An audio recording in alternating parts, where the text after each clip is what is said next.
boy. Here we are, coming live. Deane and Phil. Hey everyone. Hope everyone is well. Yeah, hello, hello. For a bit of a show. I hope you guys are alright. Everybody's good, everybody's fine. Fools and tools, Dom. Cannon Dummy, I seen Cannon Dummy in here. And he's calling. He said, he said, I'm the village idiot. Do not try to upstage me. I will crush you.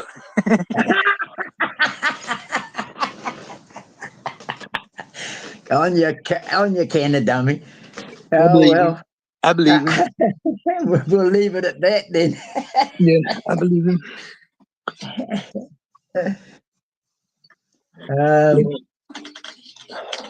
Nobody's in here yet. So, I mean, we've had a really long bit of history, you and I, really. We go back 9 years. I figured it up today. I think it's, what are we now, 25, and it's only 2 years off 10 years that we've known each other.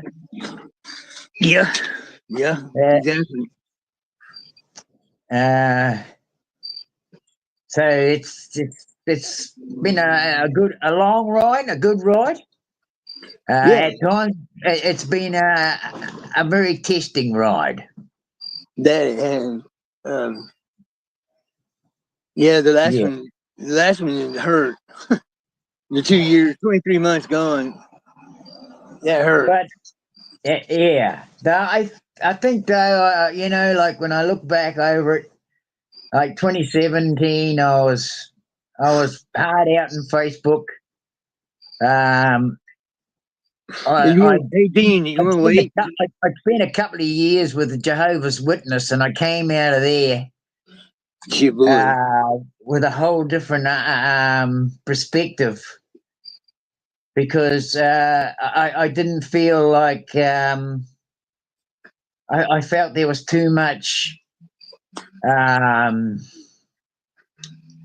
sort of like there was not really any proper leadership. I felt like it was everybody was trying to be the boss, and then that starts. Well, it was basically the part where I wanted to associate with the people I knew from just around my life, and then not liking that at all. We call that, Deane. You know what we call that? We call that delusional. People in your life, they ain't trying to hear that shit, are they? They ain't trying to hear. No. The funny thing was that I mean I was talking to some friends one day who weren't with the kingdom, Jehovah's Witness kingdom, and we were having a good laugh, and these two couple coming along, they were coming to pick me up. We were going to go to a kingdom meeting, and they just basically rudely stepped in between me and them, and basically just cut my vision off and stopped my conversation. I was just thought myself, holy hell, that is so rude. Who does that? You're right. Who's this couple? I think I remember you talking about them. Yeah, they were younger, weren't they? Yeah, I was a lot younger. I mean, what am I? That was bloody blooming almost 20 years ago now. Right? Damn. Holy heck, the time flies. But I mean, it's. I came back to New Zealand in 2016. In 2013, I joined the Jehovah's Witness. And that was after I'd been on a trip to Queensland, actually. But it was just I felt the hypocrisy was just not where I wanted to be. I didn't want that in my life, so I left the Kingdom Hall. Yeah. And they kept coming round to my place all the time and saying, why you're not coming to meetings, and you know, and all that. But I just said I can't stand the hypocrisy, you know. Right. Yeah. And It's supposed to be love and fellowship. yeah, Yeah. to all kind, Yeah. not just the ones that are going to your bloody services, right? To Exactly. all. You're supposed to get those that are lost. That's what he says. Yeah. Yeah. So I was really, really confused about that for a bit, and then I decided, no, I'm not going to be confused. I know that we are all here all as one race, and we're not divided by rules or boundaries or anything like that. People put those boundaries in there, but we're not meant to have them. They're not meant to be us. Yeah, so I left that, and when I came back to New Zealand, uh, I got into Facebook. Well, I guess I was in Facebook over there in Australia, but it wasn't really. It was just to keep in touch with family. But once I got back to New Zealand, and I got into an old thing that I'd been actually following since probably 1980, 87, 88. I was living in a place in the Coromandel, Taira, and yeah, um, the government had this thing about blanketing our reserves and our parks and stuff like that to eradicate the pests, rats, possums, stoats, weasels, and such. And so they had this big program where they're using helicopters and just blanketing the entire bloody bush with 1080 poison. And it annihilated not only the possums and the rats and everything else, and it did do a good job on that. I mean, that heavy rain in Westport. This is how good the bloody drop in Westport was. They had a heavy rain basically straight after the drop, which basically within a couple of days, all that all the kills got washed off the sides of the hills into the streams and down the river.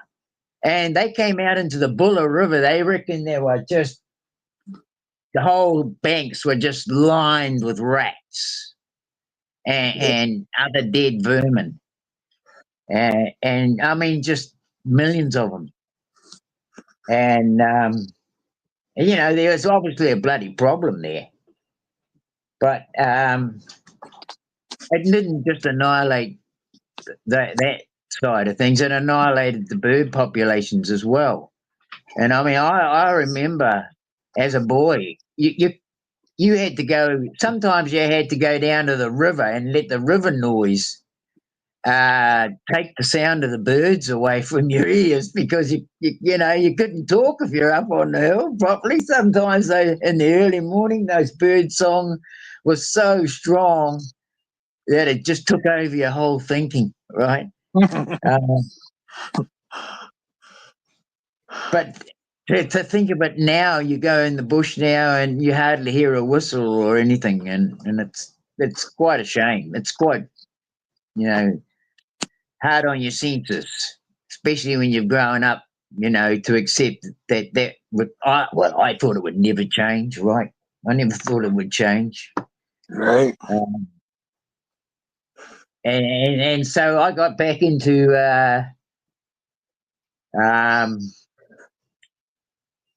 some of my research in 1080 poison and how I got coupled up with a guy who was a forestry worker and also worked for DOC, and that's the Department of Conservation.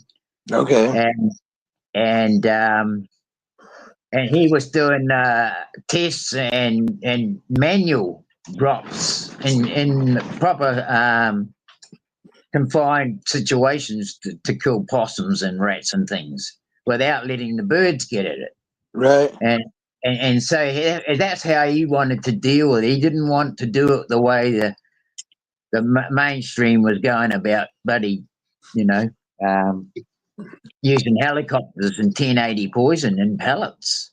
That's just nasty. It's just nasty, yeah. It's just nasty. And I mean, it had changed quite a bit from when I had left to go to Australia, came back, because before I left to go to Australia in those days, or even before I sort of, I was still writing letters to the editor when people were on computers doing stuff. I was down at the local bloody paper with my letter to the editor about the bloody my feelings about the 1080 drops and how I feel that they needed to be done, and that there were enough trappers in New Zealand that could go out there and make $1 and do that job without costing the bloody mega Right? millions of dollars that they're fucking spending on it, right? Yeah, I'd never heard of 1080 until I talked to you, and then I seen it out in the woods, the little green pellets. Yep. Yep. So I mean, that's how I got back into Facebook, because I now saw an opportunity to use what I'd already found out and start posting about it, right? Right. And then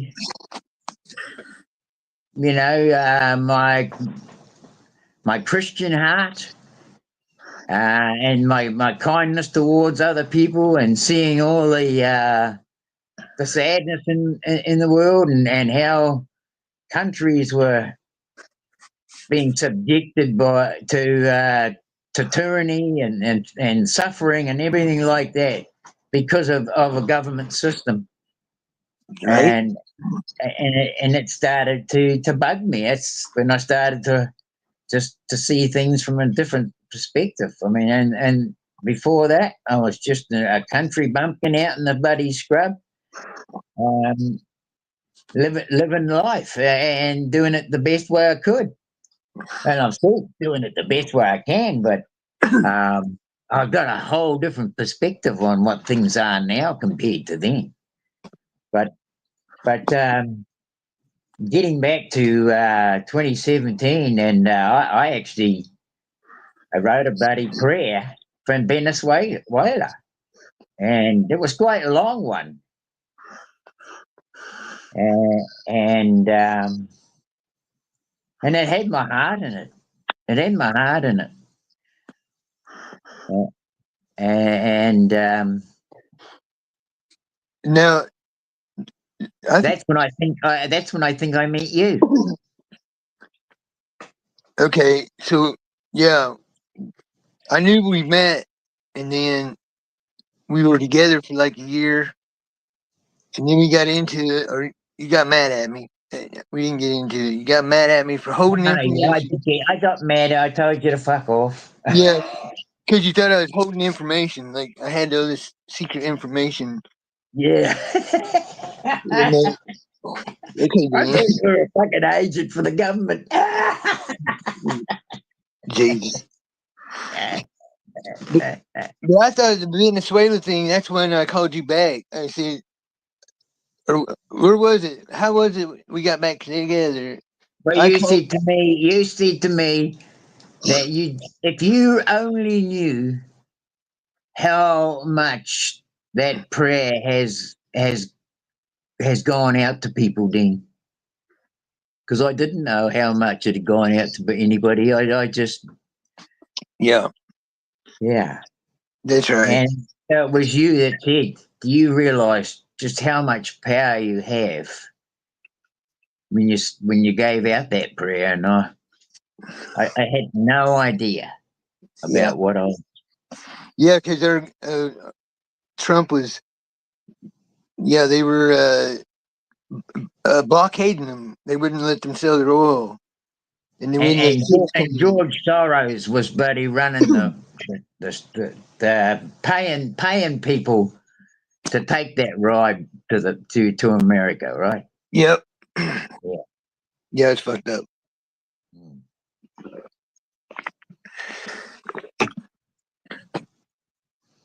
You know Yeah, what? so I remember what the argument was over. It was over the space shuttle program. yeah, probably. No, it was because I was trying to show you these pictures. The last space shuttle in '02 that blew up, supposedly, as we all know, everything's supposedly now. Uh, Yeah. remember them two craft, them two UFOs come behind it, and Yeah, that's right. Yeah, yeah. they come up behind it. I had the whole video and everything, and I was trying to show it to you. I'm like, man, shit ain't like it seems, Dean. Uh, And Dean just fucking didn't understand at all. no, I was like, man, shit's fucked up. Uh, it ain't no puppy dogs and rainbows. We're in deep Well, the shit. thing is, I didn't understand at the time that the government made all these UFOs and they did all these things, and it was just like a pretense of aliens coming from space. I didn't understand that. I Yeah, mean, to me, even aliens coming from space was far fetched because I didn't really you have weren't a flat any. earther then. Sorry, You weren't a flat earther then. no, I wasn't a flat earther, but I didn't believe in space either. I didn't really. It wasn't something that interested me at all. I thought it was a fantasy more than it was a bloody fact. Right. Eh, Um, That's I fact. actually think, actually, at the time, what I noticed was in my younger years that the idea of space. I was watching it, these young people one time, and um, they were practicing yoga, but but they were talking about how they were separate from the rest of everyone else because they were new age people. They could see that there were other worlds beyond our own, and that we were limiting ourselves by thinking that we were just here on Earth, and that there was all. And if we just opened our heads up, we could see all these other worlds out there. Yeah. And I just thought, wow, it's just so it's such a fantasy. I mean, if that's not true, it used to boggle my mind. And I used to think I wasn't going to fit in with the new ages either. I thinking, oh shit, I can't even fit in with these bastards, Right. right? Yeah. And yeah, I was just amazed how like the idea of space. When people actually believe in space, they see um, galaxies away with worlds in them, with all these different beings out there. Yep. And I think it was so easily set the stage for people to see aliens, like that. Definitely. It definitely Yeah, does. Yeah, they're expecting to see if they seen a blue alien, they're okay with it. They expect it. It's so ingrained in our Star Trek did it to me. Old Captain Kirk, he's doinking all the little green women with the whole little feet antennas, and he was getting laid in every galaxy. I was like, I want to be like that. yeah. It was funny when I seen Star Trek. I was a lot older, but I think the thing that used to make me laugh when I was a kid was Lost in Space, Yep, and that's a good one. and they, and the robot. It's hard case the robot. When I look at him and I look at R2D2 out of bloody Star Wars, I reckon they're pretty similar. Yeah, But you say there's a lot Lost of in. truth in these movies. You got to, it's not the space thing that's the truth in movies. They don't. I mean, it's space in your mind. I think they're showing you really. You know. Yeah, yeah, it is for sure. Mm. Remember that Muppets, the pigs lost in space. The, the Yep. That's what I thought of when you said Lost in Space. I Yeah. love, yeah, I love the Muppets. Well, it used to make me laugh because they're lost in space. It said it all, you know. And that's how I saw it. But when you showed me those two vehicles travelling behind the jets, I had to scratch my bloody head on that one. Yeah, I mean, I was starting to think, hello, am I fucking? Are there really bloody spacemen out there, or what the hell's going on? Yeah. But yeah, I mean, I feel like in the innocent way of looking at it, that like when you see these things like uh, you can imagine young children today being blasted with a hologram. Well, it looks like a hologram. It's actually they're doing some pretty amazing work with buddy. I say amazing work, but I say that wildly. But they've got now drones, and they can do live shows with drones, each having its own light, and taking up the position of, say, a horse moving through the sky, right? Walking, even lifting its feet and moving them forward, and each bloody drone is in sequence to do that, right? Mm-hmm. And that is, I mean, that to me, for little ones, man, that must be just just take them into a whole different world, you know. Yeah. Yeah. I think the image of the beast is a globe. Don't you know that? Well, I mean, you don't have to. You can write in your text. If you put down Earth, it comes up as a round ball. If you put down world, it comes up as a round ball. And if you put globe, it comes up as a round ball. Yeah. So Yeah. the it's pretty bloody obvious that they want you to bloody consider it a globe, right? Yeah, yeah, that's pretty bloody. I mean, that's where the programming is, isn't it? You know, Yeah. Then Eric Dubay come out. Eric Dubai. Yeah, Yep. He come out and uh, he blew all that shit out of the water at the time. Well, Jason, you know Jason. Jason was into the flat Earth stuff. I was going through my own thing after the spirit come to me, and I'm going through the Bible, and Jason's trying. I'm not even paying attention to him. But later I felt bad because I was ignoring him. Like my shit was more important. I didn't know yeah. he was even going through it. He's going through. He's going through it at the same time I am in the same house. I'm like, wow, I didn't know that, Jason. My bad. He starts explaining the flat Earth stuff to me a few months later. What got me was the flights. The flights from, like, if you went from Sydney, Australia to Rio de Janeiro, Yeah. you'd have to come to Texas or California, and then go back down. When obviously a flight from Sydney to Rio is a lot shorter. So that was a big red flag for me. That's what got me believing and looking into it. Well, I mean that. Yeah, for sure. I mean, the distances just didn't play out. I mean, I can remember when I went to Australia, and I was at the airport. Like you're meant to clock in there an hour beforehand and get yourself sorted and know what you're doing, so that when you come to boarding, you just go to your bloody gate and board the plane. Yeah. And so the first time I went over to Australia, I didn't even take any of all that into consideration. I did think it was rather quick, though, from takeoff to landing.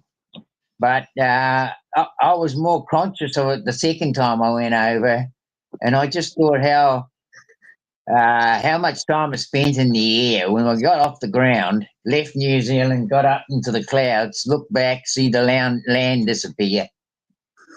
because I got window seat, and then heading out into the Tasman Sea. And it just didn't seem that bloody long. We were going over the Tasman Sea, and then there we are landing in bloody Sydney the second time. Yeah, Sydney, and that was from Auckland, and it just didn't seem that long. So, I mean, it was easy when I got into the flat Earth to start to see that it made sense that when a plane was going from one place to another, wasn't taking the big time that it does. Most people are sitting in airports fucking hours now, days even, some weeks. I'm not sure if that's true or not, but I know that some people are spending up to days in an airport waiting for a flight. And I'm not sure, but I guess you don't take into account just the actual amount of time you spend in the air as to how long you spent fucking going from one place to another. And it's taken bloody 18 hours just in one flight. But it was probably, I don't know how many hours ground time as well, right? But I've done a lot of bloody drainage work in my time. In the early days, I did a bit of drainage, and at the time we had this job in Tairua, and it was up on a hill, but because of the drain going down into where they were putting the drain, it actually went back into a swamp, and then had to go out in a pipe out to sea from there because the bloody swamp at the back was lower than the bloody sea level, right? And so when me and my mate were doing it, we were going to go down to the bottom of this, and I said, "No, we're going to have to build the drain so it goes back to the road. Otherwise, we're going to end up, buddy, all putting all our water below sea level." And you know, so when you get down to say a swamp that's behind the ocean, you can basically find out, you know, sea level, and it does rise and fall with the pressure of a tide outside, but you still end up with a mean, what they call mean datum sea level. Yeah. And you can take a point from that, and you can use like you go your how many feet above sea level you are, find your datum point where you're working, and you can use a buddy a hose with two clear pieces of pipe on each end, take to them, The fill water that level. pipe up with water, and take it right across and put it on the other hill, and you will get an exact point of where that mark is on this side. And it could be it could be 100 meters across there, right? Yeah. And so, you know, when Flat Earth was talking about things like ships going over the horizon and things like that, it is baffling for the mind, right? It is baffling. How can you explain that ship's gone out of your sight? But it hasn't. It's only the fact that it's your eyes perspective, right? And of course, how far your eyes can see, because not everybody's eyes are the same. Some people have short vision, other people have long vision, right? Yep, that's fact. And then there's other things like if it's a hot day, you will see bugger all on a hot day compared to a cold day. On a cold day, the atmosphere is a lot different. It's clearer. If there's a little bit of a breeze, it clears the atmosphere on a cold day. Whereas on a hot day, you got all that bloody evaporation coming off the ocean.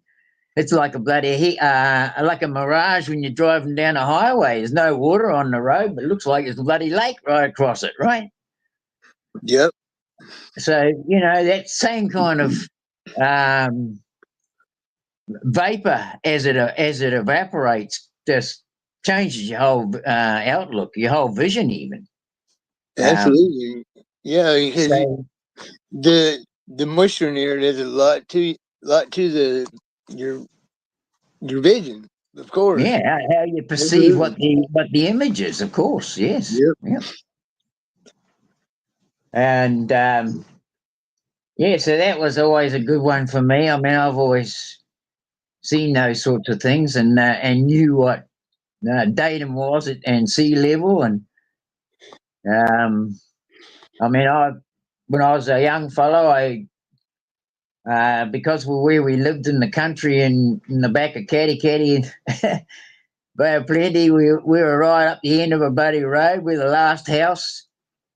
And if people went missing, you were the first call as a search and rescue. And so, as a young fellow, I did a buddy life saving course. I swam 5 miles in an Olympic swimming pool and passed my buddy life saving course on that one. And then I used to go out and do practical and go and search and rescue teams. And so you're basically in the middle of the bush. If you don't know where you are located on the map, and if you've got a map with you, you want to know where you are on it. So you learn to read the map, right? And you make marks with your compass, Right. and the heading on the map has a north heading. You can see where that is. Then you make your compass readings off that. But topographical maps are the ones you want to be getting hold of when you do that. You don't want to be getting just a flat bloody map that's got no topographic to it. Yeah, I've used them. Yeah. The topographic will give you the elevation lines as you're going up a hill. Yep. And you might be able to look at the map and say, well, if I go over to the right a bit, like maybe 100 meters over to the right, I'm going to end up going up and going through the saddle instead of trying to climb to the top of the mountain, right? So you can go through where the saddle is instead of, because it'll give you the elevation mark and you'll know that's the saddle through the hills, right? Yeah, exactly. Yep. So, yeah, I see our Earth not as a spinning ball in space at all. That is just space nuts, right? Yeah. Well, what sold me on it was I seen two cases where they were flying from uh, Australia again, but they were going Yep. to San Francisco, and one was a pregnancy and one was a heart attack, and they stopped in Anchorage on the way. That don't even on the globe. That don't even fucking. It shouldn't be nowhere near Anchorage, Alaska. But if on a flat Yeah. map, it comes over Alaska, and yeah. So I was like, Yeah. man, what the fuck's going on here? Uh, after that, you couldn't tell me any different. I believed it. Once I seen that map they used in World War II, I forget the name of it. The round map. Yeah. I was going to think of the name of it either. Yeah, it's been so long ago. Yeah, I mean, that's yeah. It has been a while since those days. Um, Yep. Yeah, I remember showing you a lot of stuff. I think I overwhelmed you, man. Really. at one point, I was too full of it. I bloody had to leave. Yep. You did tell me to fuck off. Okay. You pull it up my head, I can't handle it. Well, because I had that group Skynomics. Well, I still have it. But Yeah, that was the one. Sky anomalies. yep. Yeah, so much stuff in there. It's still there. Yeah, and I the turned, orbs. huh? I The, said the orbs. That was sort of something, that sort of got me confused for a while. yeah, because I'd Mm. share everything I was getting. I was getting a lot of stuff. A lot of stuff. Yeah, it's Yeah, all well, I still mean, there. how many members was there in Sky Nominees? There's like 146, I think, 147. Right. They're still So, there. I yep, turned it still over going. to Tommy Armandez and Jason Quinlan. They pretty much take care of it. I just pop in and Okay. say, hey, hey, and that's it, and like their stuff, and then I roll out. I don't even post in there no more, nothing like that. But it's still going. Right. Yeah, these guys are getting now. They know now they can take pictures with the filters on the camera already. Where I would take the picture and then filter it. It just took so much time.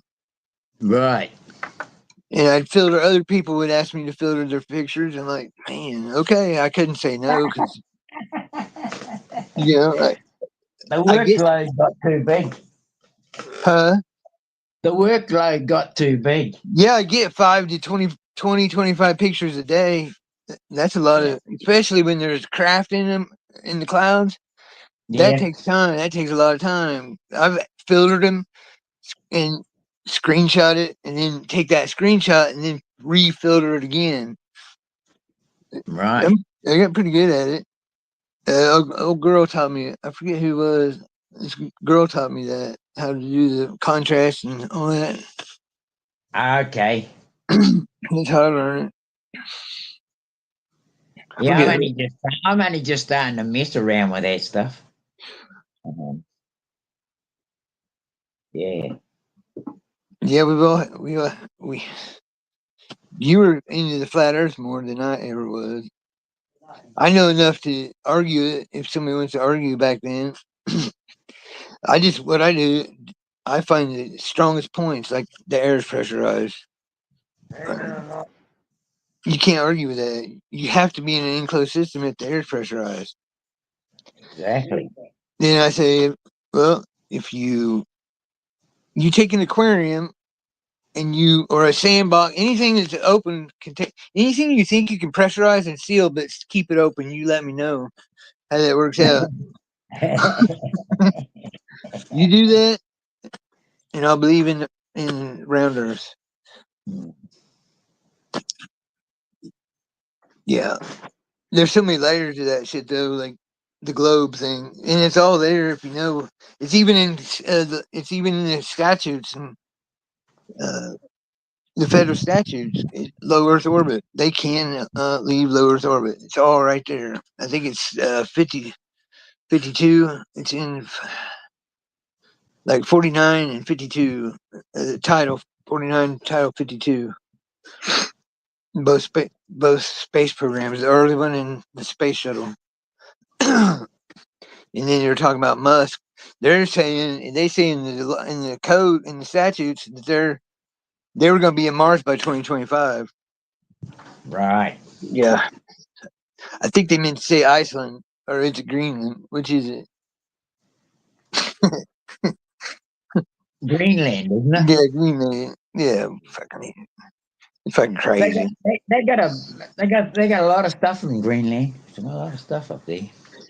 There's a guy I've seen his video on Instagram or TikTok, one of the two, and he actually sits at his computer and he finds the Mars rover on the satellite. And he's like, "There's a Mars rover," and then he does it one of the Google lookarounds, and he can see everything, and he hones in on their truck over there, and it says Mars Expedition on their truck. Yeah, blow that shit out of the water. People still believe it, though. That's what cracks me up. Well, I mean, if people show pictures in parts of Australia that I would say would be part of the landscape at one time of what they show in Mars. Mm-hmm. But there are other places in the world where they've matched the same landscape, right? Yeah, just not with the orange filter on Yeah.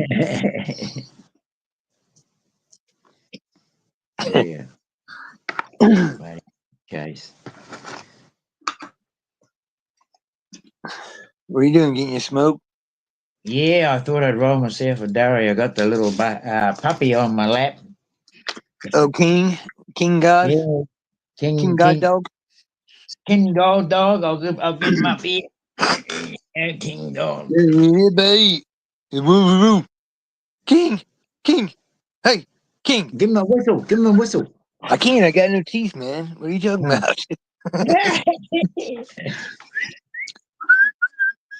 King. Woo, woo, woo. King.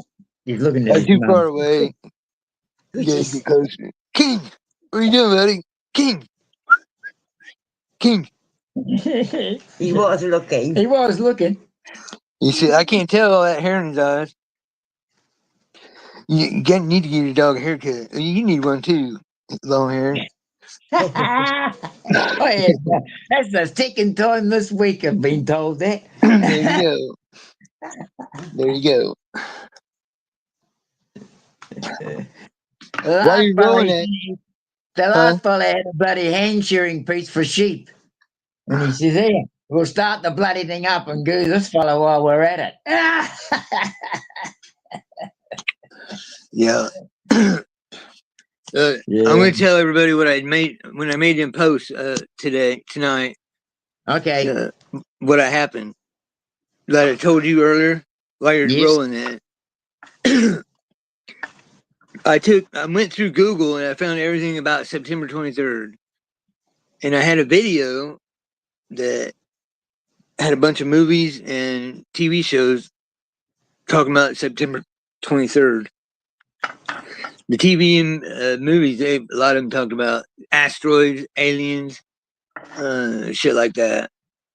But the stuff Deane and I found on the 23rd was the one that stuck out to me was the United Nations stuff.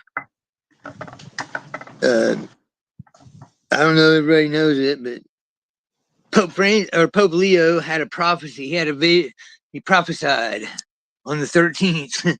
This is funny shit. Prophesied on the 13th that in his prophecy, in his vision, he's seen all these women and children dead and crying and destroyed. And so he's going to talk to the United Nations. He's going to address the United Nations because they have their, their global summit or something like that. Well, now, it's also the 80th anniversary of the United Nations.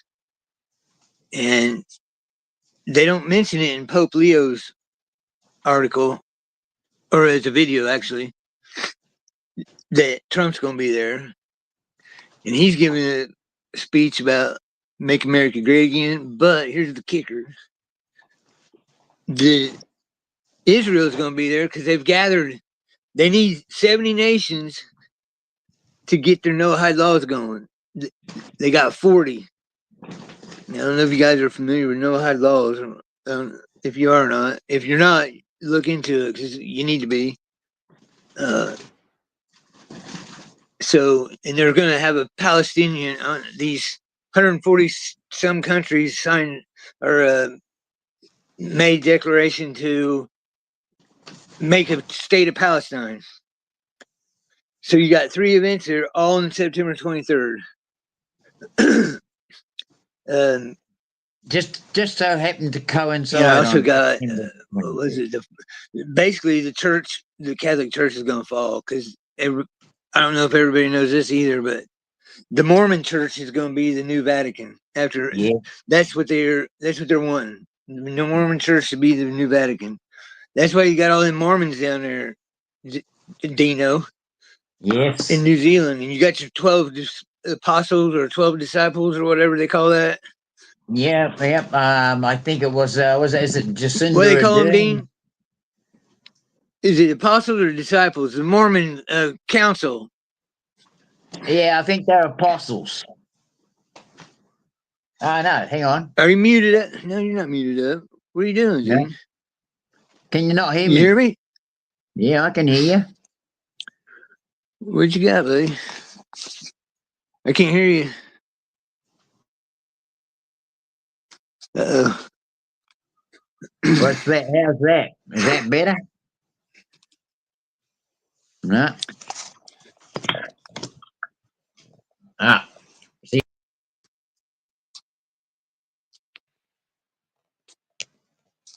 can you hear me?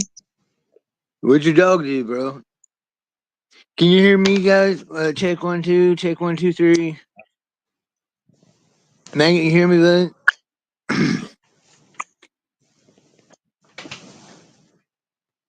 Huh. I guess nobody hears me. Let's see here.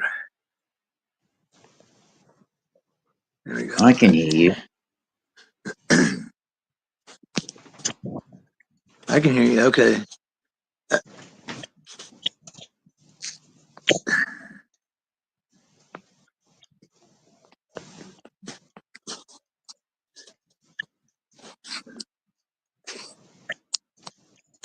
Can you talk? Can you say something?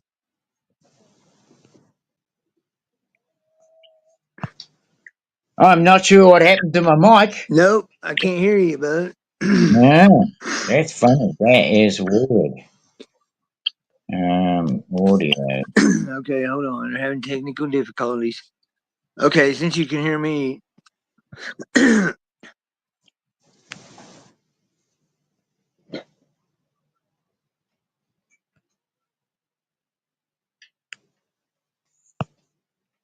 How's that? Is that better? Go in your mic settings and the little squares, tap the little squares. Yep, I did that. There you go. There it is. There it is. Okay. Yeah. Yeah. Uh, I forget where it was. Oh, about to fall in the Mormon church. Yes, Uh, yes. So the, I mean, the we disciples are know that. apostles, but they're basically setting themselves. They're dropping money everywhere and everywhere in the Western or the British colonies, the Canada, America, yada yada yada. So They did so in Tonga too. They helped Tonga out. right, The Latter Day Saints, right? yeah, and they put that Papua New Guinea guy in there. What, any from Papua New Guinea? That guy they put on Uh, you know what I'm talking about, right? yeah, Okay, the one that's fucking over all his people. yeah, So, yeah, yeah. yeah. Selling out his Taking them around with guns and treating them like terrorists. yeah, exactly. Selling out his people. Bullshit. But anyway, okay, so I make these posts about all these. There was 18 screenshots, and well, 17, and then I used the Dumb and Dumber picture for it. Yeah, And then I posted that video, and after I got all done, I hit my phone and I hit it again. I looked down, and I have 23 notifications on TikTok. After I just got done doing 223 posts. September 23rd post, I had 23 notifications. Take it, that's real. That's pretty wild shit. And usually tell them, Dean, when that happens to me, what's up with that? yeah. It's something that we can call that synchronicity. Yeah, But how many times have you seen that, Dean, with me? too many, so many. I don't disbelieve it at all. Yeah. Mm. Yeah, exactly. It's wild stuff. Yeah, that's I mean, since then, of course, I have these same cliches. Well, I say cliches, but um, same number sequences. Not say 23, but I'm getting 33s and 20. A lot of 44s actually. A lot of Yeah. 44. Mm. Did you see my avatar? The Yes, I see. It's got 23 on it. speed limit 23. I got that in Gulf Shores, Alabama. That That's is the cool. speed I like limit. that. Yeah. Because they were a private country club at a golf course. They couldn't put 25 or 30 because it's some with city ordinances. So they made the speed limit sign 23. Why? I have no idea. I seen that about flipped out, man. I was like, holy shit, I gotta get a picture of that. That's one for me. Yeah, yeah. Good stuff. Yeah. But yeah, I thought that was pretty wild. Let me see. Dom said it's good to see you that you look healthier. How many of these 23 aliens are aliens? There ain't no aliens, but you know this. How We're much all we can we're tell. all aliens. We're all aliens in a different land. Yeah, that's for sure. We don't know where we're from. We don't know shit. The only thing we know is we don't know shit. It's all Yeah. purely speculation.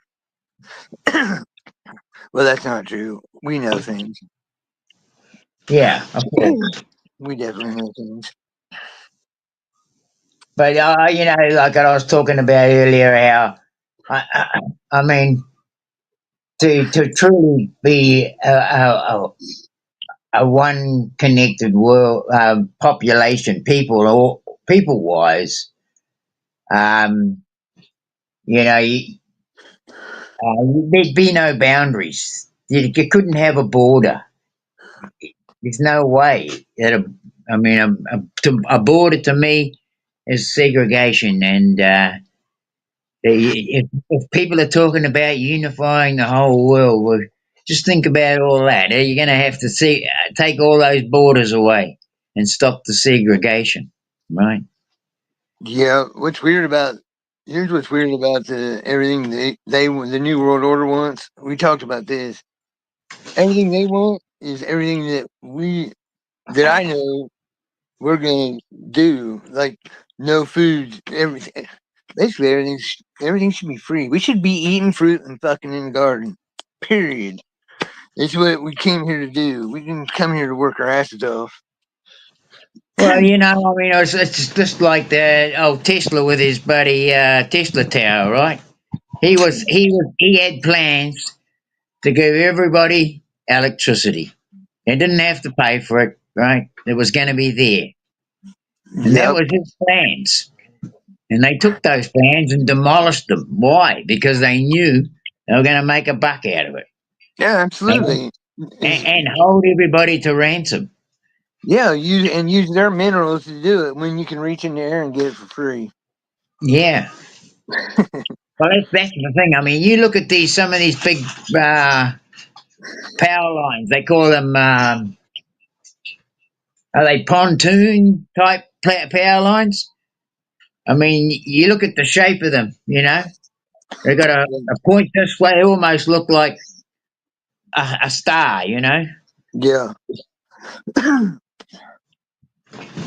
Um, but those big poles, those big pylons, um, they're actually pulling a lot of power. They actually pull power out of the atmosphere.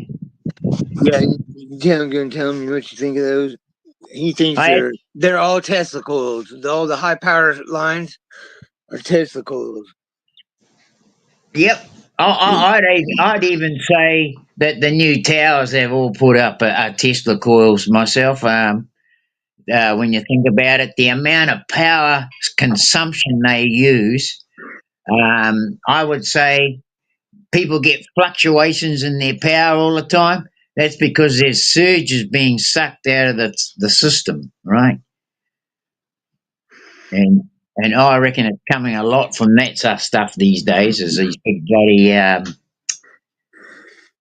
what they call them, sold antenna dishes and things that communication towers, right? Yeah.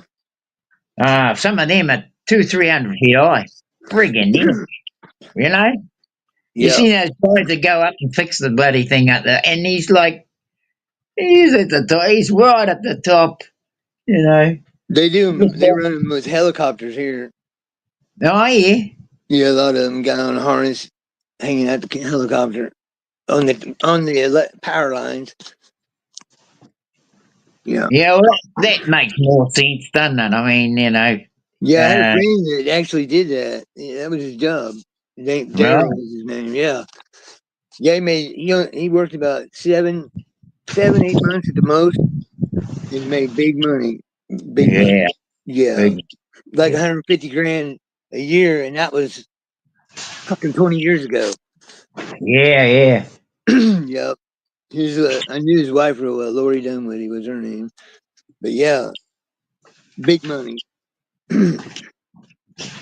A friend of mine, yeah, I'll just call him John. But years ago, John worked. He's not with us anymore. He passed away a few years back. But um, he worked in the engineering field. He was a welder, but he was an undersea welder on the pipelines. And they had to go down in decompression chambers or go down and then decompression chamber all the way back out. But Right. like, a shift, just one shift, he'd probably do, um, well, he was a bit of a glutton actually. He used to do more than he was meant to. And I think that's probably what bloody got him in the end. Ended up having a heart attack. Mm. But um, I think he was making big money. Man, he bought a house in no time. He had antique bikes of all sorts, right? Yeah, all British and American antique bikes. He had so much money he could became a collector. Yeah. There's a lot of that. A lot of people, more dollars than cents. Yeah. Well, he had a pretty big property, but I mean, he never had any children, so Oh, nobody. there you go. That's probably no wife, no children. That says it all right there. Going back to the state, it's gone back to the state. Yeah. Yeah, but he could accumulate it because he didn't have to pay $550 a week child support. Oh, of course, yeah, Yeah. Yeah. I'm just saying. for sure. But Exactly. yeah, he's a bloody nice guy, yeah.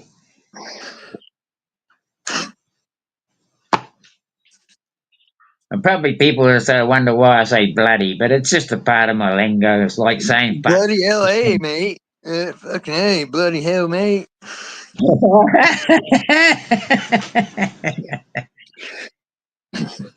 But yeah, no, we've come a long way, you and I. In Fucking A. 2017. Hell yeah. You got any stories? Let's hear some stories. This is good shit right here. I guarantee it. Yeah, I remember a particular time that I was leading up to being a fallout with you, and I was that bloody overloaded that I just needed to escape, and I'd gone out to stay in the bush for a couple of days. I drove you to the bush. I Like went I out and told you. camped in the bloody bush, and I even got my phone and put it in a plastic bag, wrapped it up in another one, taped it up, and buried it in a hole in a tree on the way to where I was going, so nobody bloody didn't touch with me. Didn't know where I was, right? Right. And when I came out, um, I'd have pissed down. It had been a bloody the whole time had been raining. Wasn't a very enjoyable time as far as the weather went. But anyway, I was pretty wet, and I came out and I grabbed my bloody phone out of this tree. And the first thing I opened it up, and there's all these messages from you.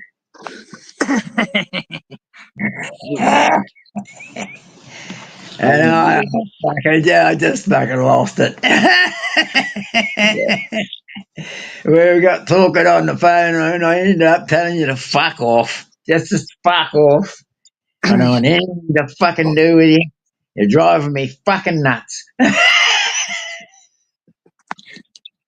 I did. Well, I lost it. Mm. Remember that? I do remember that. Mm. Yeah. Yeah, it's like 30 messages. He's not pissed. Yeah. Fuck you. How dare you, man?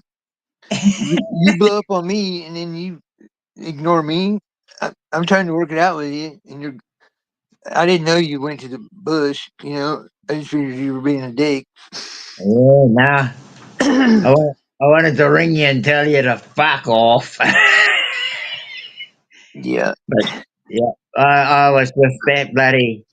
I mean, I was miserable because I'd gone. That's why I went to the bush, just to get away from everything and everyone and everybody, and throw the towel in and just go and sit around on my own and do my own thing, and um, just to come out and get that all again. I just lost it.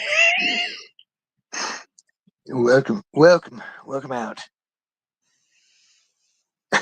I tell you what, I was going through too. I was going through my own transformation.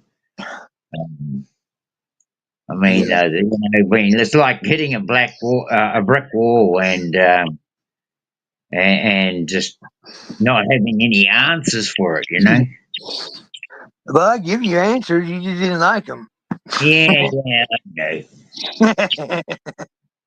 The thing is, they weren't fitting with me. Like the old me, the one of me that wanted to just stay the way I was, no change. You just fucking stay the way you were and do the same stuff, stay with the same routine, and you Yeah, know. buddy.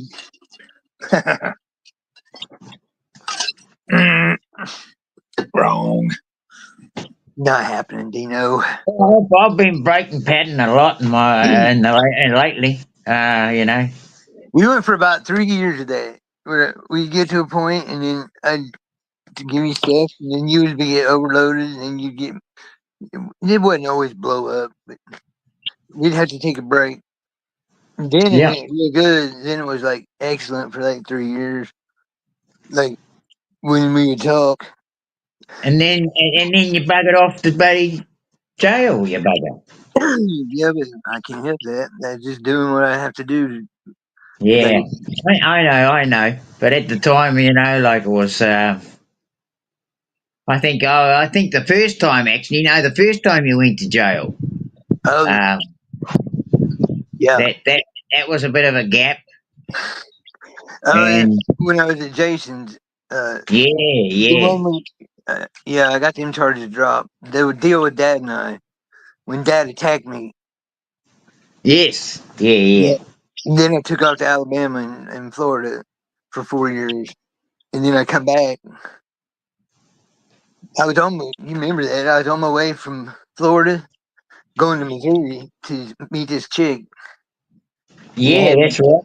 I had my buggy, I had my trailer I just built or rebuilt, and my truck, and I was like, man, I'm going up right by Jason's. I'll be like 15 minutes from Jason's if I take the interstate instead of these state roads.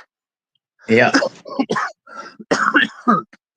And I'm going up his driveway, and he had this stump. It's about 4 or 5 inches around, and it was only that in my U-bolt on my axle. Just barely. I ain't shitting you. It left. It wasn't even a dime size scrape. Do you remember this, Dean? It Yes, wasn't I even do. a dime size. Yeah, No shit. An oblong dime size shape, and my fucking axle just went clank and broke off. It's a fucking. I was like, oh my god.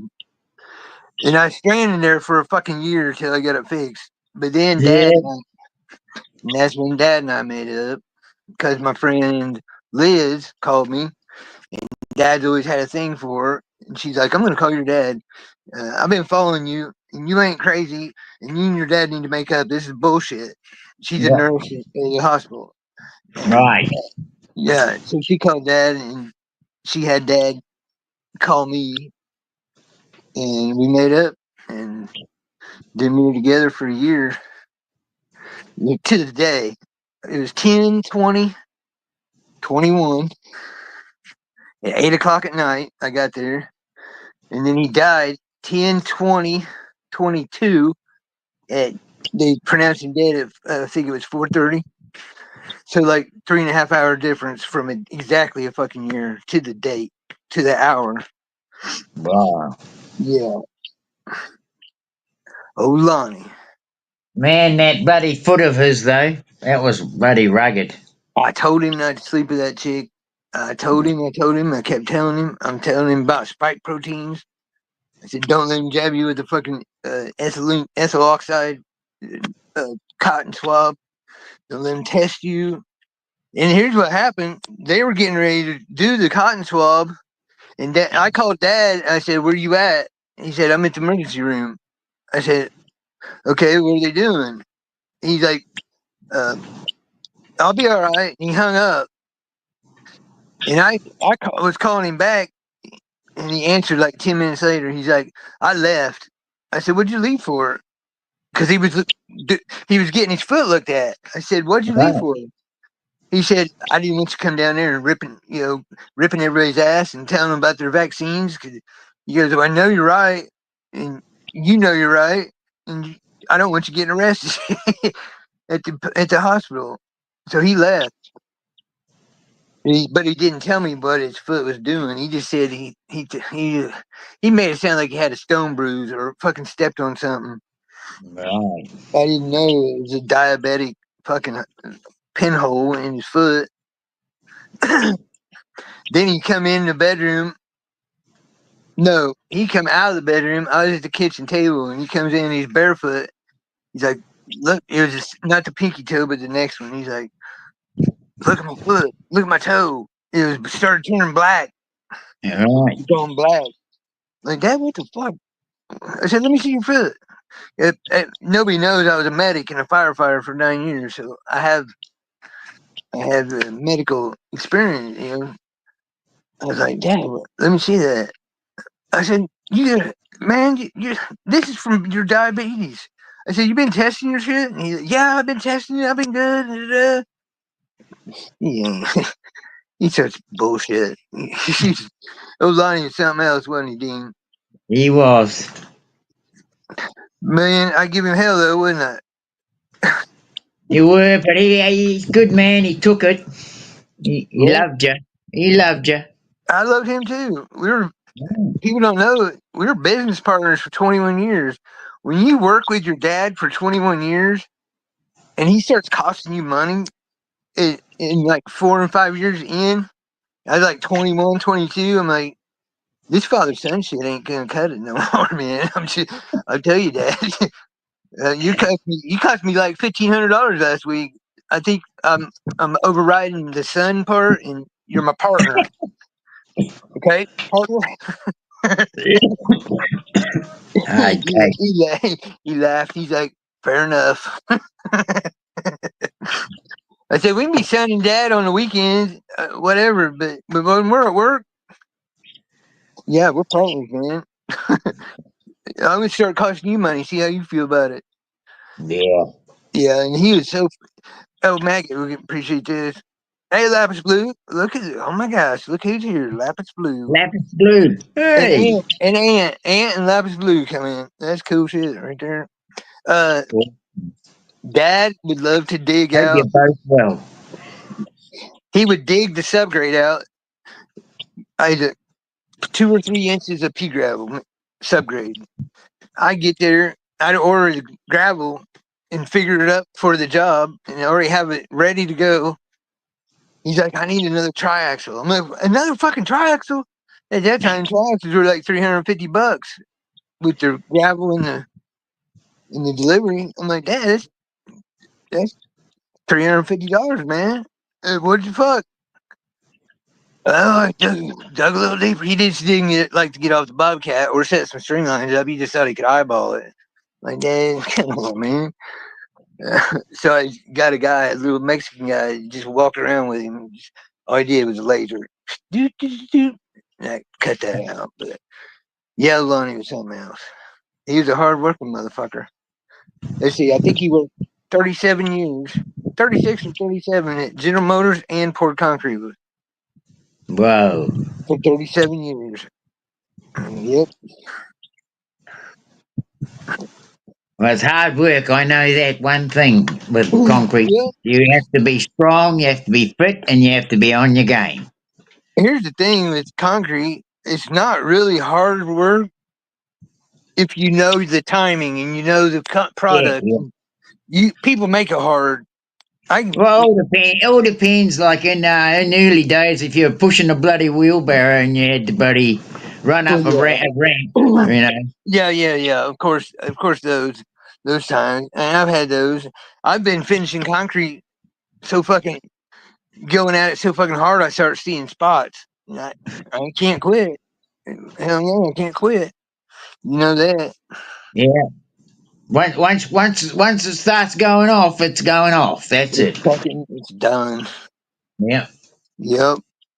But I did that in 21 years with Dad, and then another 11 years after that. Yeah, 11 years. Man, I poured some beautiful concrete. We done some pretty work, ain't we, Dean?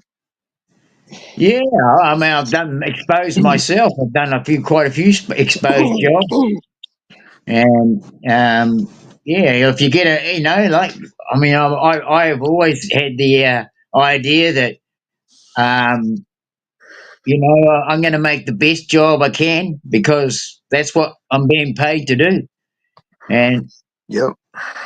that's what I did. I mean, I don't think I ever had any comebacks in any of my jobs like that. I had one once, but that was because somebody else had set the level, and the ended up bloody water ran back into the house. Yeah, that's not good. Yeah. That sucks. Had to jackhammer the whole bloody lot out, That's crazy. and and set the bloody proper fall from the doorstep. Yeah,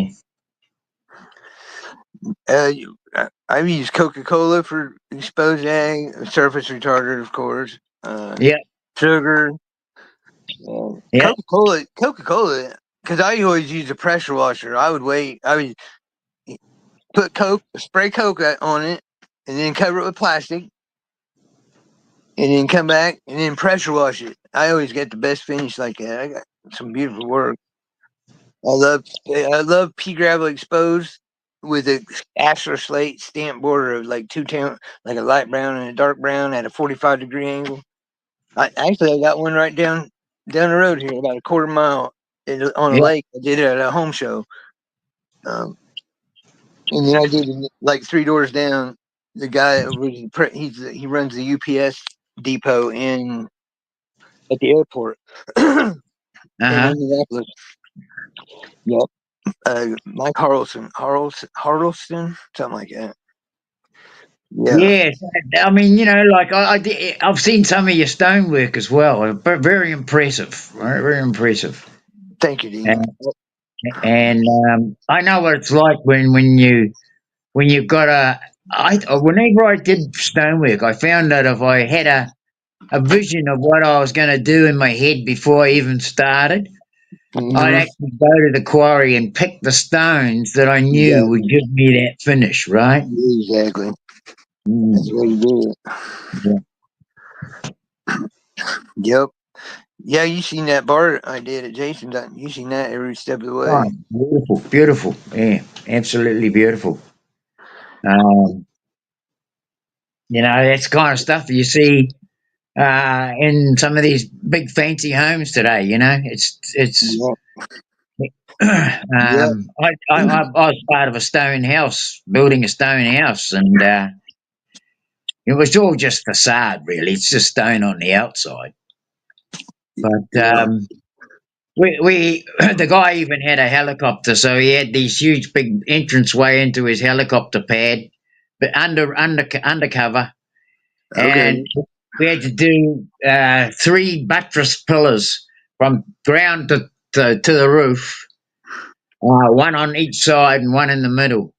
I know, yeah, one on each side and one off to the side of it. That's right, Okay. where the boat shed was. Yeah, but this guy, it was a brilliant, beautiful spot, Pawanui, um, one of the what I call the ridzy dids places of New Right. Zealand, where the rich go Yeah. I get party. it. Yeah, where the money's at. That's what I love. My motto to them is have boots, we'll travel. And if you got the money, I got the time. Yeah, well, I mean, I like working for those sort of people because they didn't worry about the money. They And wanted the that best, and and they'd let you go if you said, "Hey, look, I've got a picture in my mind. I'll give me a couple of days, and I'll draw it out, and you can see what you think of it." yeah, here's what I did with my stamp work. I always sold it to the wife. Yes, yeah, of course, Sell it yeah. to the wife. Happy wifey, happy lifey.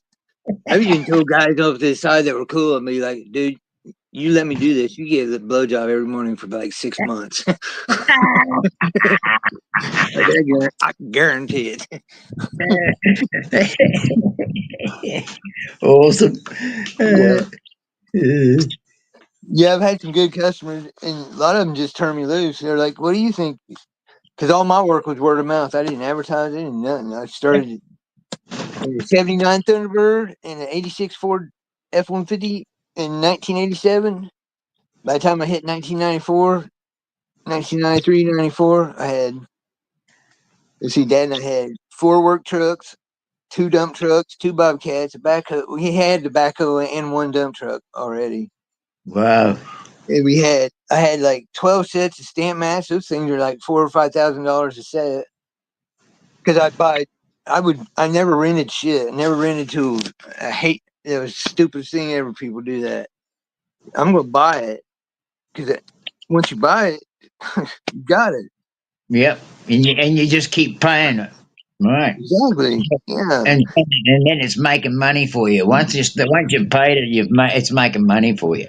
Yep. And then I've had people say, "Can you do my vinyl and my over aluminum work?" Yeah, if you can wait till winter, I'll do it. No problem. I'll wait till winter. So I bought a 10-foot 6 aluminum Pro Tube Tapco brake, and it's still down there. Yeah, I just better shut up. How do you explain that? What's that a break? You mean It's aluminum brake. You put aluminum coil stock in it, and I can make brick mold, aluminum brick mold, like just like it looks just like brick mold that fits over the brick mold. The wood right? brick mold. I can do. I'm really good at doing the overhangs, wrapping windows, wrapping doors, shit like that. My cousin Terry, that's all he's done. He would show me stuff. I picked right up on it. Right. Yeah, yeah. You know what a break is. And I did a lot of fireplaces. I did that for a little bit, like caps on fire, top of fireplaces. Yep. Yep. Yep. Chimneys going to the roof and melting and mixing with the ceiling. No, up on top. Oh, okay. Yeah. So, like you put we what I was doing was putting a lot of railway sleepers, getting an old railway sleeper. Yeah, you're talking about flashing. No, no, that to make a bench top, Oh, okay, okay. I got a you. I got you. mantelpiece on top of the fireplace. Yeah, like a mantle. Is that what you're saying? Yeah. The mantle. Yeah. Yep. Okay. Well, you've seen a lot of my stonework too. Yeah. You have. I showed you about because I don't do stone and masonry like you did. I just did custom stuff. Remember Right. that fireplace I did, that outdoor fireplace? That was a Yeah. nice one. Yeah, but a lot of my stuff was I did a whole wall which had a big cross mounted on it for a Pentecostal church. Yeah, I remember you And, telling me about that one.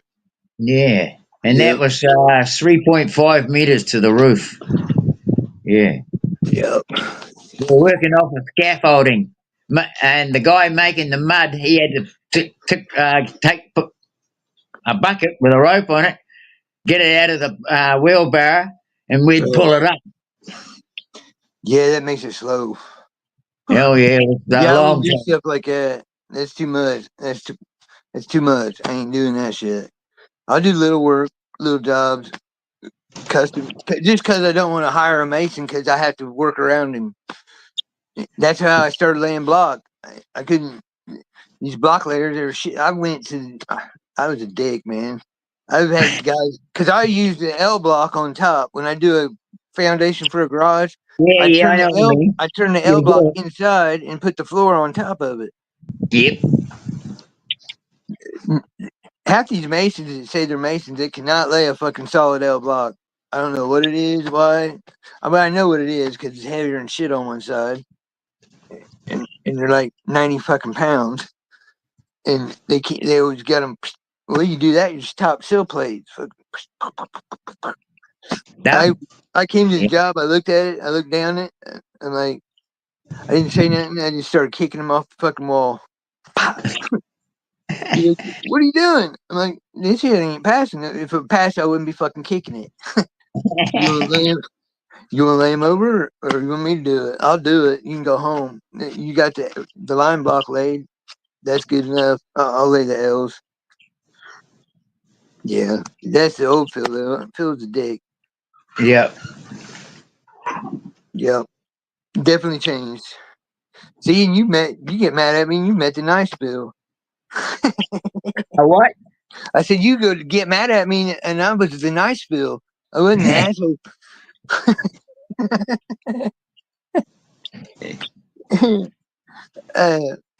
I'm going to tell that story right now about the maritime law stuff.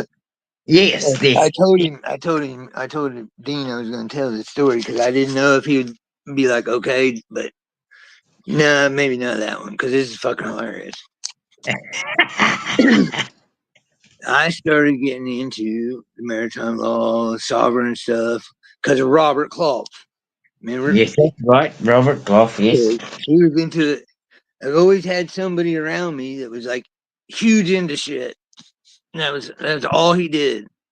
And he was my moderator in Sky Anomalies. So I'm taking in all this information. He did all the work. I mean, be honest about it. He did all the footwork. He did if I had any questions, I'd call him. He's the one that taught me about the FAR Act and the Anti-Bribery Act, and really all the stuff he taught me is true and it's valuable to know. But these courts don't. They don't. They They don't don't give two. acknowledge it. No, The, no. the clerks and the people, office girls, they don't even know. They don't fucking even know what they're doing. Well, Really, they probably never even heard of half of it, right? they haven't. They haven't. So besides the point. And the judges, they have, but they don't fucking. They'll walk out. I've seen this. Literally, I've seen this. A judge get up, walk out of the chambers, or into his chamber, out of the court, into his chamber, turn around, come right back in, and be under another jurisdiction. How do you fight that shit? And they got a bailiff there, or a sheriff's deputy. So there's your intimidation factor. And you don't like it, order in court. Anyway, so I'm starting to explain this stuff to Deane,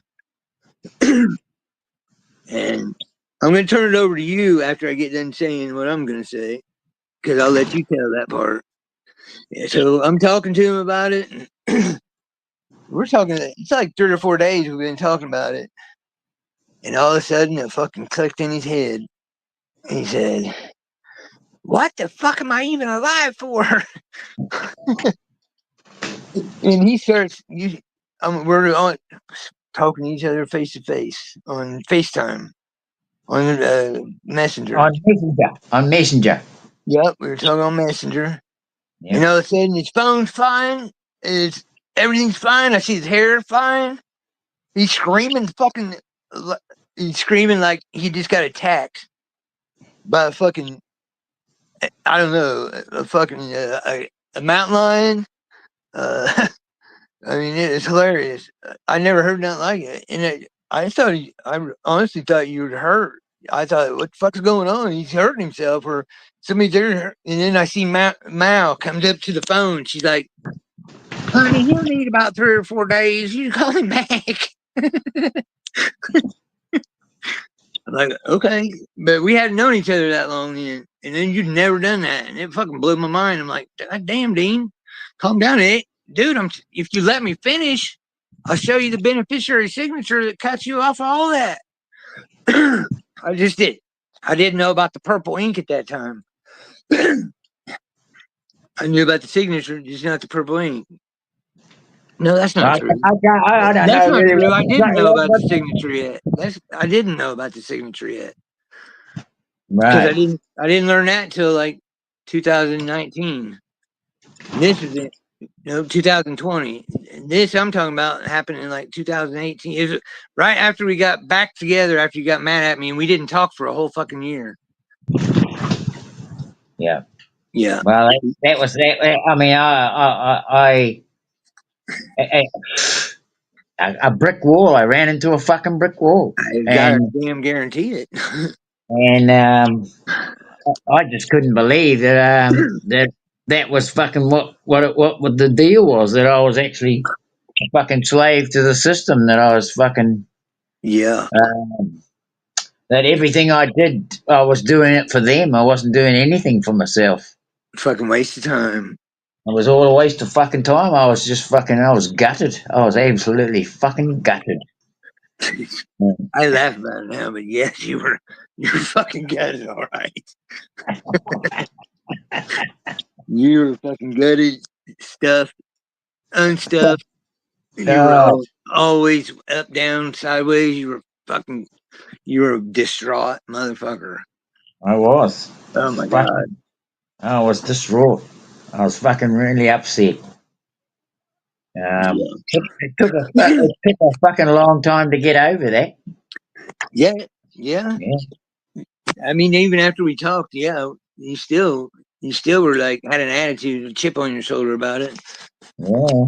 I'm like, man, we're in the beast system, dude. It is what it is. It'll be all right. We're gonna get out of this.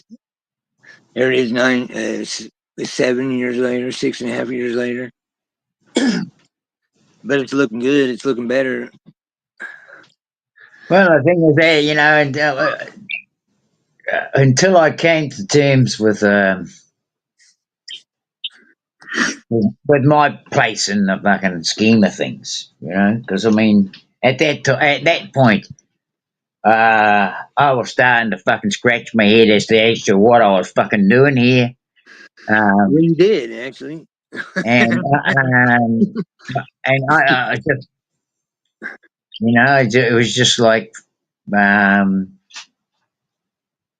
it was a fucking real step, a learning curve that I fucking had suddenly come face to face with it. I had to actually take some responsibility for the fucking thing. Yeah, I hear you, brother. Yeah, that was basically it. I was faced with the responsibility, and I don't think people know. Okay, I know what you're I- saying. I don't think people know what you're saying. I do know what you're saying, but it's vague. But the thing is, this responsibility of now the only way to change it was for me to take action, there for you me go. to acknowledge that. there was nobody else going to fucking step in and do it for me. I was going to have to do it myself. Yep. And we have the divine power to do it.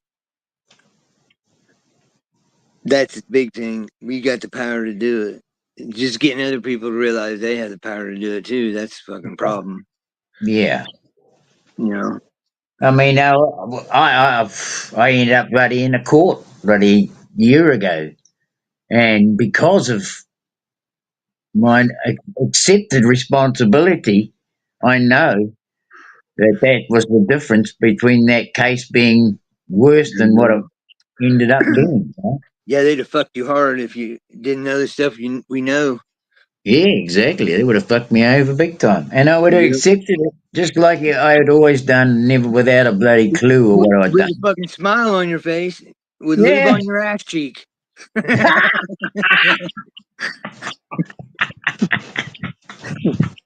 And you'd be like, "Thank you, sir. Thank you, Your Honor. Sorry, officer." Yeah, it's just, I get it, man. I get it. I get Yeah, it. so that was a big thing. That was a big shock, but you know the thing is, once I've relinquished the fact that it was more than just um, me. It was more than me in this equation, Exactly. right? Exactly. And I think that's when you realise there's something guiding you all the time, right? Every moment. Mm.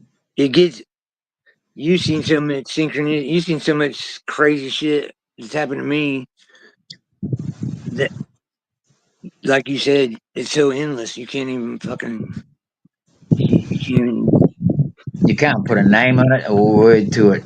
Yeah. no. And I know there's so many more people like it that it happens to. I know there are, but they're not talking to each other right now. And that's why I told Deane, I said, we should do this video and show people that, hey, we're like you guys. Yeah. We're Here just we like are. you guys. We started off just the same. Yeah. And I know everybody's like, it's all within. It's all within. No, it's fucking not. I just say it right now. No, it's fucking not all within. Eventually, we have to work together. Yeah, it's within. Yeah, fix within first. Do that. Yep. Of course, you Yep. got to do that. Because if you don't do that by now, and you've been doing this a while, then you're probably not one of us. Period. Yeah. But I know I know you and I are around a lot of us. Type. There's a lot of us. There is a And lot of it. how do you Yeah. break? I was like talking to Deane. How do you break that? Because somebody's got to take the initiative to do it, talk about it, Well, but when that's you right, and start, we have to bring it down to where other people can see that it is a hard thing for some people it to. is hard. And here's what I was going to say: you got it. People need to know that there's no fucking authority. There's no. Every one of us is exactly the fucking same. Some of us Yeah. might have more responsibilities than others, but it don't fucking matter. Because I don't know what I don't know what Maggot does. He might do something I don't do. I'm doing things. I know I'm doing things that nobody else has done, and you know that too. Yeah.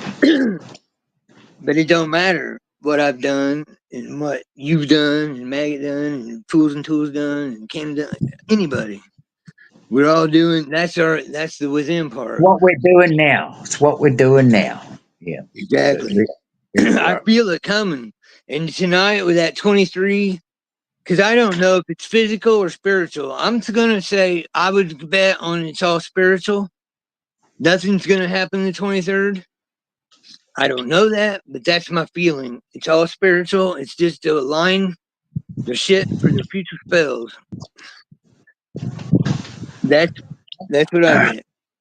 That's what I think is going to happen. Because they've been September 23rd and for fucking years. It's almost like that's a ritual in itself, hitting the September 23rd date. Yeah. Yeah, It, it, 9/23. it, yeah. Yeah. That's what I see happening. But I could be wrong. I'm usually not wrong. But I've got a pretty good running record on the feeler, and I know other people do too, and I'm cool with it. I've never. Well, the thing is you've had that number ever since what? Early young days? Yeah? Yeah.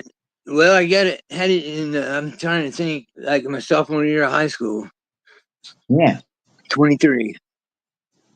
Yep. And then it was when I was 19, I graduated high school and turned 19. It became my fire fire department, my fireman unit number. Yeah. And then, like a year later, I become a medic. So it's my medic and fire number, KXH 638 Unit 23. I never. It's one of them things like 244-887, my DOC number. The shit Yeah. you don't forget. And I can still tell you Lonnie's social security number and birthday 303 48 77 64 12 11 45. Lawrence Phillip Creed. I would call, we'd be riding in the truck. I'd call and for him while he's driving, pulling the Bobcat or something. I'd call and act like I'm, because we sound exactly the same on the phone. People Yeah. couldn't tell. Yeah. People are like, how do you know your dad's? Because I've been my dad on the phone so many fucking times. You remember it. You know? I've called General Motors. I've called General Motors for him and got his shit at GM straightened out. His medical shit, his Blue Cross Blue Shield. I've done that for him. Sitting Yeah. right beside him. Like, what is it? He tells me, I'm like, yeah. And I tell him, yeah. You're just, you got windshield time. That's the time to do all that shit. Yeah. Rolling down the road.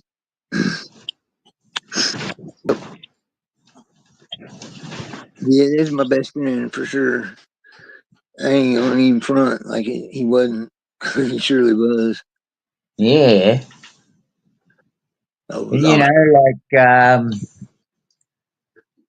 like all those things are all memories, and they're all like memories that you can count on, right? Yeah, they could. My family took. I'm not even going to put a number on it because they know it's up there. They just took a lot of money from me, and they can't take the fact that I took Dad fishing in my own bass boat.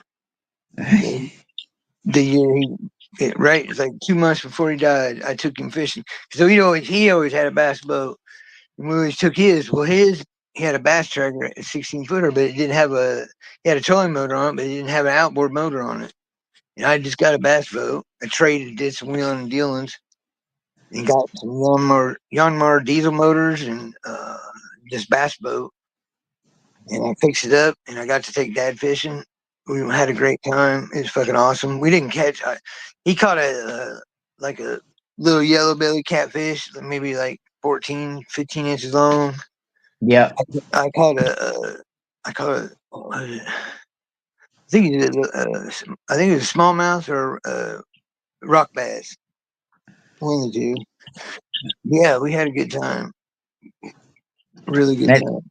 that's really cool, eh? Because he can talk, and it's out there, and it's away from everything, away from other people, away from Exactly. yeah, And nobody can take that from me. Fuck you, yeah, my sisters and brother. Fuck y'all. They took my boat, even, but I don't give two shits. I got to go fishing with Dad, and he died yeah. after that. I don't. That's where all the money they stole from me. Every bit I paid. Whenever I talk to him, I always had a good conversation with him. He was a great, Yeah, great guy. Yeah, yeah, he's a good guy. Really yeah, good guy. He's a hard worker. He just Dad was Dad was hard, not smart at a lot of things in concrete and construction. And that's where I come in. We started working. We started doing a lot more bigger work and shit. And he just wasn't. He wasn't. Uh, he didn't have. Here's what it was. I think he didn't have to put his time and thought into doing the concrete because he just wanted to finish concrete. He didn't want to do all the prep work and all the cutting and Organising and the quantity surveying and all all that. that shit, because he had a job at General Motors making Right. all that money. So he had job security. I didn't. That's what I told him when we first started. I'm like, Dad, we're not doing much work. I was doing a garage. I was doing for FTWSTAGE. I was doing a 2-car garage every day Yeah. by myself. By myself. The triaxle would back up to the door. I didn't have the Bobcat in. Yeah. Back up to the door, and I'd shovel fucking a ton of triaxle load of fucking gravel in with one helper. It was just me and a boy, a 17, Yeah. 18-year-old boy. Yep. So And you put the whole lot down. yeah, I would get there in the morning. I'd have the gravel there. I didn't order the gravel. They did. They'd have the gravel there. I get there about 7 to 8 o'clock, and by 1:30, I'm pouring. By 5:30, 6 o'clock, I'm out. You know. And so, what sort of machine did you have for making your concrete? No, we had it ready. I got ordered it. They paid for the material. I ordered it Oh, from a okay. ready mix company. It was like 7.5, 8 yards every garage floor. Right. And I'd put that down by myself with a silly stick. And yeah. Yep. So the boy was just laying it, and you were screeding. No, the boy. No, the boy just washed my tools, basically. Yeah. Yeah, because I can pour it. You get good drivers, they can put it down. All I gotta do is knock the fucking high spots down, and then I start silly sticking it. You know what silly stick is? That was just a bar. Yeah, with like 2 snap handles on it, Yep. the concrete snap handles, and it's like I like to use a 4-foot cedar silly stick on Yeah. stuff like that. Yeah, Yeah. yeah, and get them real good fast. Put your grade stakes in, some D stakes with the nail in through the hole at your height, float Yep. around it. And, Post and, stake. and you were working with steel too, right? Yeah, every job had wire in it. Yeah. Absolutely. Yeah. Yeah, I didn't do a job. It didn't. You can't that Nikon and fiber mesh shit. Yeah. No, it's useless. Yeah. Yeah, you can't throw a bag in a fucking truck and say that's the strength of wire. There's no way. Plus, if you don't have enough headwater and you don't put the bag in properly, the fiber mesh clumps up, and then Right. You have you got got pockets balls of it. Yeah. with Yeah. the weak voids in your concrete. Yeah. Exactly. Yep. Yeah. And I always use steel, and I used to have little cones. I just to put a cone down, and that would keep the steel up high enough to get the concrete underneath. You know. Right. Yeah. When I do a job like that, they want a grid. I just lay it on the pea gravel and then have the truck bring the concrete dry, and then Yep. take a chute and move it around, and then just lift it up. Fuck all them chairs and brick pieces. And, Yeah, it's a lot of work, eh?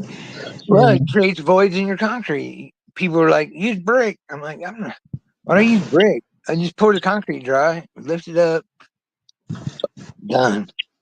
Yeah, but some jobs like a lot of these factories now they use all those cones. They go in with a bloody thing. They're plastic cone. They sitting there. Yeah, we use the wire ones here a lot. Okay. The wire Mm. chairs, Yeah. but but on your big super flat slabs, they don't use they use fiber, and they use laser screed like Yep. on wheels. And yeah, yeah, I poured 400 or 500 yards in it one time before. Ooh, Yeah, that's yeah. a big job. Yeah. There was 15 of us in the laser screed. But if you Yeah. had good drivers, a guy on each side of that laser screed's all you need to keep the stuff from running out over the into the where he's you're already both loaded concrete. Yeah. So yeah, I've done Walmart's, Lowe's. You're on good shoulders for a bull float, I reckon. Yeah, oh yeah. Dad was always both float man till he couldn't do it no more. Till he started, he did his boat pole. His last time I let him boat float. He took the boat float and he ran it up to the wall in a pole barn and then tipped it too much and created a in towards the wall like 4 inches with boop. Oop. Yeah, Okay. I'm like you're fired from that job. You're just he's like well, good. Like I said, eventually you're gonna be fired from every job, Dad. What are you gonna do? I'm fucking retire. Like you liar, you ain't fucking retiring. You lying some bitch. You never retire. And he didn't. He was working up to the day he come home. Me and him were doing a septic system for a little girlfriend he had that Yeah. was like yeah. She was like a millionaire and she was sold her well, here's how she became a millionaire. She had 300 or 400 acres in her house and this farmer bought it all, paid for it, but she could stay in the house till she died. Right. That's a bloody good deal. Hell yeah. But he was already farming it before they made the deal. But yeah, she Right. got $1.1 million for it, and she got to still live in the house. Wow. Yep. So, but she put a trailer in for her niece, and then if she got older, she was going to move in with her niece. You know, because she couldn't move her niece down to the farmhouse. She was going to move in with her. It was just down the road across the street. She owned like 10 acres. So Dad and I were putting the septic system in there. We had the tank set. We had the footers done for the trailer, and we were getting ready to do. He was working on the finger system. We were actually the day he came home, and then never went back to work. He was putting the fingers out to the junction box to go Yeah. off for your laterals. That's what he's doing. He's putting that line in. Yep, yep. Fucking crazy. What's Maggot say? Pulled it away from the edge. Yeah, he turned. No, I love a 6 foot channel float. I don't know if you know what that is, Dino. A channel float. It's a, Uh, it's got high. Aluminium. It's really high front and back. It's like a big. Okay. Yeah, So it's it like hasn't got a small lip like that. no, it's not a small one. It's tall and it's thinner. They call it Okay. a channel float because the front and the back, so you don't have that warpage. But how did you drive it? Well, Well, it's snap handles, and all of our snap handles had them handles where you twist it and you can turn yeah, but it must have had some kind of head to go into that channel. that. No, the channel just had the head. Yeah, the head with the. A lot of them have chains on it. I always use these. They're called knuckleheads. They're gear driven inside. Yeah, I know. I Yeah, don't use the chains because them chains once you come and then they slip. Fuck them chains. It's called a knucklehead. That's that's the like kind. a piece going into the middle like that, and it goes like that. It's got Yeah, 4 bolts on it, and then yeah, it's got a gear on it. When you twist it, it moves it. You can change your pitch on it. You can yes. go out as long as you can keep them handles off the concrete. I can usually go out like 4, 5, 6 handles. I've even done like more handles and had a step ladder there and got up on the step ladder and started feeding it back. Yeah, 'Cause, yeah, like in a pole barn that's enclosed or yeah. yeah, yep.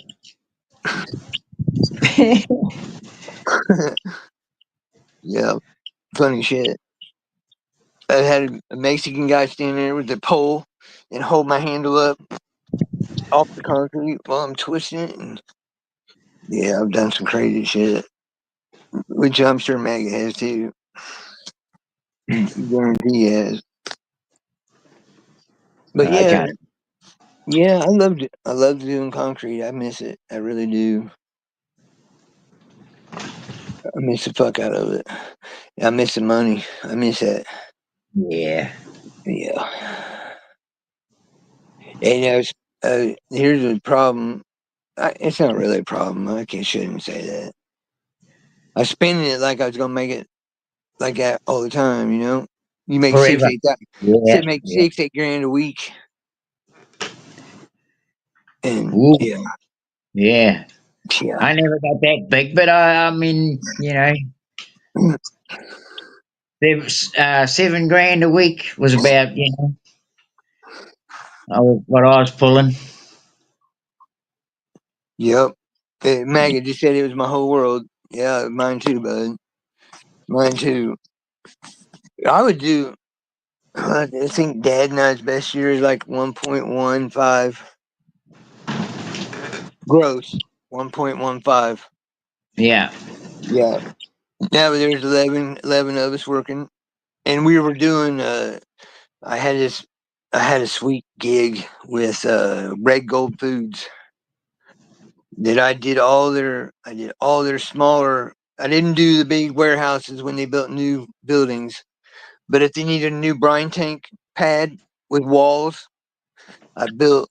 I told Maggie about this. I think I built the ramp. I might have told you too, but I built the ramp where they unload the tomatoes. I helped the engineer and I work together design that because they float all them tomatoes out. Well, liquid tanks. Yeah, yeah, yeah. Yeah, fiberglass tanks with tomatoes in it, and then they open the valve gate and they take these snorkel heads and flood the tomatoes out. But it Yep. had to have this right pitch, and yeah, that was. I did a lot of work for Red Gold Foods. I'd make 150, $200,000 a year just off them, and that was all winter type work. I did a trench drain one time inside the factory as they were still running. It went from 3 foot deep, but actually it was like 3'4" to 7 inches, and it was 175 feet long, and it went through the factory while they were running. Still, they're like, "Can you do this?" That was one of my Yep. first. This was my second job for them. I did one job. They're like, "We like your work. Can you do this?" And I looked at it, and Dad's like, "Man, it's gonna be hard." I was like, "Yeah, we can do it. Yeah, we'll do it." And Dad and I did it. Me and Dad and two other guys, 175 foot of trench drain while they're operating the tomato or ketchup line. Yeah. Yeah, yep. It was like 1997, 96, 97. Yeah. Yeah, I've got a hammer on a Hydra hammer on a fucking excavator Yeah. hammering, and I'm like a half inch away from this 25, $26,000 machine, and all it did was I couldn't believe after I said, "Don't tell me how much it is." Okay, yeah, tell me after. All it did was it would read the tomato. It would read the ketchup bottles and see if the silver part that they put on the top, if it Yep. went down, if it got down in the bottle. 25, $26,000 for this machine. It's like a X-ray machine, Right. but it would kick if a bottle had it in it. It would kick it off the line. Yeah, 26 grand for that motherfucker. But I was like working. I was half inch away from it, jackhammering with a mini excavator. All I could do is, in Bobcat mini excavators, you can swivel the front boom, Yep. Yep. and you can turn. I couldn't turn. All I could do is swivel the front part. Is that like 15 feet there? Yeah, it was fucking, and I was going between two machines. It wasn't like I had all the room on one side, and it Yeah. had to Yeah. be. I was a half inch from this machine and like an inch and a half from this machine. Yeah, Dad's like, "You hit that motherfucker, our insurance is gonna drop us. You know that, right?" Yeah, yeah. What was your insurance? It wasn't bad. I had $1 million liability. Uh, it was about 425 every 3 months, every quarter. Right. Well, that That ain't wasn't bad. bad. No, it ain't Yeah. bad. It was a private insurance company that would. I actually had Erie Insurance for the longest time. They would contract out. They were a private group firm. They weren't like a State Farm or Allstate or anything. I just didn't. Now my cars were through State Farm, but all my I paid. I'd say I paid about $2,500 with everything. That's all the vehicles, the equipment, liability, everything. About $2,500 a quarter for that. That's everything now. That's pretty good though. Yeah, it wasn't bad. Well, we didn't have many claims. We didn't have any claims, so Yeah, yeah, that's right. If you haven't got any claims, then that's when your buddy get the thing. It makes it worthwhile. yeah. But, I tell you a job I never told you about, and I didn't even have fucking insurance when I did it. I was 19 years old, and this farmer asked me if I could do it. I'm like, "Yep." He's like, "Got insurance?" Like, "Yep, sure do." I jacked this big, huge beam barn full of hay, and I tore out a block wall. I jacked it up. I took 4x4s or 4x6s and 6x6s every 4 foot, 3 or 4 foot. Jacked this whole barn up with hay in it off the concrete slab. Sawed the yeah. slab, put a new one, and set the barn back down on it. I didn't have a lick of fucking insurance. Not one fucking lick. It turned out good. It was good, but I was very careful. I just say that. Yeah. But yeah, it was for a Simmental cattle breeder.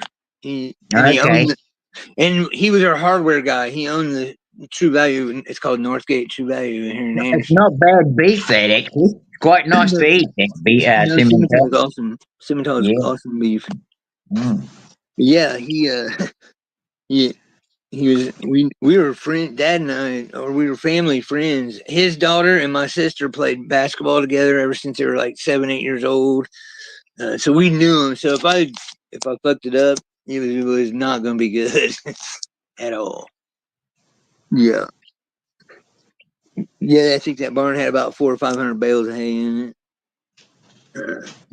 Oh, and were they squares or rounds? Yeah, square bales. Yeah. Yeah, squares. Yep, yep. But That's a yeah, good. That's a pretty good shed full. oh yeah. But I ended up putting in these with that wall, and then I ended up putting in 2 end walls and 3 divider walls. He had his bowls. I was building him walls for his bowls, so his bowls could hit the walls and knock the walls over. In a conventional barn, they get up there and scratch their ass and shit, and they'll knock Yeah. a fucking building down and fucking 2,five No hundred problem pounds. at all if you haven't got match wood. Yeah. Yeah, all 8 inch. Uh, well, the outside walls were 8. That big wall, it was 10 inch because it was 8 foot tall, 10 inch, 10 inches wide. Yeah. Yeah. Yeah, not one lick of bit of insurance, man. I didn't have a Bobcat then. I used his Bobcat. It was an old belt drive Bobcat. Had the old weight on the back. Oh, Yeah. yeah, old motherfucker. That's the one. That's what we had in our business. Is just one of those, an old Oh, track belt. driven with the weight on the back. Yeah. Yep, a belt drive. Yep, Yeah. rickety ass roll cage. Yep, Yeah, definitely. but hey, look, you made things work, and you did. You did the job. You I got did. the You job did. done. Yeah, I made it. Yeah, you work with farmers and they like you, and if you tell them you don't have equipment, or they'll. Man, I've had farmers go out of their way to help me out to make sure I got their job done. I know Yeah. it's their job, but they had a lot of trust in me. And the Yep. other thing, that's the other thing with a farmer, I think too, is like they like to work with man, right? They like to work with you, Yeah, right? definitely. They can't Definitely. help themselves. Definitely. Well, you mean literally actually work with you? Yeah, try and Oh give you no, a hand. No, no, no, I no, don't. no. Give you a hand by getting whatever you need, Oh right? yeah. Yeah, I'd always have the farmers pay for their material too. That's one thing Yeah. I would just pay, labor only. Yeah, but no, if somebody wanted to help me, if it was a say it was a $3,000 job, I'm like it's 3,500 if you help me. It's 3,000 if you leave me alone. Yeah, I'm dead serious. I said it's a mini man. Yeah, many of them. You stay the fuck out of my way, man. You're gonna make me lose your concrete if you're working with me because you ain't gonna work. I'm gonna work circles around you. You're gonna be fast enough. You ain't gonna do it right. Many reasons. You're gonna be mad at me when we're done. So I just assume you not be here.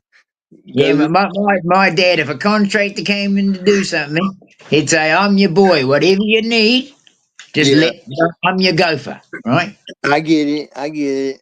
Yeah. Yeah. I just like to. I like to tell them you don't have to worry about nothing. If I need a check, I'll talk to your old lady or I'll talk to you. All you gotta do is pay for the material when it comes. Other than that, I got everything. Right. Yeah, because it just makes your dad probably caused some trouble, some hassle with some contractors before. Because you know what I'm saying. You know how it is. You Yeah, had, you had people do it. I know, guarantee it. It's for sure. Yeah. I mean, first, some of them have even got the idea if they help you, they're going to cut down the price, right? fuck you, fuck no. Like I said, that's when I started saying 35 if you help me, and 3 if I do it by myself. They're like, what? I said, yeah. You think I'm kidding? I'm not kidding. I'm not kidding. I told probably half a dozen guys that probably in my career. Not a lot. I seriously told them that. Yeah, I've told many I should more, have. but seriously, for fucking real, stay out of my way. Probably half a dozen guys. Yeah. And there were, I'd say, 3 or 4 of them were definitely farmers. Yeah. And yeah. Well, farmers are like that. Farmers are like that. They can't help themselves. It's all right. I mean, I respect no man more in this country than the American farmer. Hands down, he's the most versatile, most well-rounded, smartest individual there fucking is in this country. I don't give a fuck what anybody says. That's a Yeah. fact. Yeah. They can do everything from the bookwork to the fucking pouring footers or building grain silos. I've done that too. They have Yeah. these metal forms that put them Putting together. putting roofs on sheds, building sheds, making the Whatever bloody it whole is, shit whatever show. it Yeah. is. I seen the farmer across the street from where I grew up. He couldn't afford to put a grain silo in, so he built a pole barn and then put cables cut across the wall up high and put plywood on the sides and then his metal outside. And he filled that motherfucker full of grain every fall. It was like a 60 by 120, packed full. He farms about 6,000 acres. And Wow, that's a yeah, big block. yeah, yep. And he would now getting it out is a little tougher because you got he had a he finally got a Yep. vacuum Yeah. wagon. Yeah, but he was Pull the grain into the truck. Yep. no, he can dump it he can dump it right in his building's so tall he could dump his truck. It's Yeah. getting it out of the building once he puts it on the floor is what I'm talking about. Oh, okay. Right. So Yeah, it's got no door into it. no, it has a door, but how you get it off the ground into the truck back to take it to the set to sell it. That's what I'm talking about. He can get it from the Elevator. field, Get an elevator. huh? No, yeah, that's what you have to do, but you have to hand put it in there. So yeah, I see why you say you got a vacuum system. Yep. Yeah, or you get one of those augers that have no. He started out with an auger that didn't have one of those pans on it. He just jam it into the fucking corn and then Yep. shovel the corn down around it. That's what he did because he had 4 children, 2 boys, 2 girls, just like us. There's 2 boys, 2 girls. Well, my cousins, my 3-year-old cousins. But anyway, the boys. Well, actually, his hardest worker was a girl, and she ended up graduating Purdue and building 2 factory, not factory, but like these hog finishing floors. They don't fair them anymore. All they do is raise them from like I'm going to say 16, 18 inches tall to market weight. So 50 pounds up to 220, 230 pounds.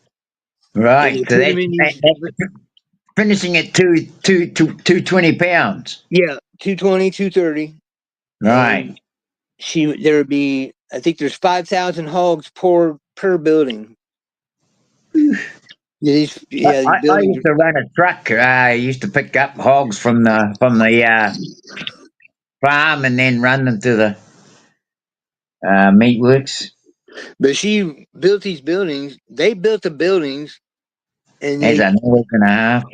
they built these buildings. They put them all in. They paid for everything, and she paid them in 5 years. They do a 5-year plan. In 5 years, she's still making big money, but in 5 years, those buildings are paid off. They're just putting them on random farms here and there. Yeah, Yeah, hog farm's big money, eh? fuck yeah! But you got to wear these Tyvek suits. You can't even walk in it without putting a fucking Tyvek suit on and a helmet or a face mask and all that shit. Yeah, it's like Right. like totally sealed. You can't go in it unless you are dressed to go in it. Right. Yeah, that's one of them deals. It's pretty cool, but it's a pain in the ass because when you go outside, you got to take it off. Don't ever forget your cigarettes or your coke or your drink and get dressed and have to go. Yeah, fuck that. It's a pain in the butt. Yeah, I ain't doing that shit. I'm gonna go outside and smoke speaking of cigarettes. Oh shit. No, yeah, I'm going to have a piece of chocolate. I've been eating dark chocolate. It's called dark Ghana. Yeah, I like dark chocolate chips and uh, some pecans or peanuts. What is it? Yeah, no, it's 72%, which is pretty good. I mean, I can eat 92% or 90 odd percent, but it's not as nice.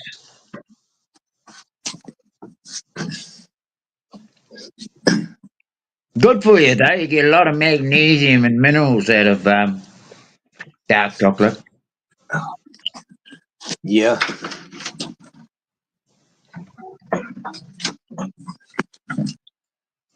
Oh, I've been trying. Oh, you there still? I might be on my own. Anyway, I'm munching away on the chocolate here, but if I'm still alive, I'll keep the show going. Um, so what I was going to say was, I've been looking at getting pearl powder, and Man, I'm glad I come outside. It's starting to rain. Yeah, pick so some shit up. see these shells here, Phil? Huh? You see that shell? Yeah. What kind of shell is that? Let me see the It's other called side. it's called a power. Okay. All right. That's cool. I never seen a shell like that. Right? I never seen one like that. Over here, they're abalone. They're what they call the abalone. Oh, I got you. Abalone. Yeah. Abalone. Yeah. But these ones have got a different colour on the inside, as you can see, and that's the same kind of coating you get on pearls, right? Mm. You get the mother of pearl shell. They're not quite as bluey green as these are. Okay, I got you. These are only actually, I don't think they grow them anywhere else in the world this colour, only in New Zealand. Really? Hmm. I've never seen it. I'm not absolutely positive of that yet. I haven't found another country though. Turn this But shit. what I've been finding out is that the same substances on these that is on what they call pearl powder.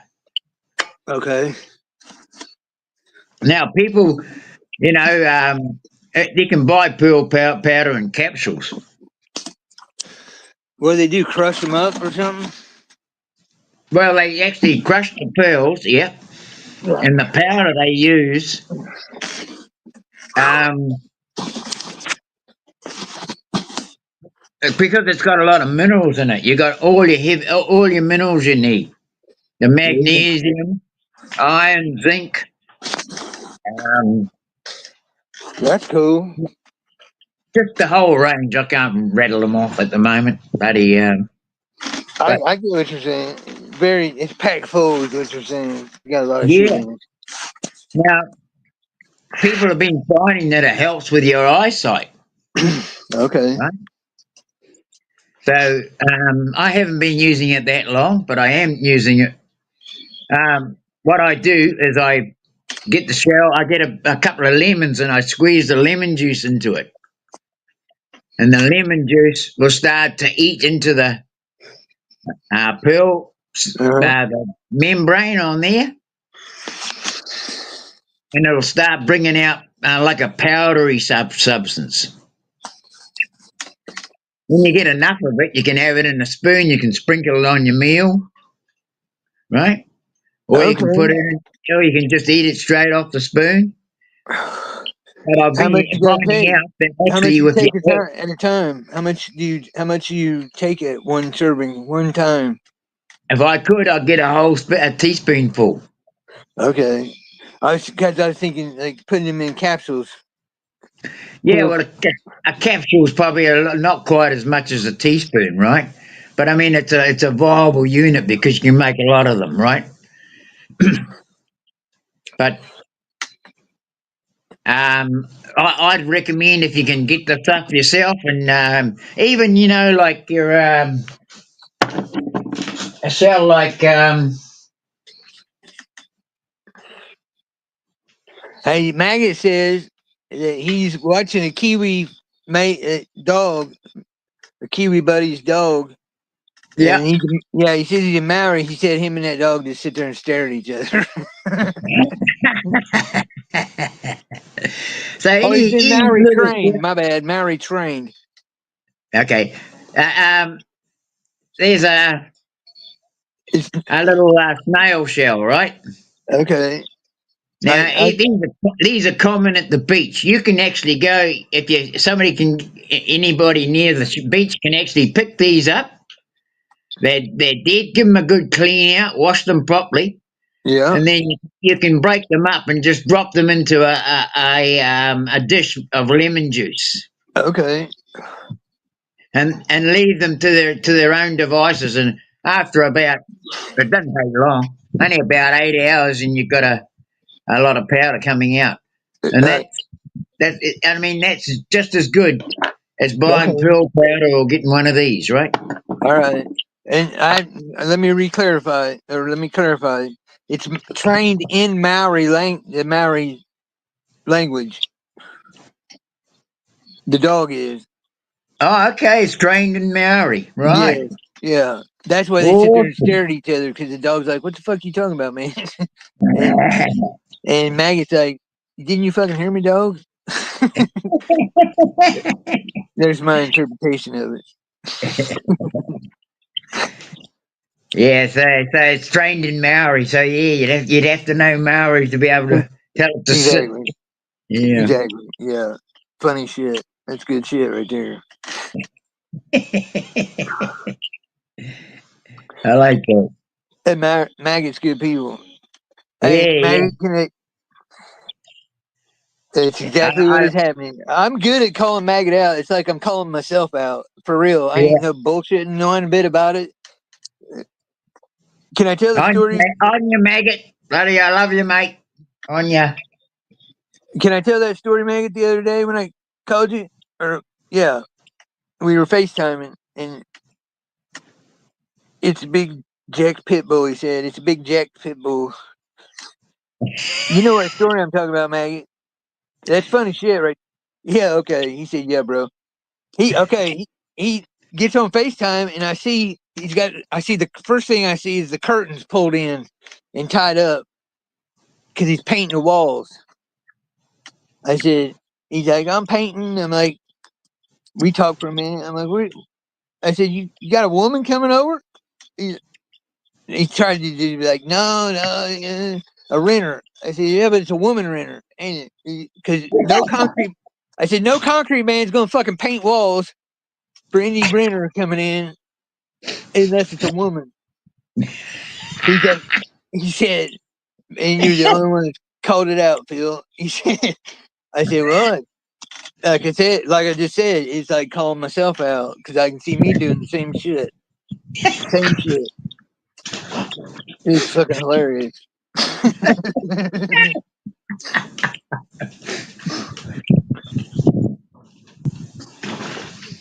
Good keeping it real. Bloody good on you for keeping it real, I reckon. Yeah, I mean, there was a little bit more conversation to it. It's funnier, but that's the I'm gist. sure. Yeah, That's the yeah, gist of it. It's fucking yeah. hilarious. He's like, finally, he's like, yeah, God, yeah, it's a woman. Yeah, so it's yeah, I think it might even said, really you don't even want her there, but because I know Maggot, because he's like me. Chick's hurting. She's in a pinch. Something's going on. It's always this. It's always that. You don't need the money, but the money's all right. But is it worth the hassle of having somebody there? Nah. Depends what the situation is.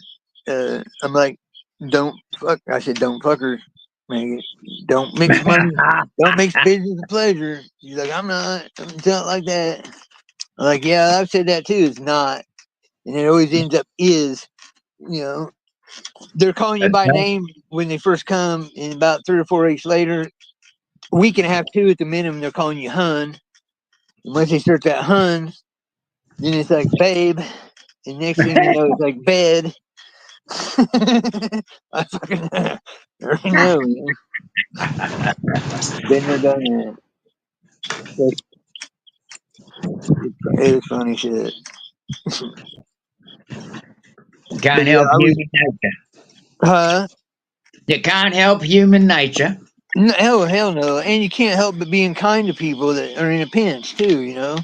Yeah, of Man or course. woman, man or woman, Maggot would have looked out, but I'm just saying, I could tell it was a woman.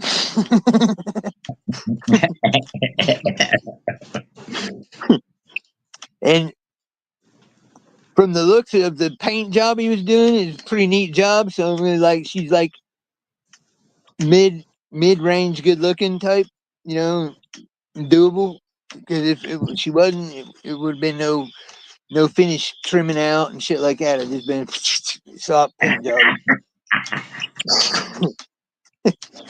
He's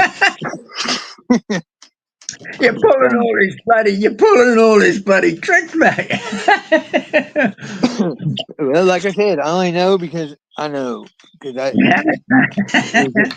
like I Because you said, do the same. it's like just like calling myself out big time. Mm. Yeah, I hadn't. We weren't talking, but it took about 5-7 minutes on seeing it. I'm like, called it out that quick because it's funny shit. Maggot's good people, man. Really good people. You got a cricket there with you. I got a lot of crickets. I got owls. I got coyotes. I got all kinds of shit around here. You know that owl that I found? I've gone and set him up. He's starting to get a bit smelly, but I've set him up in a bird nest. So when it dries out and goes solid, I'll show you. Okay. Mm.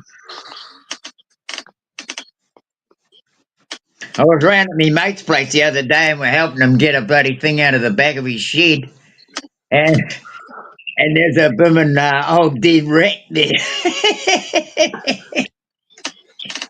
And I looked at it, I said, "Hell, that's dry as." He says, "Oh, don't throw it away." He says, "I'm going to use that. Oh He's going shit. to paint it up."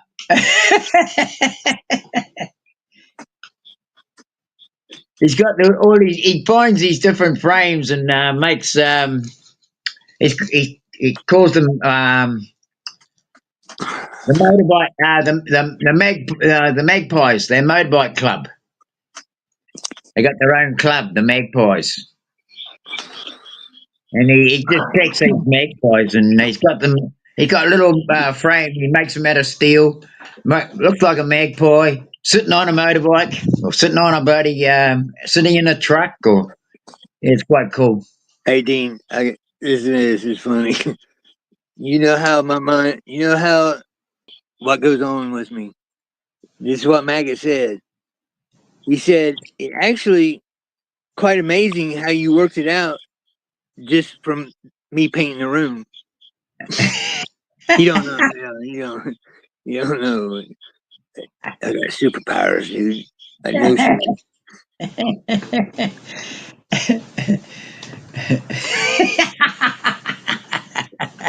For real. Once I'm in tune with you, I'll tell man. you what superpowers he's got, Maggot. He does the same kind of tricks. Yep. When I'm in tune with somebody, I know I'm in tune with them, bro. There ain't no. It's not like I read your mind and shit. I just know what you're doing when you're doing. It's like I don't know. It's an uncanny gift. It's fucking amazing, bro. I can finish your sentences. Dean and I do it all the time.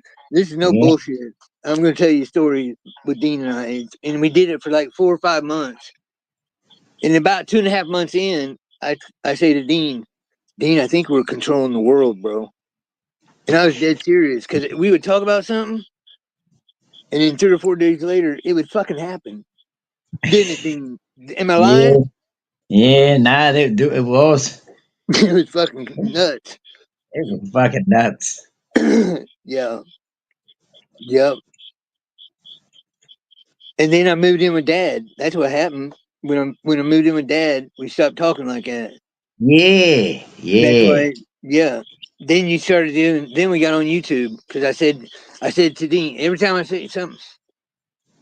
I'm just gonna say this. I know there's people out there that are like us and like me, like all y'all. We all got different gifts, but my gift is like speaking the future into existence. Isn't it, Dean? Yep. It's fucking crazy, man. Because I told Dean, I said, Dean, we need to get on YouTube. What was it? 2 weeks later, you're on We Are Awake TV. Jared sent you that link. Yep. It wasn't 2 weeks, and then I'm up a week later, and we're on YouTube. That shit happens all the time, all the fucking time. Yeah, Yep. it's We it's hard marched forward there. to. Pardon me. I say that was a good march forward. Yeah, it's Dean when he says it took me a while to get to where I could be in it like you are.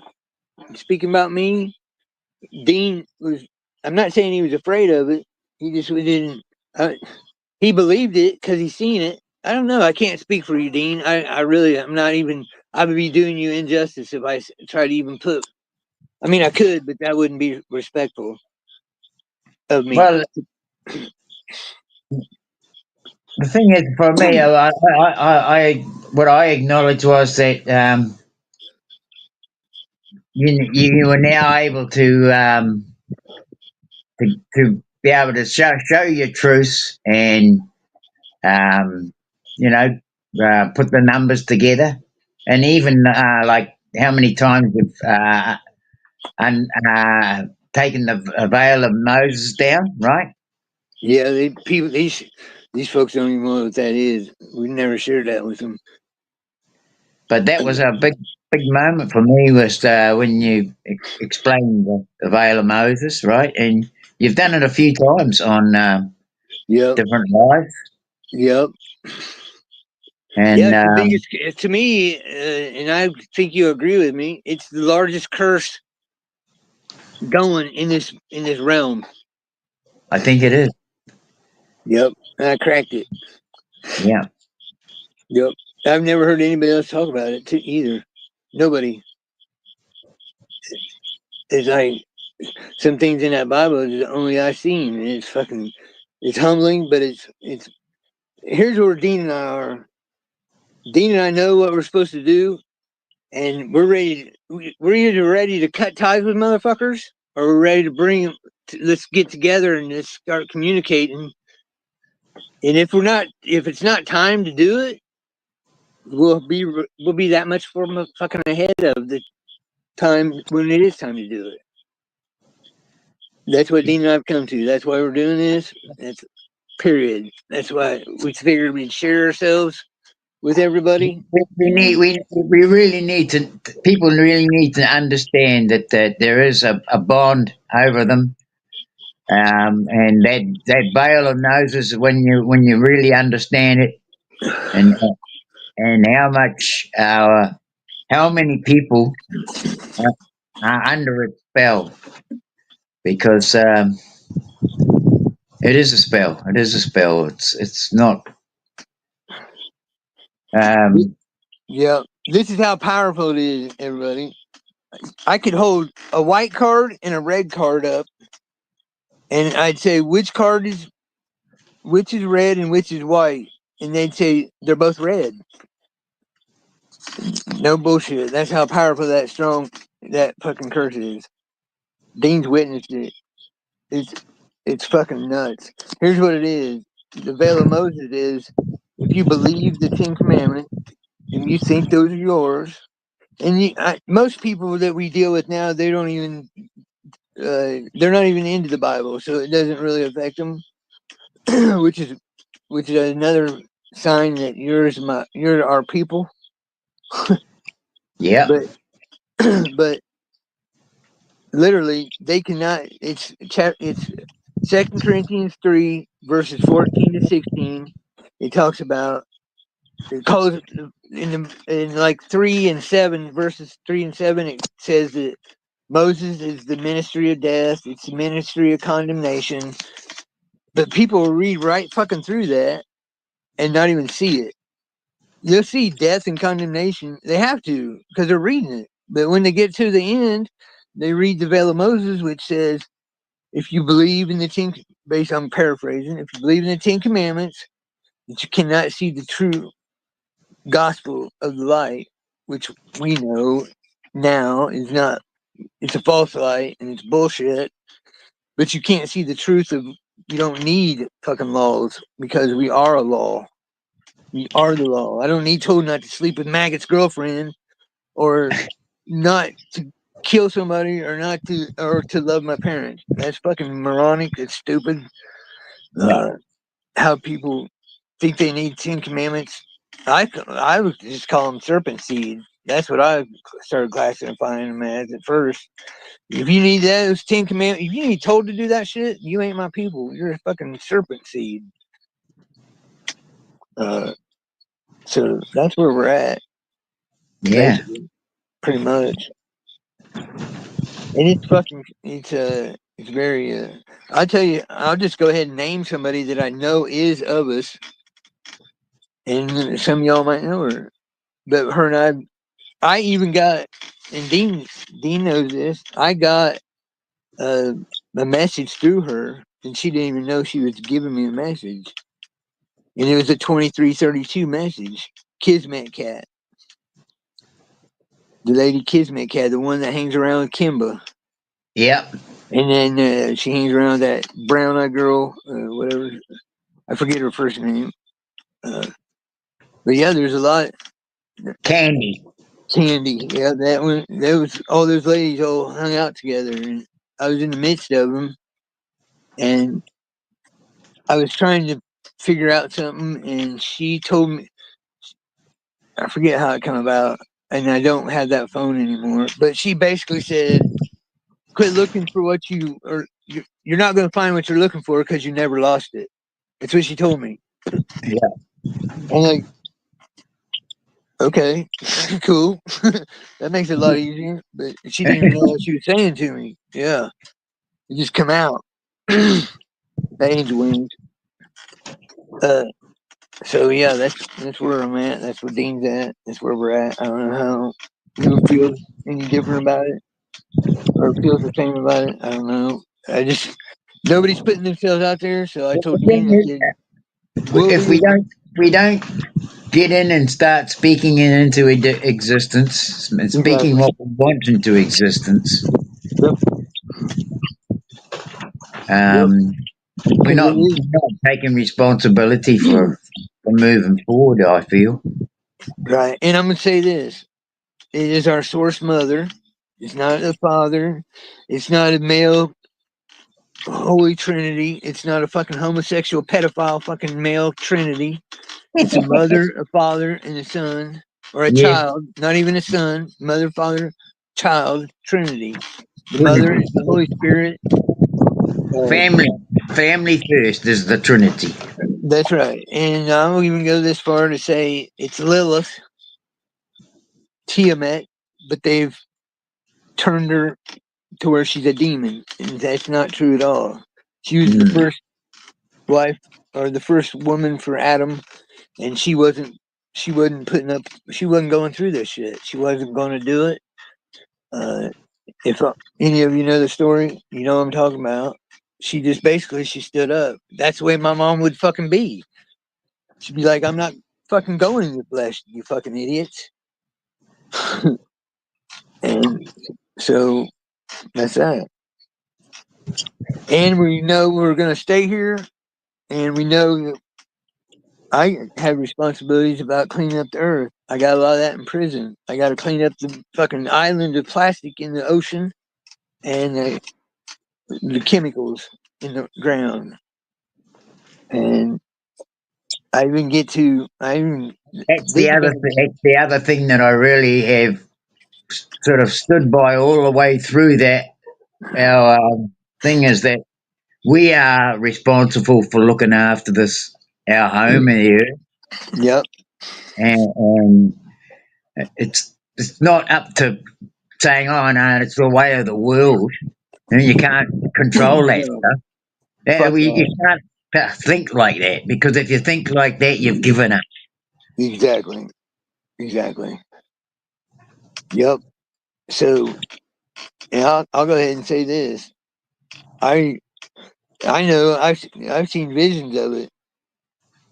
Motherfuckers don't want to do what we want to clean this. There's gonna be people The here. only way All this to make a rapture and all new this shit. heaven and a new earth is to get stuck in and do it ourselves, right? Yeah, but the people that did it get the opportunity to clean it. Is what I'm getting Yeah, at. And yeah, we've talked about this for a long time, Dean. yeah. Uh, I'm going to get 55-gallon drums, poke holes in them, seal them up with them alive in it, and kick them over off a fucking barge and make a reef out of them. If they can't fucking contribute in with their minds and their hands to clean up this world, then they're going to pay. They're going to be part of this world, and they're going to contribute to it, whether they fucking like it or not. That's where I'm at with it. Destroy out of love. And I have no problem with it. The shit they've done to us.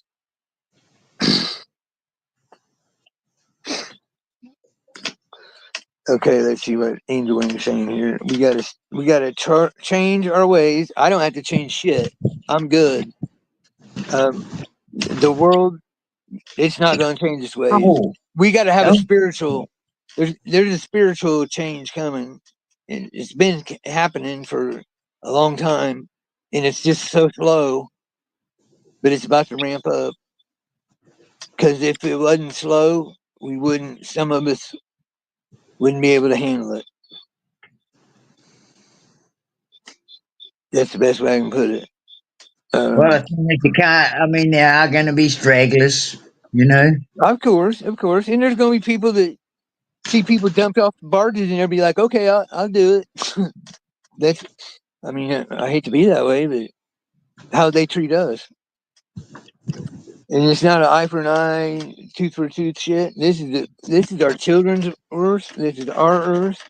They fucking destroyed it. It's time for us to take it back. And that's what the masculine energy is here now, and the feminine energy is coming, and that's that. That's that. It's period. I'm not going to pussyfoot around it. That's just the fucking way it is, and that's where I'm at with it. And if people don't like it, they can fuck off. Or come on, brother and sister. I'd rather that be that. I hope that's more of people I'm talking to, which I believe it is. But a lot of people are going to resist it because they're like, we're supposed to be within, and we're supposed to do this way and that way, and you know, doing it all within. Don't do anything without. You ain't getting shit done out if you're always within. You can only do so much shadow work and dark work. You're fixed. That means it's time to put it out. Period. I saw the day the earth stood still. How can it? It's already standing still, girl. What are you talking about? In my feed for 3 days, definitely It's a never. hint It's anything's coming. Huh? Do you it's mean never literally like it moved. stopped turning? The only time the Earth moves is when we have an earthquake. Yeah, it don't rotate. It's not a globe. It's not. I don't know what it is, but I know it's not a fucking globe spinning around at 66,600 miles an hour around the sun and spinning 1,000 miles per hour at the same time. I fucking guarantee that. I guarantee that as well. I But I think don't that. know what it is. We can be in a bowl. We can be in a sphere in underwater. I don't fucking know what it is. I'm not even gonna pretend like I do know what it is. That's stupid of me. I'm not gonna. If I tell you that I know something, it's because I know it. And I'll tell you when I don't know something because I'm not gonna. I don't want to be quoted wrong, and I don't want to tell people wrong. That's but I've always been. I've never been outside of this place personally, so I don't know what it looks like from the outside. I If do you know have, we from don't the remember it. inside. I do know from the inside I'm not spinning round, and I Right. know that when every night when I look out at the stars, they're usually in the same place they've always been. That's right. This whole Earth thing it's a fucking distraction because it don't matter where we're fucking at. We see it with our physical eyes. Let's fix it. It don't matter what the fuck it is. It's irrelevant Mm, what it fucking is. it really is irrelevant. Period. What it is the effect. The only other thing that's not irrelevant is it's our home. It's That's our home. that's that's kind of the point. Yeah, and we're I'm here to make it right. I'm not here to observe people. No offense to anybody that observes. I'm not here to observe people. I'm not here to train nobody, teach nobody. I mean, I share, and if it helps them and they learn something from it, great. But that's not my job. My job is to move forward. You know, we're in like a holding pattern right now, and I'm getting antsy because I see it coming. I see the Noahide shit. I see all the fake synagogue of Satan bullshit that's going on, and people are like, la di da di da. But it's moving in quickly. Yeah. Um, Okay, let me talk to you about what Elohim means, and I'm gonna tell you straight up, no bullshit. Elohim means male and female demons. Dajjal. That's exactly what the Elohim are. The Elohim is not God. They're they're not God. They made the flesh because there's no God here. There's no source. Source's work is is here. Is the only aspect of it is here. Her aspect of her creation is here. They've taken her work and said they did it.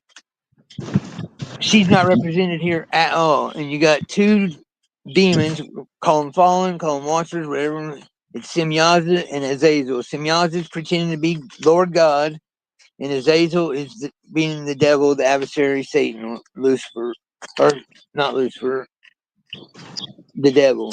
Lucifer is Semyaza. And he's also Jesus, and Quetzalcoatl and Maitreya and Nobody can tell me any different because I deeply, deeply fucking researched this shit years ago. Years ago. And I don't mean any disrespect to anybody either.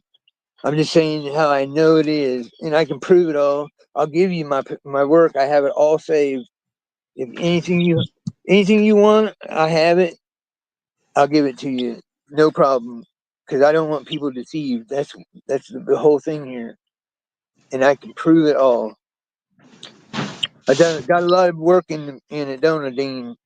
Yes, and it's all documented. I know you've got it all. See, she said they're not demons. Yeah, they are demons. The Elohim is not gods. They're not the Anunnaki. All that shit. That's them trying to insert themselves as our creators. It's like reptilians saying there's dinosaurs here. There was never fucking dinosaurs here. They're giants, and they're hiding. The Smithsonian's been hiding the giants to hide our true identity. Oh, there were dinosaurs here. I think there were dinosaurs. I don't think there was. I think all those are precast. They're all plaster cast. There might be man. I won't say there's. I'm going to say there's not reptilian dinosaurs. I'm not going to say there wasn't a woolly mammoth.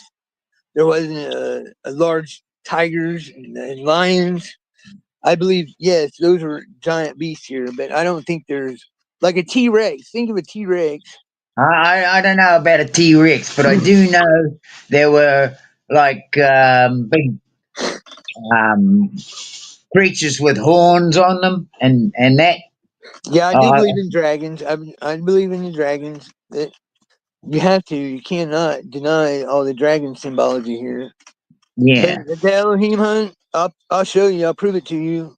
However you want to do it. Let's see. I'm gonna read what she said.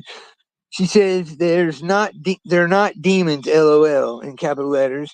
Just because they use arcs to remove animals from here, don't make them demons. It's not what happened. LOL. Their job is solely to protect Earth, not humans. But now they help humanity. That why are they helping humanity if that's not their job? Number one, and number two, why are they so deceptive and so tricky and so? Why do they not appear? Because they used to appear. Why can't they appear anymore? Well, I can tell you why they can't appear anymore. Because their time is up. Their time's gone. And I'm not saying there isn't spirits going to remain here, but they don't have. We're taking it. We're going to be more of a spiritual body, and we're taking over. That's what this is all about.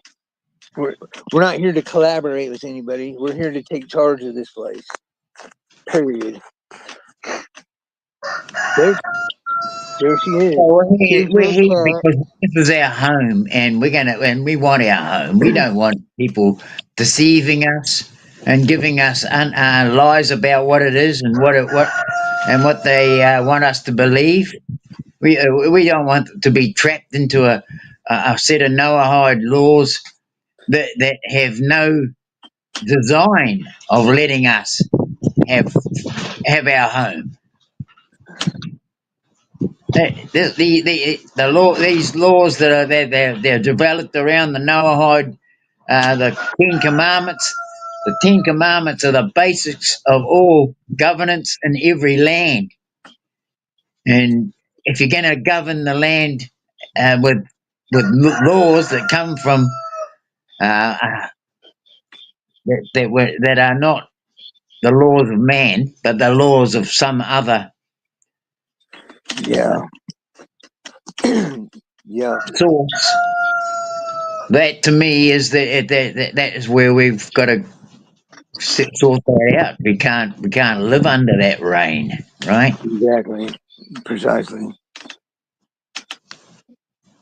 Um, Kismet cat in the chat. They're awesome.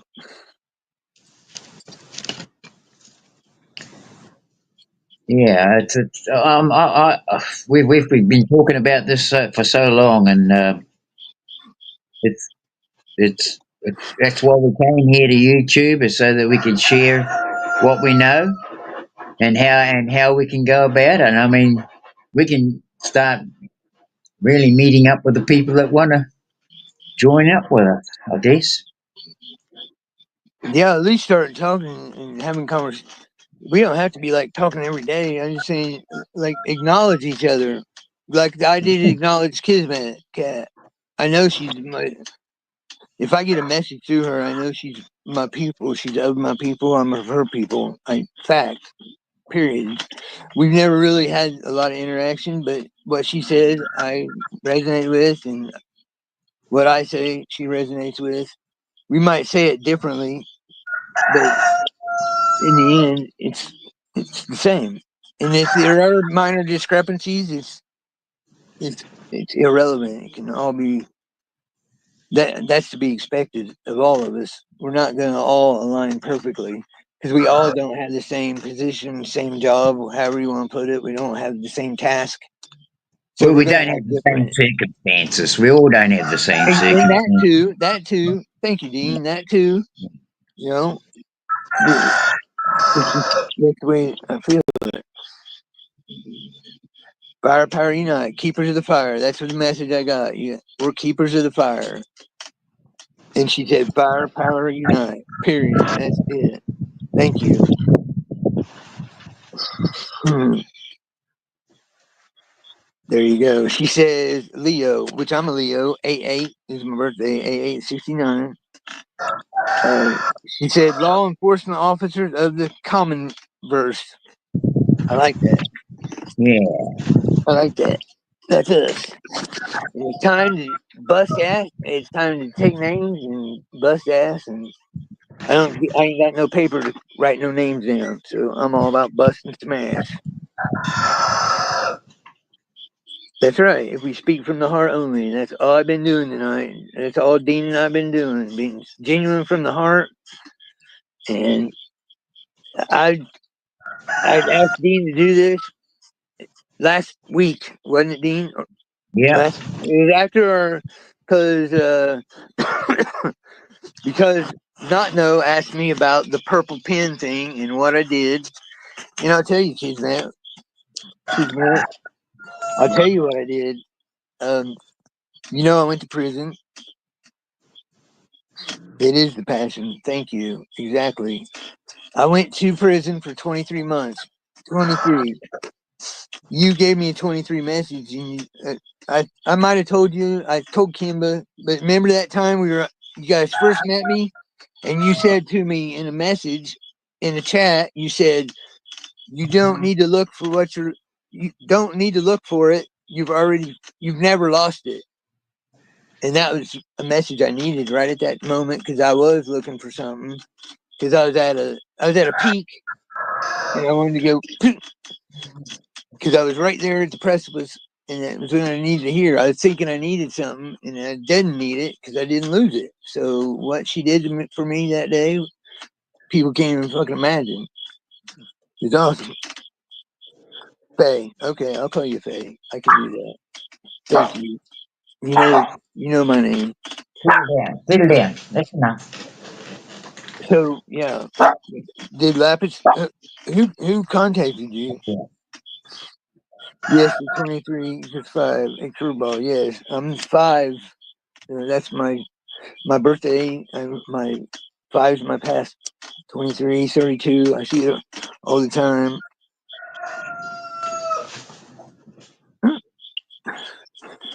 I got that.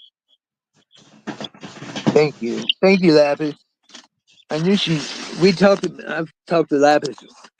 Actually, Lapis and I have had like an all night, like literally all fucking night until 8 in the morning conversation. Dean, I didn't tell you that, but Right. Right. yeah, it started like I'm thinking like 10, 11, maybe midnight. We That's talked enough.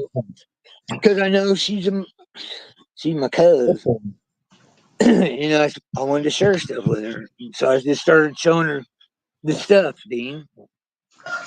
I'm like, because she kept saying something, and it led me to show something or say something, and then we were like bounce ping pong and shit off of each other, like it just flowed.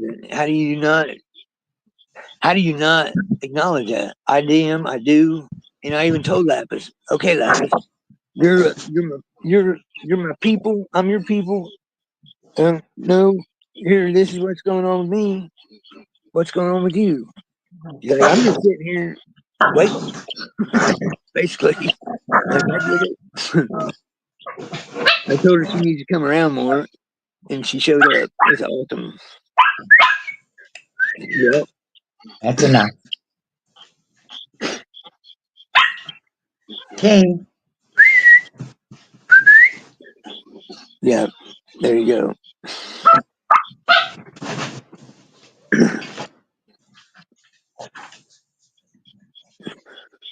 I Yeah. love her to death. Oh yeah, I have loved Lapis Blue from the instant I met her. I knew she was good people instantly. There's That's no enough. question. When you When you know, go you like know, that, you go type inside. stuff. So thank you for being up so late and coming over, and I appreciate you, Mister Miss Betty. What's your ascending sign feel? It'll help guide your path. Uh, um, I don't even know. My birthday's 8/8/69. I Come don't on. know. I don't do any of that astrology stuff. I just go through life, and I get it a different way. That's all. I just get it because, as you know, we don't all get things the same way, and I'm cool with learning stuff. Um, absolutely with it. I'm down with it. But just some things, we all have our different ways of communication with source, and mine's a little different. I was watching scary YouTube vids. No, we're okay. And that's one of my forms, white tiger and blue. Okay, the color swirl. Okay, cool. Yeah, I'm just really a simple man with a simple plan. I'm really simple. Let me turn this camera back on. I'm sorry. I'm really so simple. It's fucking sick. I'm like, I try not to. I try to speak simple. I don't try to over articulate. I don't try to overemphasize. I don't try to talk over education wise people because I know we all have to relate to each other. And there's a lot of this stuff you're talking about I have no idea about. I'm just also because it initiates the phrase "you are welcome," which opens hearts. Yeah, I can agree with all that because I speak stuff. Uh, Deane and I were talking about that. I speak stuff into existence all the time on a regular basis. It's like I don't know if I'm speaking it into existence. Yeah, I do. Sometimes I feel like I am. Other times I feel like it's just another. I call it the knowledge of knowing. I just know.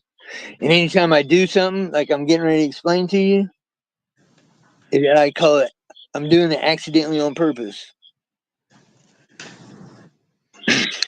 That was the one that was always because that's how I first actually saw how it was happening with Phil. Was that he'd say, "Well, it's just accidentally on purpose," and that's how I first really started to see what was going on. Mm. Okay, so what I did was let me answer one big pun here, and thank you very much. I appreciate you. It's it's all I know. I don't have a lie in me. It's just not. Even if I wanted to lie, I couldn't even lie. Pound. I put pound. Pun. But I appreciate you acknowledging my honesty because How many people is in the chat? I think 7 or 8. We've had 2 or 3 all night until I started talking about this stuff, and then they all started showing up. There's a sign, motherfucker.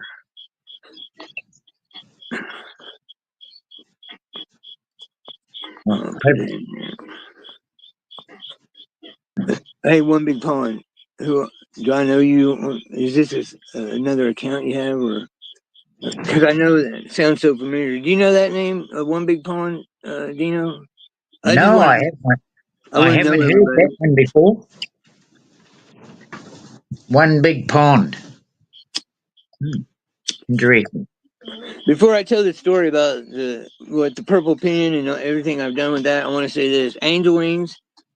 I I love you, but I'm telling you, like you were saying that you admitted it right on my live last time you were up, and I'll pull it up if you want me to.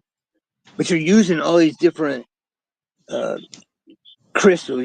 I told you this. You're using all these different belief systems, and you even admitted you have chatter in your head. That chatter should not fucking be there. Period. There should be no nothing in your head except you.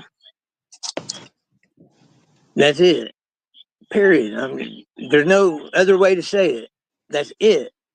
So you're bringing this stuff onto you. So maybe Faye can help explain it better than I am because I don't.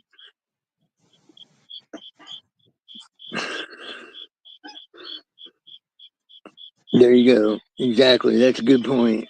That's so true. Only liars state they are the true with everything they say. It's fact. This everything I'm speaking. I'm speaking right straight from my heart, and I've subbed you from somewhere. I've been modded. Okay. Okay. All right. Right on. Sweet. I try not to speak unless I have knowing, or I'll say I don't know. Say same with me. I don't. There's things you talk about. Two disagrees. Okay. Well, that's fine. That's the way I am. I don't have chatter in my head. I don't talk to people. I don't have people in my head. I've had it. I've had a lot of stuff. I was targeted. I had bugs put in my vehicle and in my hotel room. I stopped all that shit. So I can only speak from my experience. I cannot speak from other people's experience. When I had chatter in my head, I stopped that shit. So because my movements are purely sources movements. So I don't need messages because I get them a different way. Yeah, this. Thank you, One Big Pony. I appreciate it. I'm just like I said. I'm speaking from my point of view. I have a different relationship. Now I'll get into enough of that. I'll get into what I did with the complaint to quiet title and a purple pen. And my family put me in prison, which I'm absolutely happy to say. I went to prison for 23 months. Well, there you go. I get it. I get it, Faye. I get it. So here's what happened. My I left when the spirit came to me. I left Indiana because it was so overwhelming. I could not articulate it, explain it, show it to my dad. It was me, my dad, and my daughter. I've raised a daughter from 3 years old to 13. She wanted to live with her grandma, so the hardest thing I ever did. But when she asked me, I couldn't tell her no because she asked me. So a single dad. Her mom died in a car accident where she grabbed the steering wheel, ran us into a telephone pole. My hips jacked up. I got screws and rods in my back. I don't know if you can see my forehead. I'm just showing you to tell you my story. So when I come back home, me and my dad made amends. I lived there for a year, and then he died. Well, when he died, when I was gone, and I think it was before. I'm not sure the exact date, but I bought this 40 acres in 1994. I put his name on it, and then we started building a home on it. Well, he wanted to finish it because he's retiring from the factory, and I didn't want to. I wanted to work on it as we had the money because we owned a concrete business for 21 years doing concrete, decorative concrete with it for people, living good, no problems. Till I had my wreck. Then this is when I think he took my name off of it. It was 2007. He took my name off of it because he thought I was going to get sued and they were going to come after me and take the farm. So was his heart in the right place? Yeah. If he even went to a lawyer and talked to him, they'd know that my wife cannot sue her. The mother-in-law cannot sue me because that's my wife. And anyway, she grabbed the wheel, and I went to court over it. I went to jail for it. They said I killed my wife. My daughter said no, mommy was over daddy, and she grabbed the wheel and was punching him. Boom, right into the telephone pole. And she died in a wreck. So let's go back to me and dad living in this house that we built together, because while he was down there building it, I was running our concrete business. So we did it together. But after the wreck, he took my name off of it for that reason. He never, he's supposed to put my name back on it after everything got settled. He never put my name back on it, and I didn't know it until 2015. And we got into it. Then the spirit came to me in 2016. Then I left for 4 years, come back, was in Indiana for a year, and then after that, come back with my dad. You're up to speed now, pretty much. So when he died, my brothers and sisters, my sister's a state excise officer, state employee. She's like the ATF for Indiana, alcohol, tobacco, and firearms for Indiana. And my other sister, I'm the oldest, and my youngest brother, he's 11 years younger than me. They come down to the house and they tell me, I'm thinking, hey, it's going to be an all four. I even asked to put their names on it before I found out my name wasn't even on it. And I said, let's get all of our names on it. They have homes. My sister's husband is a Bitcoin millionaire. She's a cop. My other sister lives in India in a nice area. My brother makes $2,500 a week working for Wilhelm Construction, the job I got him. So they're fine. Everything's good. I was the only one that lost my home because of the wreck. I was the only one that was down Tell Cities, where I was in the Hoosier National Forest. I think that's what's going to happen. They come down and tell me, we want you out of here. We don't care where you go. You get the fuck out. So I'm like, okay. So I was scrambling to figure out a way to prove, because I didn't sign my name was on the original deed. And this is the only way you can claim a quiet title, to clear the title. So my name had to be on the original deed, which it was. And then I have to prove that that's not my signature on the paper, and nor was it notarized in front of me. And I didn't sign it in front of a notary, which makes it a false deed. There's no statute of limitations on deeds. Once they're made false, they're false forever. The courts will tell you it's like 10 years, but that's bullshit, because I've studied federal cases. There is no statute of limitations. So I come up, me and my buddy, I'm looking on my phone, and I ask him to look on his phone, because you know how people's algorithms, different stuff pulls up. So when I asked him, like 2 minutes later, he's like, I got it. It come up. It's called a complaint to quiet title. I'll give you the code. It's Title 32, Article 30, Chapter 3, Subchapter 1. You can look it up. It's Indiana Code. And it says, this stops, because we went to court with my sister, and she lied on the court doc paperwork saying I stole this. And basically she lied on the court paperwork so the judge would evict me immediately. And I had 30 days to leave. It was January 7th, 2023, or January 7th, 2024. No, hold on. God damn it. Yeah, it was January 7th, 2024. And then I went to jail September 23rd of 2023. That's what it was. I went to jail. It was 2023. So when Dad died, it was 2022. January 7th of 2023 was my deadline to file this quiet title. I did it on January 6th. And it says, this applies to all actions in ejectment and for the possession of property, which I already possessed the property. So, and if I was to give up the possession, they would have had to put up a bond.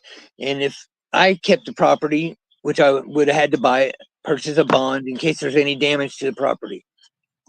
Okay, so January 6th at 3:30, I file a complaint to quiet title. It's got my beneficiary signature, and it's I signed in that courtroom with purple ink. Purple ink is royalty. It's sovereign. As soon as they accepted that purple ink, they don't even know what they did. They accepted our sovereignty in the federal system because all state courts or county courts or state courts are federal courts. Federal supersedes everything. So they don't even know what the fuck they've done. They picked me up January 7th.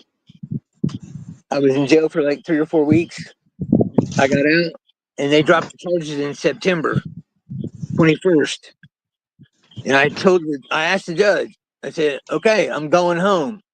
Because if you're dropping the charges, and I filed a quiet title, which stops everything, and it even says at time of filing with the county clerk or any time before judgment, this applies to all actions in ejectment and for possession of the property. I already possessed the property. They had an eviction order, and that quiet title stops it. Period.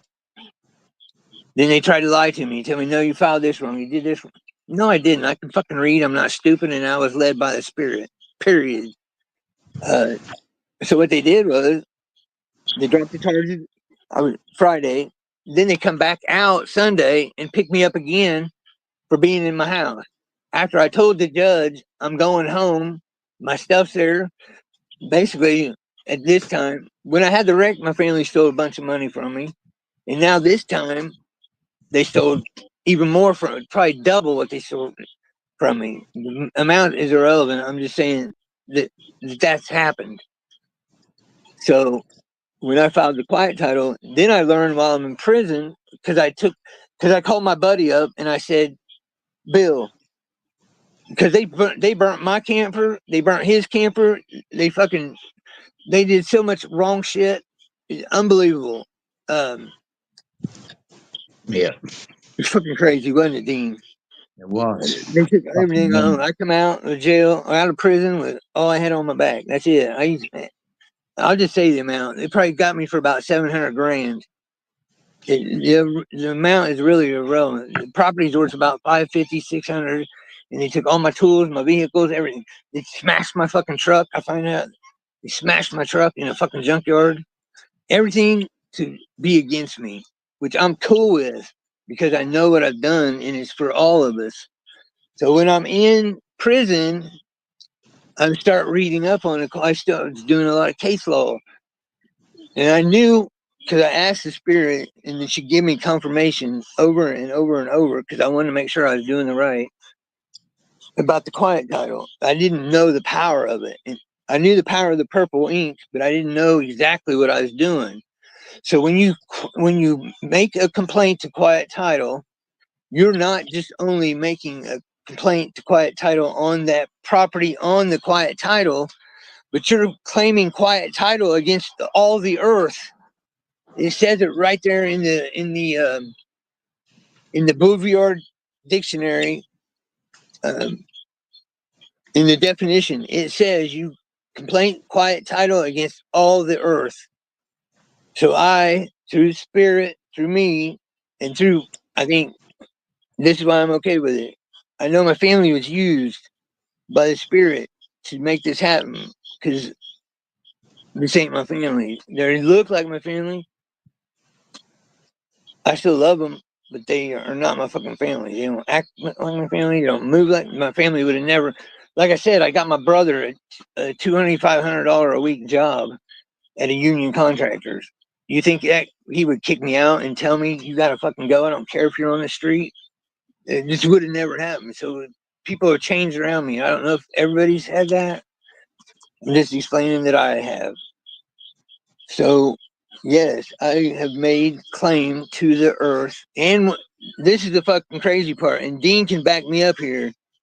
When I was in Facebook, this girl named Tiffany Jinks, it was kind of joking, but I was doing it and I didn't know why I was doing it. I said, when heaven comes to earth, I claim the world. You remember that, Deane? Yep. I claim the world. And she come up immediately, like, I never communicate with this girl. She's not a friend. She's a friend. She was in my Sky group, but I never had a personal one-on-one for her to do what she did. When she did it, it was like, it was spirit, period. She come up and she said, I second it, and she put her name on it too. So as witness, it's public record. All that's been public record. So I'm covered in all parameters. So what I'm saying is I went to prison for 23 months, done the quiet title, signed it in purple ink for us all. So by the spirit, we hold the land again. We don't have possession, but we legally, lawfully, I can't say legally because legal is not lawful, it's the color law. We lawfully hold title to the land again, folks, through what I've done. That's it. That's all I got to say about it. And I can show you. I have pictures of it. Everything I do, I have documented. I have photos, videos, or personal witness. Everything I do. So that's it, folks. That's all. If there's any questions, I'll take them. I see you guys are talking down there, listening. Some of you may know and not care and be cool with it. Like, you can tell I'm genuine. So I love you guys. Love y'all. And if Yeah, well, that's what we all wanted. All wants is really is to have that back, our home. That's all I can say. Is it's I can I believe that has happened, right?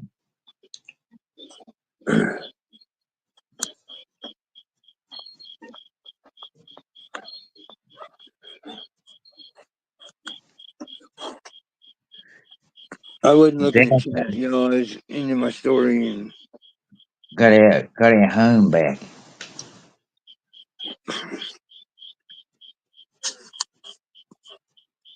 that's right. Yeah, I know it. I know what I've done. I know everything is.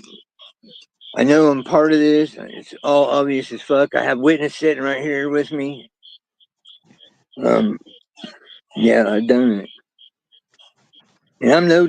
I want to clarify this too. I ain't shit. I'm one of you, like you were one of you. You're one of me. We're all one. I ain't shit. I just happen to be the one that does the shit. It doesn't give me any authority over anybody. I mean, I'm not better than anybody. I just want to clarify that because that's exactly what people start thinking. And I see it in the attitudes of people. And I don't want that. It's not necessary because that's not what's happening here. I just want to share what I've done. Yeah, there's Lapis.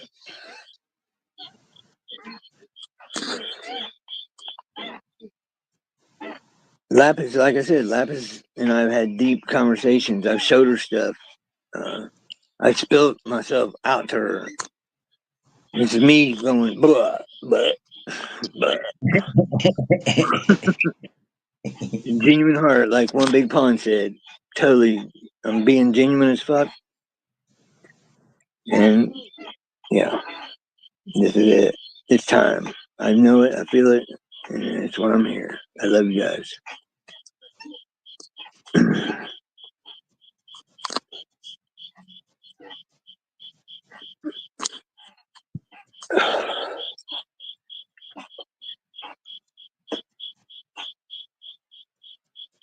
Um, is Dom down there? Is Dom down there? Is he still with us? I don't know who's in here. There's probably people in here. And really, I don't care if there's lurkers. I don't give a shit. Bushwhackers, whatever you want to call them. I don't give two fucks about that either. Because I got nothing to hide. Because what I'm saying is happening. And I know it's happening. So they can do and say all they want.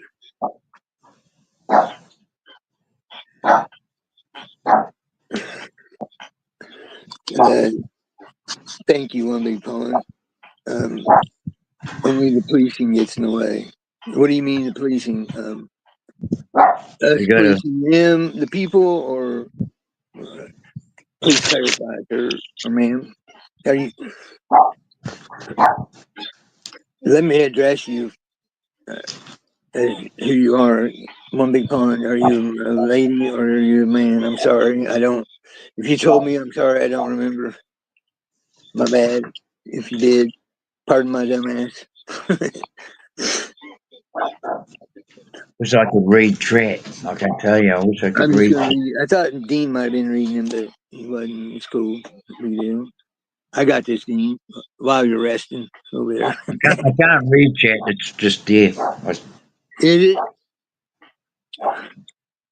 okay? This is just Bill. It's called the humbling for a reason. Yeah, yeah. I've been through that. Absolutely, I've been through that long time ago. Yeah, I'm humble as a motherfucker. I guess that doesn't sound too humble, but I'm comfortable with everybody that I'm speaking with, so I'm gonna joke around. 1982 March 20. Okay. No, see that I can't speak with her on that stuff. Okay, I just can't. It's too much. It's too far out there for me. My stuff's more solidly proven, can be proven, and that's why I have record of it. I can't see a dragon that she sees. So yeah, I'm glad you're talking to her. Thank you.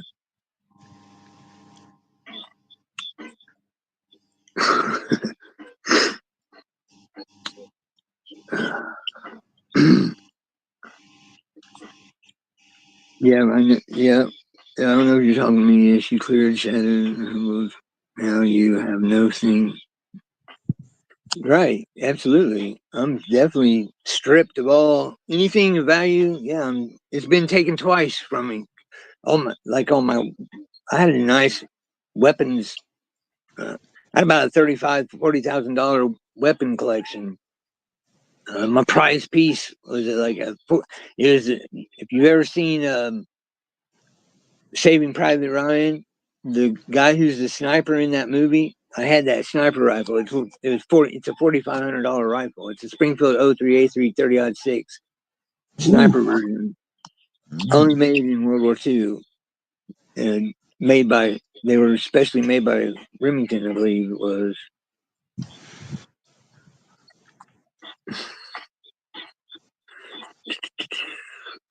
Yeah, yeah, I do know that. I do know that. Yep.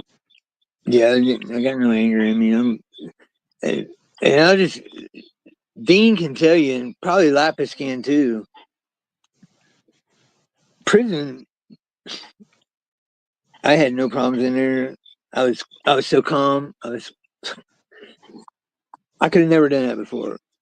Especially because here's what I did. My buddy I didn't say this in the story. My buddy that came over that I called to come over and get his tools that were in the garage that were his, and his motorcycle that I thought was there, but my family already got rid of it. Enduro uh, Yamaha TI 490, a nice bike, gone. My buddy's. Sorry, it irks me. I know it's material shit, but it is my friend's stuff, not just mine. He had a little meth pipe, and they were going to give him. I called him over there, so I felt responsible. I never had a drug charge or nothing like that. They were going to give him 8.5 years. For me, it was a 1 year charge. Well, I already had two level sixes, which were also 1 year charges. So they ran all my shit together. So it didn't cost me no time. The only thing it cost me was now I got a fucking meth charge on my record, which whatever. I don't give a fuck. That fuck that court system. They we own them. I don't get hot headed, do I, Deane? Nah, I'm not calm, really. cool, collective. Honestly, people might say that. I'm totally being honest. Nothing fucking. How you see me now here, I'm getting a little amped up because I'm telling an emotional story, and I know that the emotions are for what I'm doing it for. and nothing else. I'm calm. I'm ice. I have no problem. If I got to kill somebody to do this, I will. If it happens, and I'm just saying that I'll go to prison for it. I don't give two fucks. I would go do 10 years, 15, 25, the rest of my life to give us back what is rightfully ours. That's how dedicated I am. And Deane can back me up on that. Yep, he's pretty dedicated, right? He has lost everything. It's stuff like you said, mates lost bloody stuff. How much? How many? How much did they get rid of that they made all that money on? Right? It's $220,000 worth of tools, Mm. trucks, clothes, household items, boats. I pontoon, a 24-foot bass tracker pontoon, two John boats, one with a swamp motor on it that I built, the other one with the 45 horse Mercury. I mean, the shit it wasn't brand new, but it was mine. It was paid for. So, yeah. Yeah, I agree with that. We do it energetically. Totally agree with that. Yeah. So I'm glad I can talk to y'all guys and tell you what's going on and get it out because Deane will tell you this too. I'm not trying to use Deane as a sounding board here, but I've been wanting to do this for a long time. So I'm done. I've done it. I could kill this live right now and feel good about it. But there's 10 people here. I don't know. I only see 3 or 4 talking. I don't know who the others are. Come up, say present. You don't have to say nothing else. Have they I'll got? drop the, Have got a link drop down there? I'll drop the link again. I did drop it, but I'll drop it again. I got no problem with that. Anybody got questions? I have no problem answering nothing. I welcome it. I I can welcome. try and turn my light on here. I welcome for people to prove me wrong because I don't want to deceive anybody.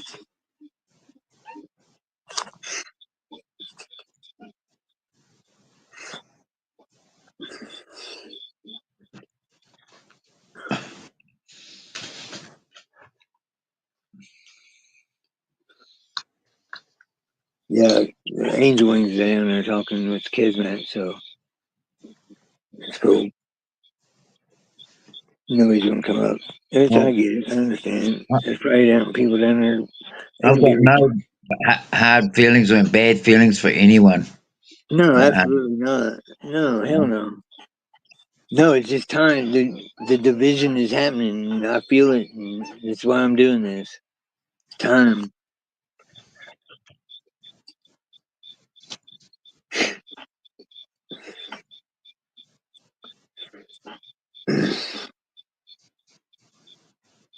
You don't have to do camera. You don't have to come up. Look. Boop. we can all put our cameras out. It's no hard. That's not even. I'm just doing it to show my. Here, I'm just doing it to show my. Um, That's my one there. Should come up like where yeah, is it? Yep, there it is. There.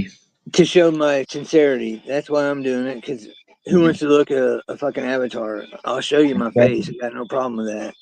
Because Yeah, I when I got that. usually do live streams, Dean's the only one that has his camera on. I don't. I don't turn mine on. And you don't have to come up. Nobody has to come up. I'm just offering. No big deal.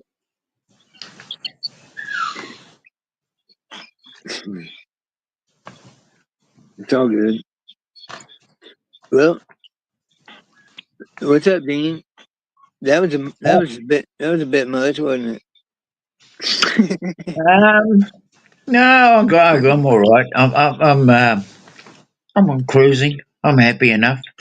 All right. Well, I told you what I say. Let's lead by the spirit, and the spirit led it. I'm happy with it. I'm totally transparent. I got nothing, not a single thing to hide from anybody. that's with me. It's not easier to think without conversation. 100% faith. There you go. It is, but sometimes you gotta to have the conversation. So even if you don't really resolve anything, the conversation gives me. I don't know about y'all, but it gives me things to percolate and to think about, and Yeah, yeah. you can get direction out of just So just a few words. Just mm, actually, I could probably just be in your presence, and I'm for a little bit longer, not personal in flesh, but I'm saying in your presence of being around you, even on chats, lives, whatever, and getting to know people better. So, mm. yes.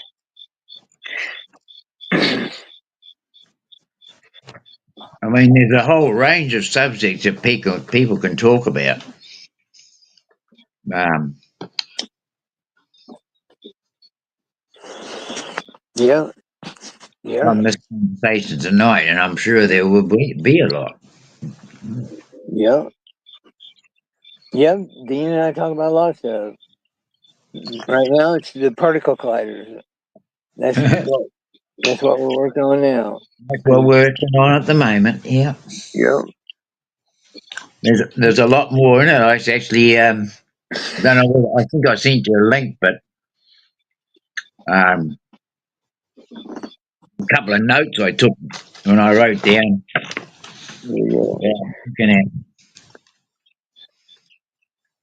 and how it's actually getting into the medical field now, right?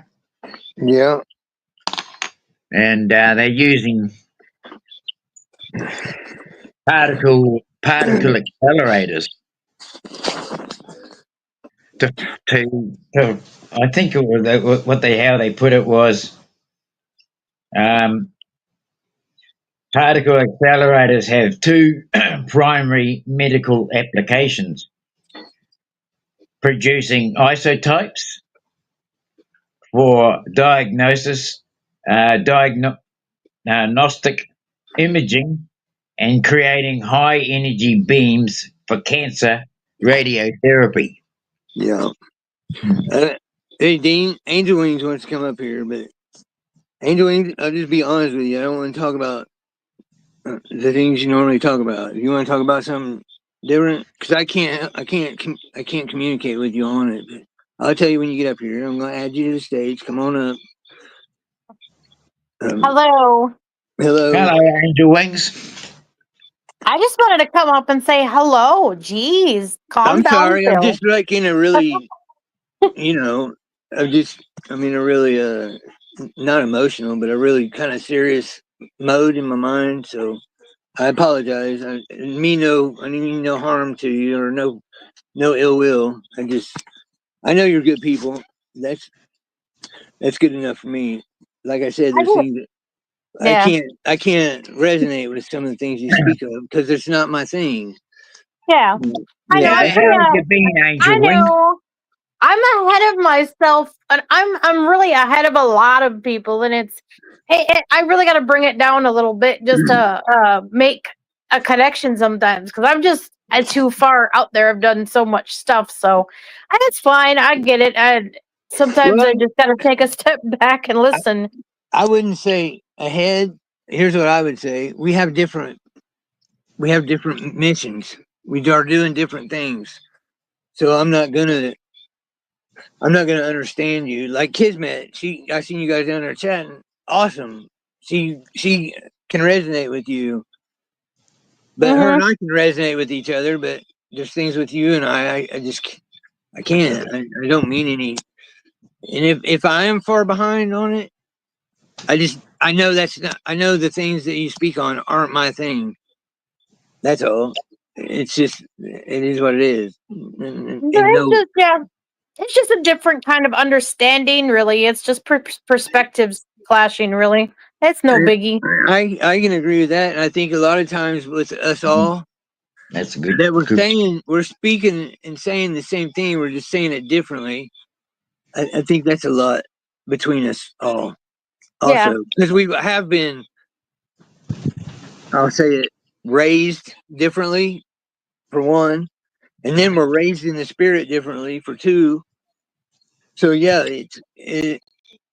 but we have the hearts to open up to each other and accept. Because when you know, I know you're good people. I know that. That's not even a question. It's just like I said, the dragon thing, and it's just not my thing. Like my things aren't your thing. You have no idea about the law and quiet titles and sovereignty and a purple pen. I'm the only one I've ever heard talk about the purple pen. Honestly, I don't know anybody else who's talked about it.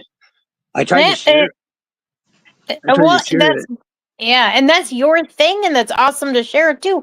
If it's just your thing too, even sharing it's nice to be a part of something and just it's having a conversation with people. Yeah, it is. It is nice to be part of it, and it's now I'm at a place where I know it's what I'm speaking is fact because I've known for a long. Well, I've known for 3 years, but now coming out of prison and learning things and with myself, now I can express it and be okay with it. Before it was people aren't ready for it. I was ahead of them, like you said, but I don't think I'm ahead of anybody. I'm not behind anybody, ahead of anybody. Even if we actually are, we're not, because that's not how we work. We're all one. We're all here in the same boat together. That's right.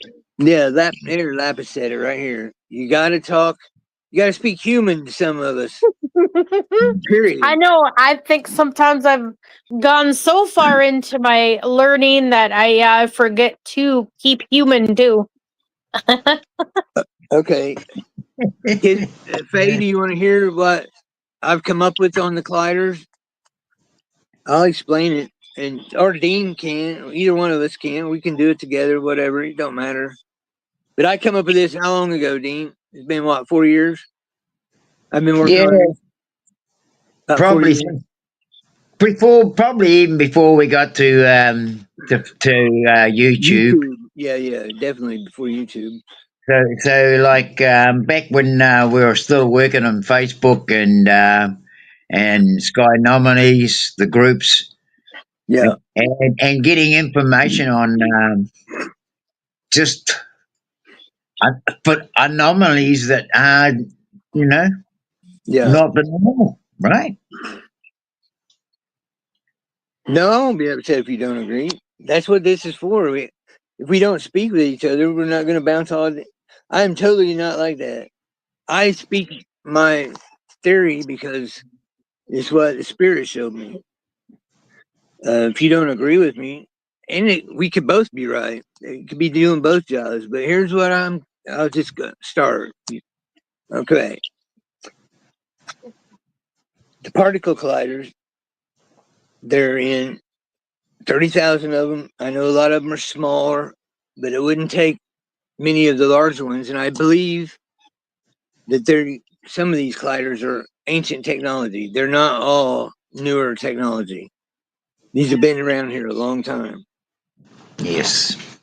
And I've done the gematria, and I always get, and I always filtered all my stuff when I pull a spirit out of a cloud, or I pull it out of I see it in the house, or if somebody sends me a picture. It always comes up to where it filters out the best with green or purple. Usually green for me, but a lot of the craft in the clouds, those are best brought out with purple. Okay, so these colliders, super electromagnets, they're basically holding us in this realm. So what I'd like to actually just interject there with at the moment is that I think there is a true magnetism in the earth. Absolutely, yep. But there's also been this interjection of electro. distorted electro. magnetism, yes. Yes, and it's this distortion, and it's such a high level of acceleration when you're talking about particles colliding at speed and breaking light photons into shattering into pieces. I mean, that is And what you just said, Faye, I agree with that. And I'm not saying we have to like physically take these things out. That's not what I'm saying at all. no. But you know our minds and how powerful they are. If we can come up jointly, come up with a good working theory that that's what's happening between all of us speaking about it, just knowing it, we can defeat it. Period. Yeah. Because we're all high magicians. I know this. I do it all the time. Nothing can phase me. You know, Deane's learned that also through the time being together, how powerful we are. So here's what this is where it gets a little with people. I believe they're doing these dumps. They're calling them. They're doing their uh, tests, or they're running the colliders, and they do a dump. Well, We got all some of this these bloody dumps, material I got to get rid of. Yes. yeah, some of these dumps correlate with earthquakes. And if the earthquake's at night, there's a flash of green light, like lightning, but it's not lightning. It comes from the ground. It's like a supercharge of electromagnetic field, like the color of the aurora borealis. The aurora borealis has been ramped up. The Schumann resonance, it's bullshit.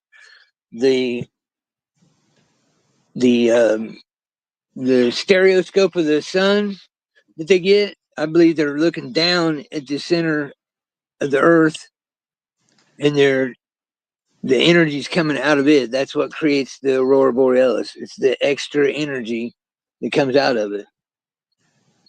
Because according to what I know, this stuff this stuff isn't organic. Maybe even the moon and the sun isn't organic. Uh,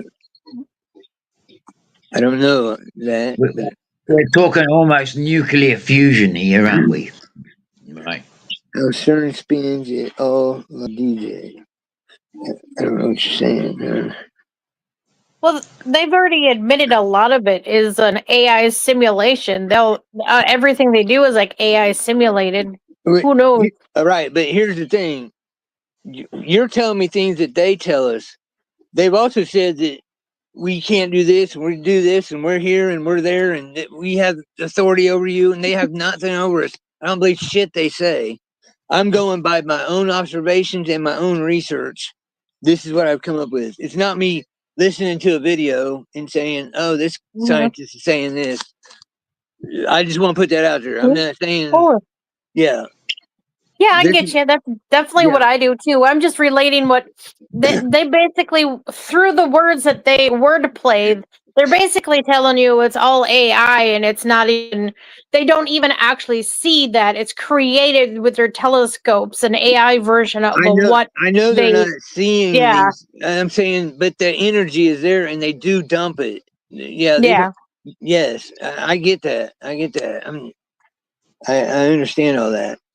I'm just saying this is what I know they're doing, and it's correlating with earthquakes, even though they say it's not. Of course, they're not. I looked up. This is how much I trust the AI and all that shit.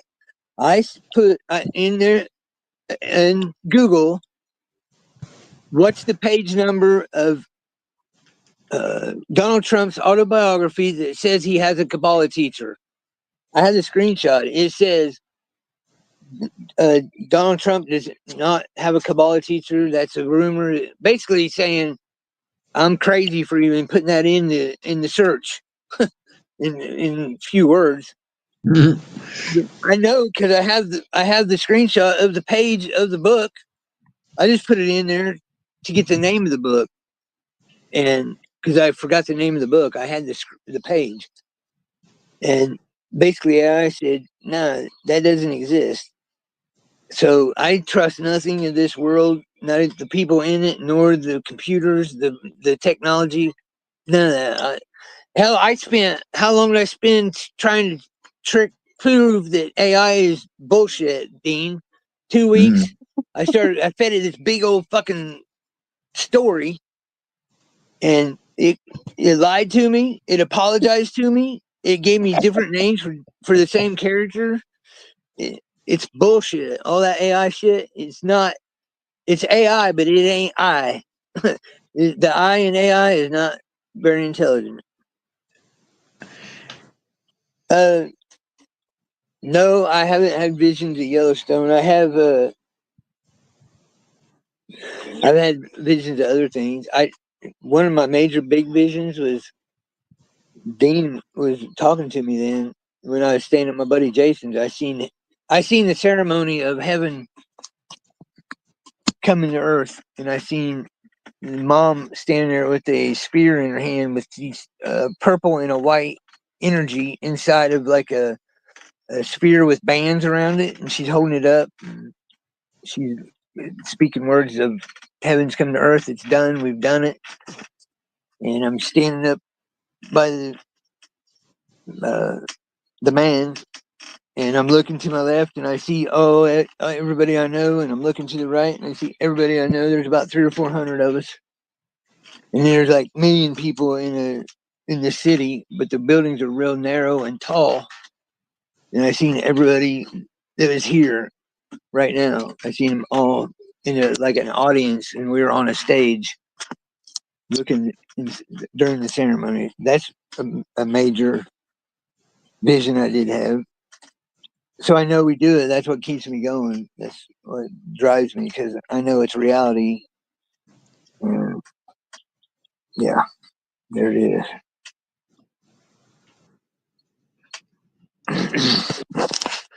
All right.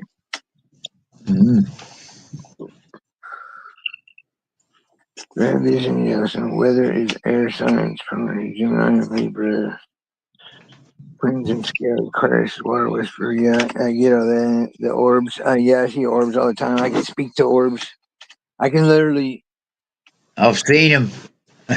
I can I've seen speak to them them, and speaking before. they'll move around, and basically, I can speak them to do what I tell them to do. Move left, move right, move up, move down, swirl around me. Yeah, I can. The orbs. I'm cool with the orbs. See, it's her, the one-eyed God. I didn't see no one-eyed God. I'm gonna be real with you. I was sitting in the seat. I'll just be honest with you. I was sitting there, and I looked, so I seen it through his eyes or eye, however you want to say it. Um, sword in the dirt. It's crazy you say that.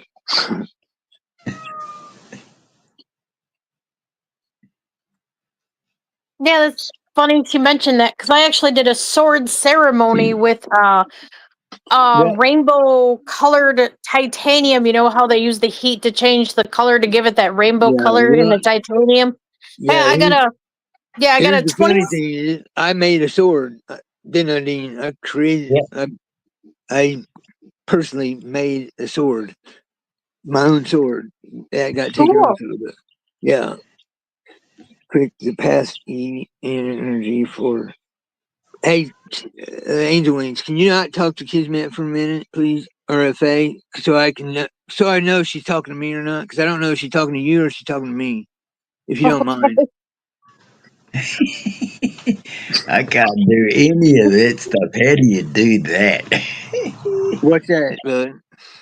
Oh, just trying to imagine having a chat with the people in the I chat. can do. Yeah, I can do it. It's just I can't decipher if she's talking to me or Angel Wings. When we hear him, we make the sound come out our ears. Okay. I've seen them while they worked. They showed to me. I saw the billions of orbs just unzip out of body and go. Okay. When we hum. Okay, I can agree with that. We definitely work at different frequencies. Definitely, but frequencies don't bother me. This collider thing doesn't bother me. It doesn't stop me from doing anything. Yeah.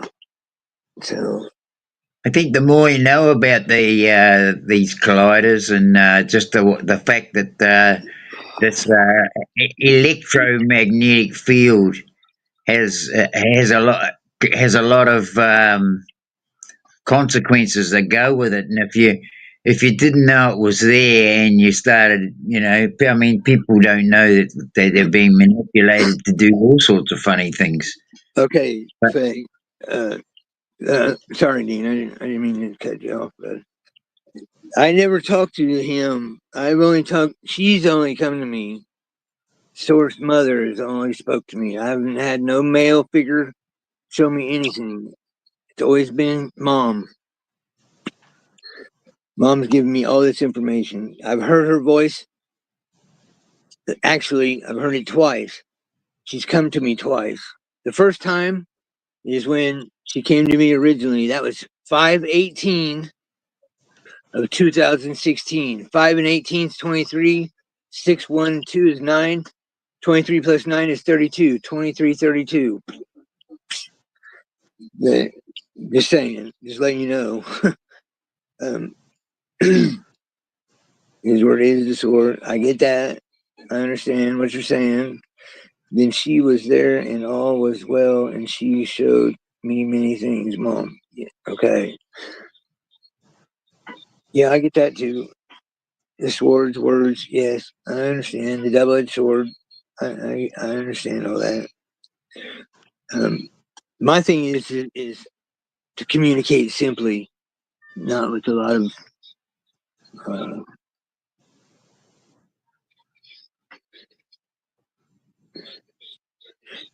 that's why she isn't.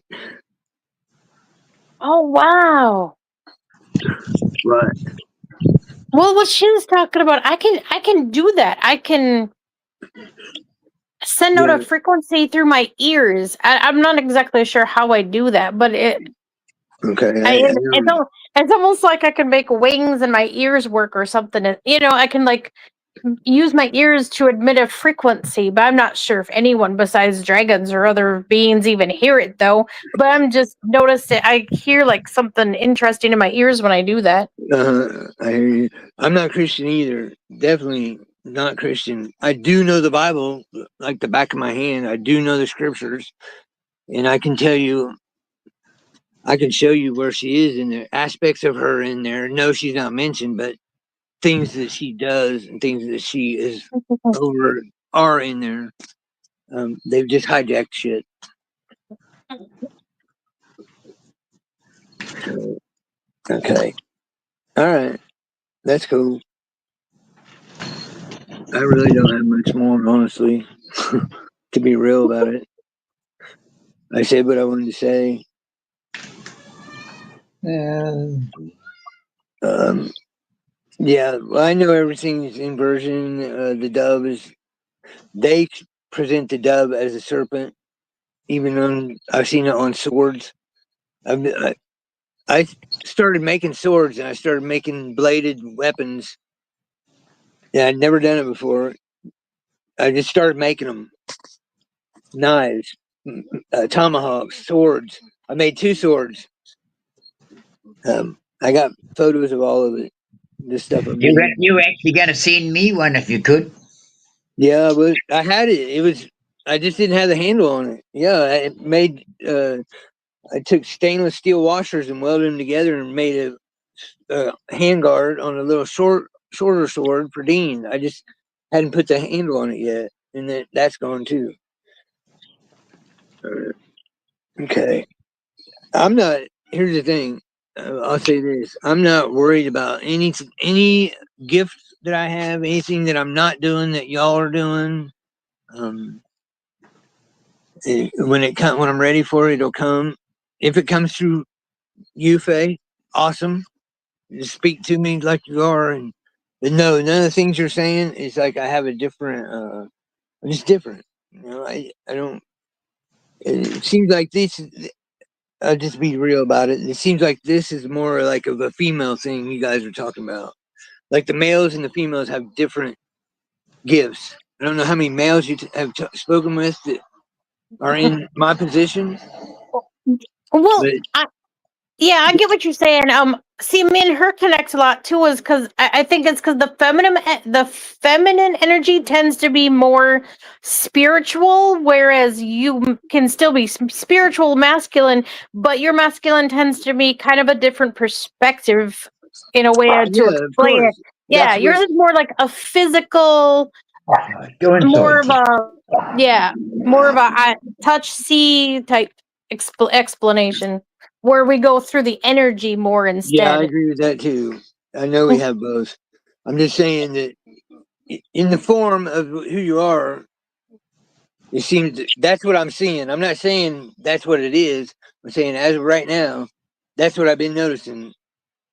I'm not saying you're wrong. I get what you're saying. I know we have both, and I have to have an ultimate divine feminine spirit within me and loving me because mother came to me. So I know that what you're saying, yeah, that makes total sense.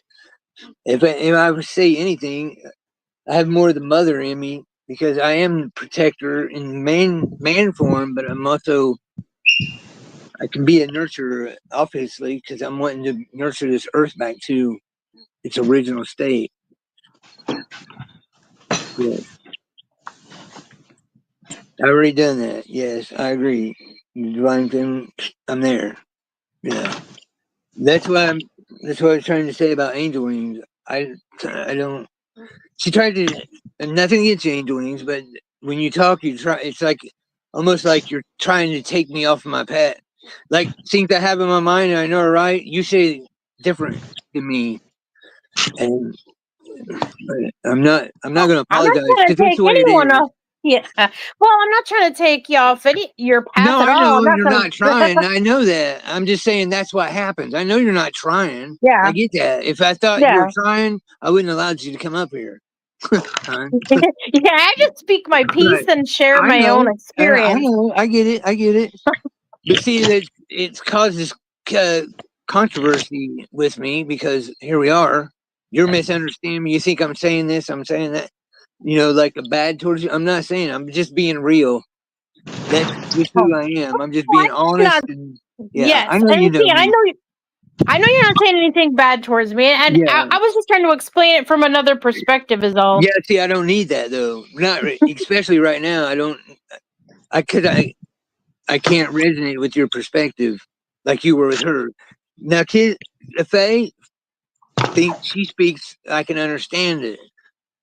I know that sounds silly, but that's just the way it's happening for me right now, and I want clear fucking communication. That's it. You know. I'm sorry. I'm not trying to, like I said, I'm not trying to be mean or being a dick or nothing. I'm just speaking my piece. Yeah. Well, I tend to bring out my high frequency. Tends to bring out reflective responses sometimes too, unintentionally. No, Faye, to me, what she says, some of the things she says are contradictory to each other. Here's what I'm going to read what, I didn't know if you read what she said. She said, Phil, is it possible you feel deterred from something Angel is speaking by your shade side? I don't really have a shade side. I'm good. I've been good for a long time. Um, no, I just don't resonate with it. It's not going to change. It's nothing. Because how long have we known each other, Angel Wings? 3 years. Yeah, about And that. and she's it's from the day one from today. It's the same for me. Um. It's gone hard. So I got back into paper mache. Paper mache. I'm making plastic. I've done the jewelry. Okay, that's good. Thank you, Faye. Thank you. appreciate it. Anyway, that's that. Okay, man, it's been going 4 hours. Dean, you about ready to wrap it up, buddy? Yeah, that'll be pretty good. I'm Maureen's made dinner, so I'm gonna. Yeah. Down Yeah. 4 hours. It's 3 o'clock in the morning here. We can. I'll kill it. We can. If you guys want to come up and talk, and I'll cut the live, and we can stay up here and talk. I'm cool with that. I just want to cut this right now for people Yeah, that will watch it, y'all. So it's if all good. anybody wants to come up and chop it up, awesome. Yeah, if you would like to come up. Yeah. I think I feel okay. Yeah, Hey, can come up Faye, here. Faye Maggot's got some cool stuff. He does. Well, you're more than welcome to come up here, One Big Pond. Everybody's welcome. I just didn't want to have people up here while I was talking with Deane because I was on a mission. So I'll drop the link if anybody wants to come up. If nobody comes up, I'm cutting it in 4 hours in like 5 minutes. So that's that. Like I said, I just want it to be. I want it to be in a reasonable time.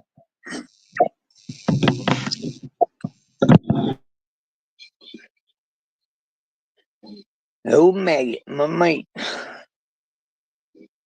Where you from, One Big Pond? Are you from Australia or New Zealand? I presume. Because it's amazing all the people that I know from. It's like that's my family. My Deane, my friend here, he's from New Zealand, North Island. I like the Green Heart. Awesome. I'm in the North Island here, and Yep. the White Pepper at the moment. Yep. He's in North Island. What time is it there, Deane?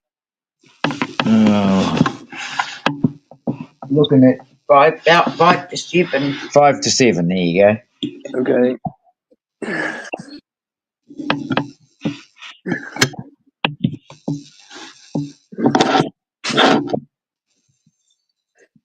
Excuse me, and I'm just going to have something to eat.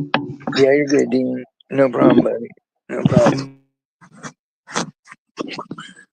West Australia. That's what I thought. I knew that. I knew that. West Australia. So that would be Sydney, right? That's Sydney over there. No, more like Perth. West Australia's Perth. Mm, yeah. Isn't Sydney clear on the west side? No. Sorry. Yeah. Sorry, it is the That's what west side. I know, my Australian mate. But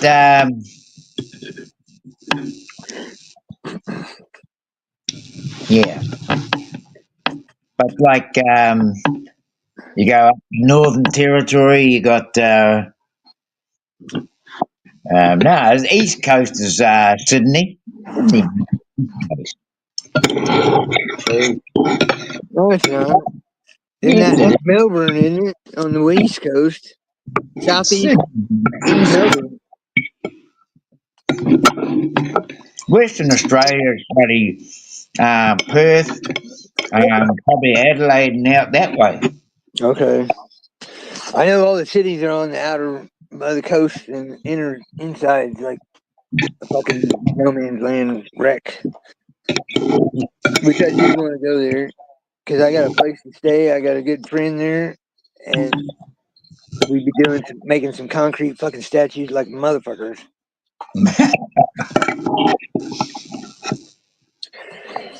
Yep. And we wouldn't have to talk. I like working with somebody when you don't have to talk. You only talk because you want to talk. You don't have to communicate because you guys know each other so well.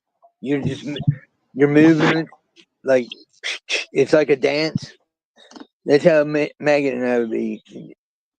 We work together like 3 or 4 hours. After that, we don't even have to speak. We speak because we want to and cracking up jokes and shit. I already know that. Deane, I don't know if but because you didn't do a lot of concrete, you did mostly stonework. But when you grab that board with somebody, and you can tell by the way they pick it up that you're going to be able to strike over this guy like no other. Yeah. Yeah. So that's the way I feel Maggot and I would be. It's like we would take our frequency through and down through the aluminum screed to each other. We didn't have to talk. I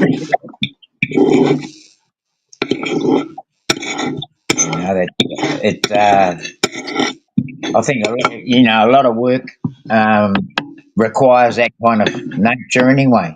Yeah, I agree with that. It does. I didn't finish the collider thing, but yeah, the colliders are holding us here.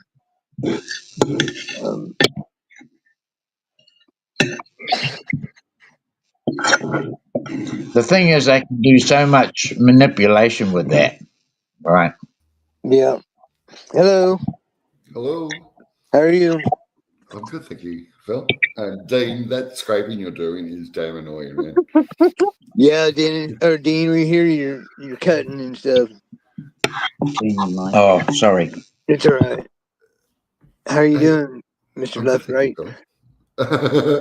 Sorry, it's one big pond. I was thinking of something new. I'm thinking, well, this would be a good name to actually change myself to left right, and confuse the people that are left, and it'll make the people on the right.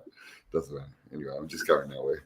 I just come up because I wanted to actually be with the cool guys instead of just sit there all alone by myself. Maggot's in Perth. I just wanted to clear up what the hell's going on with Australia and the way you guys think. Queensland, New South Wales and Victoria all on the East Coast. We see the sun first in the morning, okay? We have the East Coast. Yeah. Then we've got Northern Territory and South Australia in the centre, and all of the west side of Australia is Perth, WA, yeah? So, okay. And Albany, where Maggot said he's from, is down underneath Perth. And actually... Albany's actually... I've looked it up on the map. Albany's beautiful. Yeah. I've never been to Albany, but the few people that I have spoken to are very nice people. But they seem to get all the eclipses and everything that's worth filming down in Albany in WA. That WA seems to be a hotspot for some sort of resonance where things travel around the world. That if that's the way we're thinking or going down that sort of direction. Sure. But I'm not trying to change the subject. I really just want to clear up Australia. I welcome it because really I'm done talking about what I was wanting to talk about, and thank you for coming up and introducing yourself. I appreciate it. Yeah, how long have you been listening? For just about, I did pop over when you first come up. It was only like 20 minutes in, but I was already watching a couple of other people, so I went and played around with it for a little while. But then I come back after a couple of hours. So I've only been here for a couple of hours.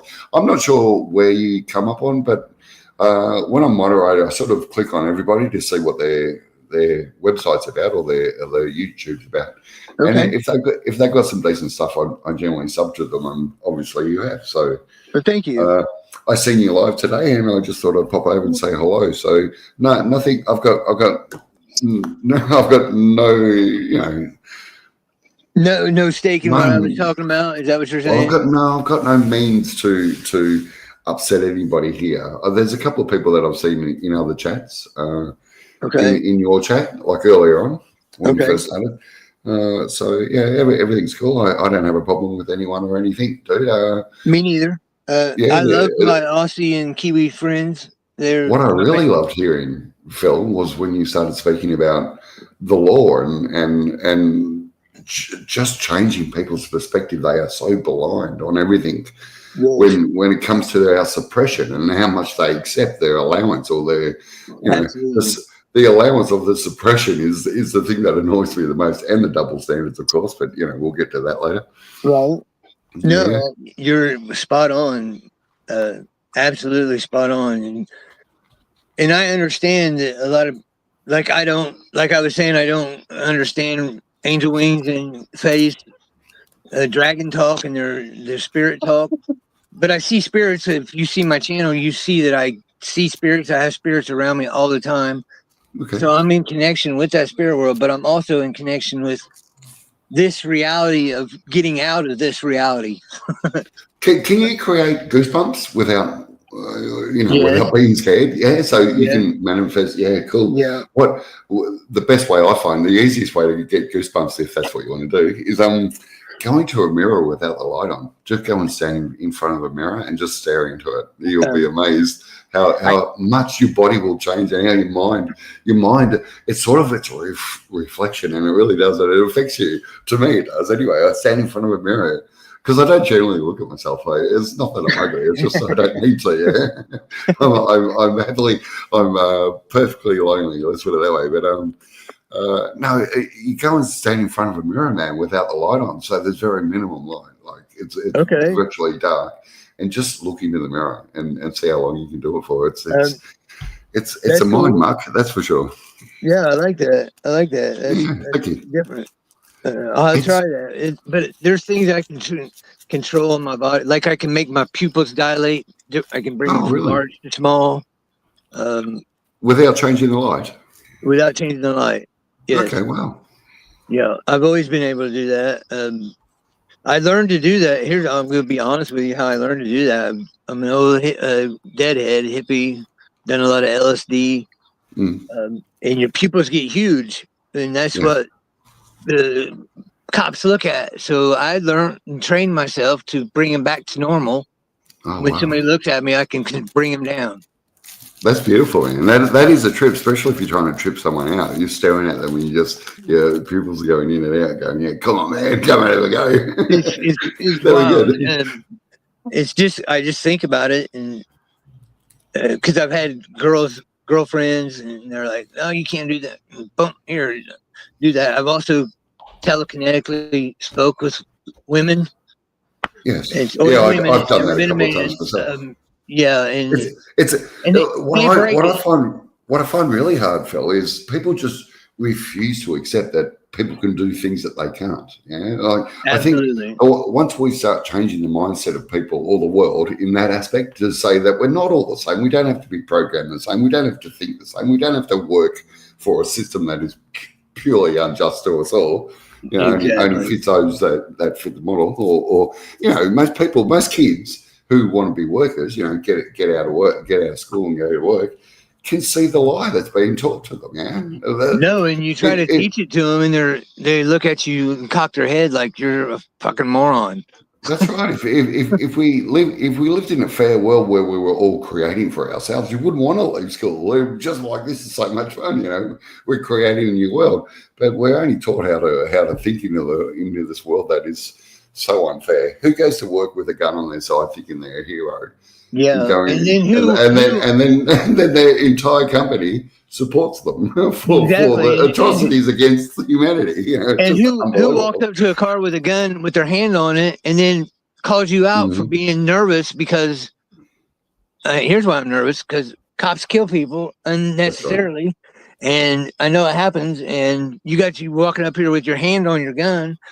That's a sign of aggression. If I walked up to you with my hand on my gun, what would you? Well, I would take that as a sign of aggression. I said, there you go. Yeah, double standards, man. It's unbelievable. What I find quite amusing, because I just seen a meme on Facebook. Imagine getting a seatbelt fined by a bloke on a motorbike. You know what I mean? It's just hypocritical. And with all these static cameras that are around on every, it seems like every set of lights these days, the fines have gone up to $415 here in Australia now for not having a seatbelt on, right? Wow. Luckily, I ride a motorbike. It's a $25 fine here. Really? Yes. Wow. $25. That's shocking, dude. And then I think it's like $65. It's like $85 with court costs and fine. You guys don't have to wear helmets in every state. No, not in Indiana. Some states, it's done state by state here. Yeah. Indiana, you don't have to. But I was going to tell you that I went into the driver's license thing, and I've been pulled over 3 times by officers and proven my way out of it. I can honestly tell you, Phil, I have not paid for my license for over 10 years. I haven't had a current paid up license for when that expired, which is about 5 years ago. I'm currently registered for the sovereign citizen here in Australia. It's not called sovereign citizen, but you know, most people comprehend that. So I've actually got my name and details on a card. Okay. Yeah. So if I ever get pulled over, I will be presenting that. But just to top it off, my motorbike does not have a visible plate on it. Yeah, it's not registered. But I ride it everywhere, wherever I like. I've never been pulled over. Had police right behind me without a number plate on my bike, man. I haven't had a driver's license, and they don't pull me over. I see them all the time, and they don't. Yeah. They don't even look at me, dude. I haven't had a driver's license since 2011. Yeah. At all. No Well, ID, no nothing. Well, as we all do when we're growing up, we get our license, we pay for it, you know, we're part of the system. But then it expires, and we're like, hang on, we've already done the test. We passed everything they wanted us to do. Why do we need to pay for it again? You said something that piqued my interest with trying to be sovereign. Not to nitpick, but you can't be sovereign and a citizen at the same time. Oh, no. The word citizen is all about the courts. It's got nothing to do with us. We are man, for sure. Right. And here's why I haven't done any of this paperwork, and this is what Spirit showed me.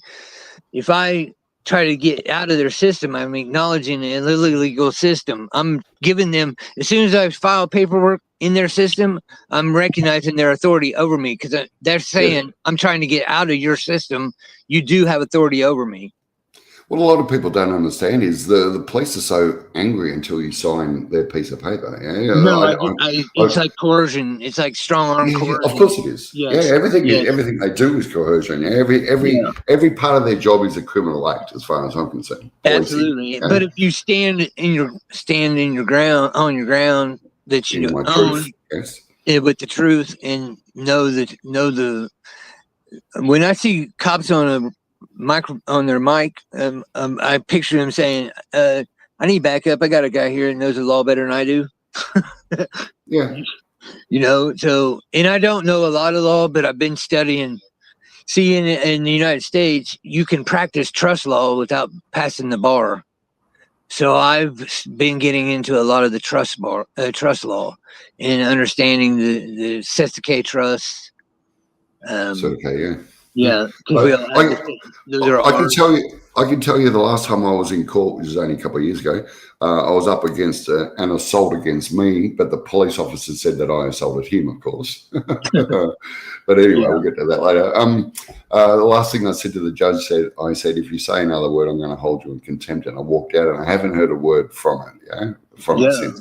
So standing in your truth is our only option at this point, because they've taken everything from us, and if you gain anything else, they still want it, So people have just got to stop giving to this monster that can never be satisfied. Well, the fact is, it's not a truth; it's a fact that you're the only living being in that courtroom. Everybody else is actors in a dead corporation. Correct. Role. So you're the only living man in there. Or woman. People don't understand that the piece of paper is worth a hell of a lot more than your physical body to them. Absolutely. So as soon as you sign, so police they'll beat you up and throw you around and be pricks to you. And as soon as you sign that piece of paper, they'll walk away peacefully, because they've got exactly what they want. They've got your signature. Your signature's worth an awful lot of money to them. People just don't get it. Do you know what the beneficiary signature is? I can show you. What it does is it cuts you away from being the debtor on that Sestake trust and makes you the creditor. Yes. If you can remember this, it's your first name hyphen, your middle name semicolon ... your last name comma, beneficiary, or Benny period, or Benny period at the end. So it's hyphen ... comma. Okay. And where do you write this? Well, you write it on everything government. Anything that's federal, anything that state, anything that's county, anything that's from the government, anything that's theirs. I signed it the whole time I was in prison. they have no idea what you're doing. But in the spirit world, you're actually separating yourself from that. So you're not the dead all caps name anymore. You actually become the living man with that signature. I think a lot of people need to get that, what you just said right there, I Phil. agree, and I've been trying to push it, and nobody's caught on to it. And then I thought, well, it's just for me. Like just to reiterate on that point, you have to separate yourself from the demon Absolutely. that they worship. They go to work, get a wage. They worship the devil. Yeah, Absolutely, they worship yeah. this meaningless of life. Yeah, they don't see you as a valuable. No, you're community. dead. You wake That's in it. the morning to earn the undertaking. It's in the language. People they can't see it, and all the time people are like, "Good morning." I'm like, "I'm not morning. Are you morning? Where are we morning? Grand day, rising." But that's how you're right. We got to start changing our language. That's the changing your thought is not as important right now as changing the language that we speak. Yes, I understand the thought and the language work together, but let that language be first to be changed, because till you change the language, you're not going to change your mind. Does that make sense? Oh hell yeah. But like, yeah, get rid of the repetition that you're so used to spurging. Yeah, like. There's so many The words over there. indoctrination, I'm so confused. the programming. That's exactly what it's. I It's was all pretty much going down that route. Yes, yeah, exactly what it is.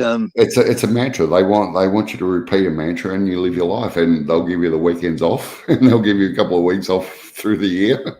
Yeah, to do what you want, but come back and live this mantra. It is a joke. The world is a joke. We have to change it. There is no doubt about it. Yeah, we cannot survive in this system. It is only killing us, only ripping us, or raping us of whatever worth we've got. Yeah? So it has to be changed. I see it happening because I started doing this, and like I said, in May of 2016, Spirit came to me. And I call it activation. It's exactly what it was. That's about when I started as well. There we go. There's a lot of us. There are 15, 16, 17. A lot of us were activated. Correct. But what I was going to say, I was going to tell you about the ink color also. The ink is very important. Purple is sovereign. Red is creditor. Blue is debtor, and black is corporation. Okay, that's why they want you to do it in black all the time. Exactly, and that's what. And if people are like, "No, that's crazy," well, you know the term Black Friday. Yes. Okay, so when a corporation is writing in their books, they write in black because they're in debt. Corporations in debt. But after Black Friday, because that's the last day they write in black, Saturday's Red Saturday. They just don't tell you that. They write in red from that Friday on, that next Saturday on until April 15th when so all their debt is from April 16th to November 20, whatever, let's just say November 25th. And then all their profit is November 25th or 26th to April 15th. Okay, and that's your. That's the whole thing. That's the whole deal about Black Friday, because it's the ink they're writing in. That's why they call it that. I've been told off for using a red pen before on legal documents. I'm just like, no, just grab this red one. Oh, you can't do that. You need to rewrite it. Right, because they know that you're the creditor after that. Some lawyers, I proved it to my dad, and he's like, wanted me to file for disability. I was like, okay, I will. So people do getting it. I'm sure, Phil, but I'm sure you understand that everything that we pay for is a check. Whatever receipt we get is a check, and we can refund that check. Yeah, people do know this. Yeah. Well, everything like our utility bill, everything in the all caps name. It's all refundable. It's all it's a coupon. It is. It's a credit. That's right. It's a Absolutely. check. It's a check. You just need to know how to cash that check. Absolutely. I was working on that right before I got locked up. Yep. Right before what? Sorry, Phil. Yeah, I went to prison over the whole quiet title deal. Okay.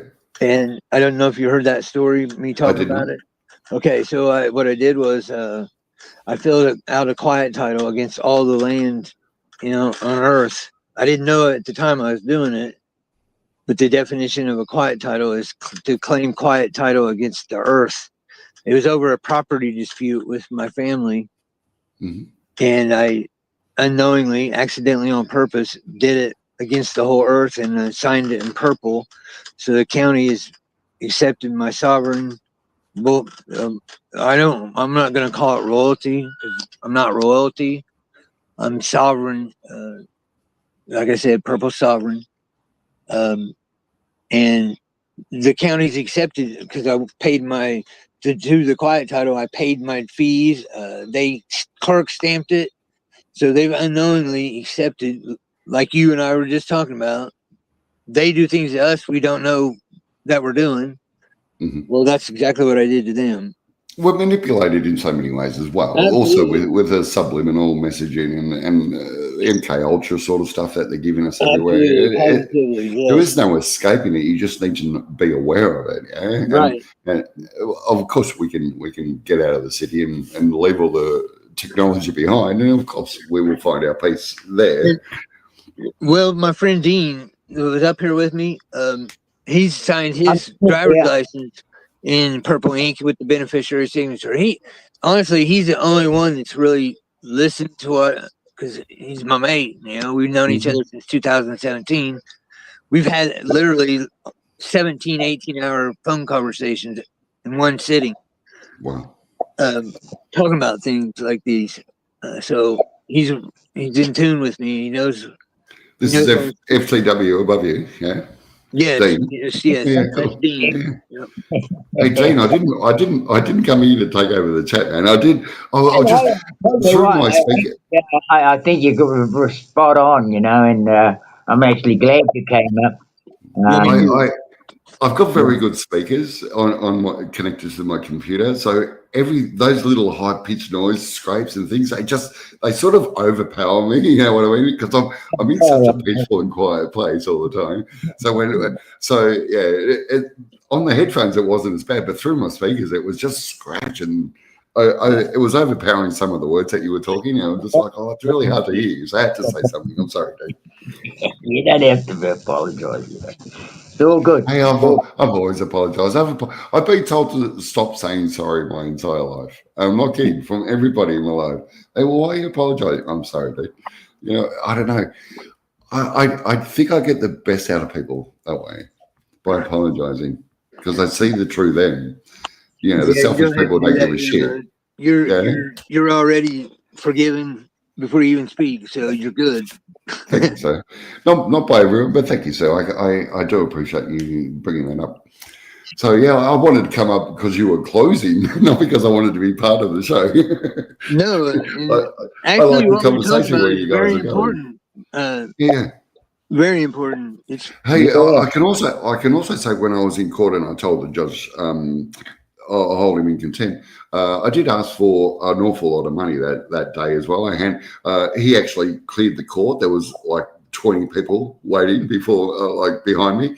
He cleared the court because he knew I had all the paperwork. I had heaps of stuff in front of me. Just my demeanor, because I stand in my truth. The way I spoke to the prosecutor, didn't put up with any of her bullshit. She threw me a heap of paperwork, man. Like, it was thick. It was like 2 inches thick. And I threw it back at her and I said, "Don't you throw that crap at me. This is in court, man." I'm just like, the world is a joke. You just need to stand up to it. You really do. If I had any advice to give you right now, it would be get in tight with the clerks. The clerks have more power than the judges and the magistrates. Yeah. Yes. You get to know that clerk.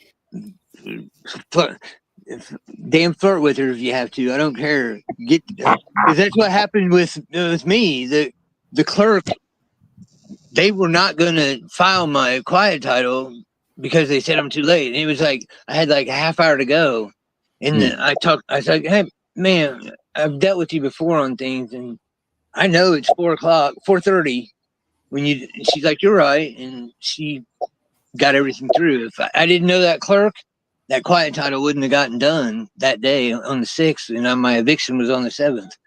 Now, like I said, they evicted me anyway, but I don't care. That even the fact that they had to change their laws to defeat me, that I won. I've won in the spirit. They changed everything to they didn't follow any of their own statutes and codes, their own laws, because my sister's a state police officer. Oh wow. Okay. So yeah, that and also when I went to, about where the Bible says don't take oaths.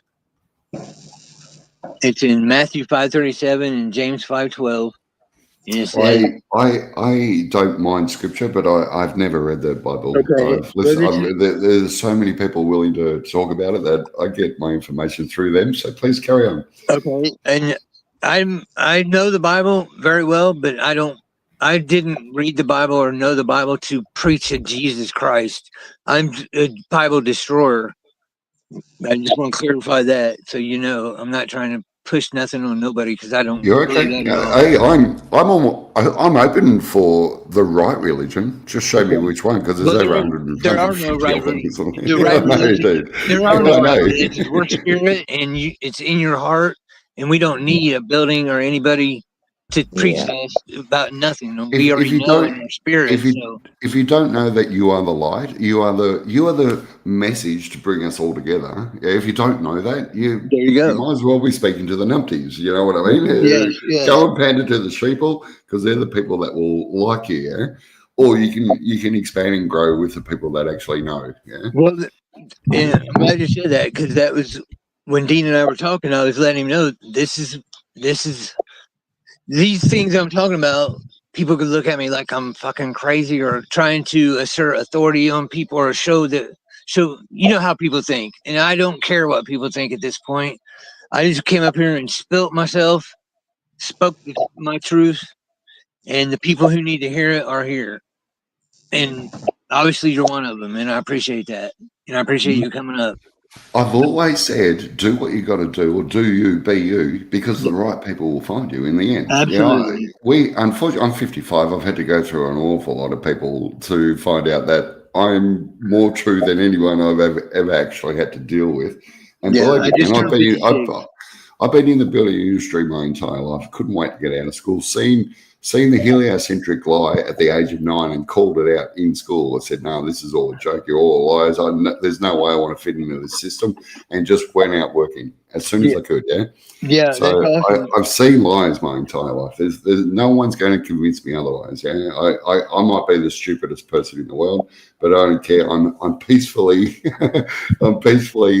inapt to wanting to fit into a world that I see is purely corrupt, and only benefits those that are in it.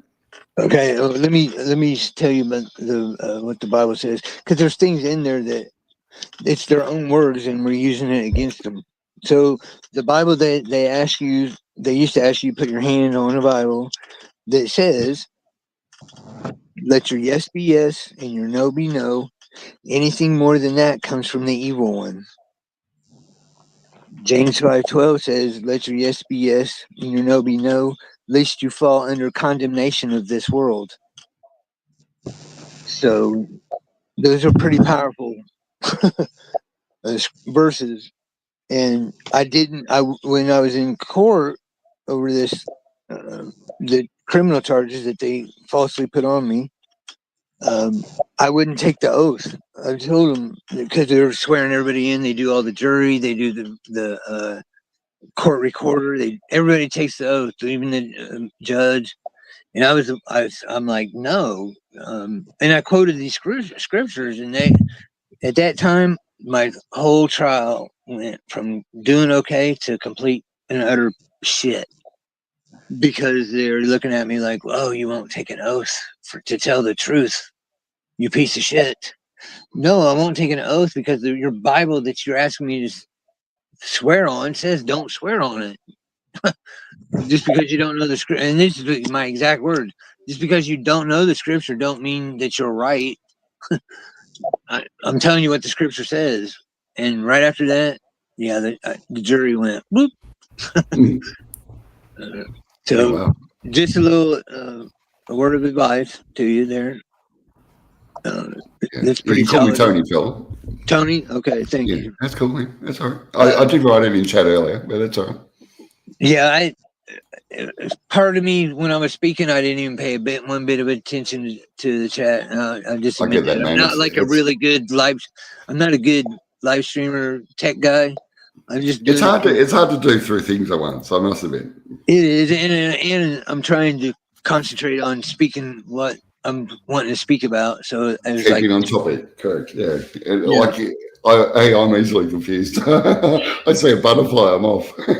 Right, squirrel. I know. Yeah, I get it. I understand.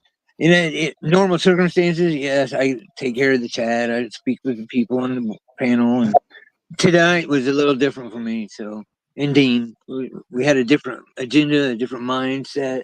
I must admit, Phil, when I'm at work, I can do a few things at once. But this internet thing, I'm really I've been doing it for about 2016, the same time as you, and this is about the 5th or 6th time I've actually been on live. So I don't get on live very often. So it's quite rare to hear me and to see me. So I sort of fumble around because I'm like, I've got so much to say and I don't know where to stop and start. Yeah. I get it. And I was like that too when I first started doing live streams.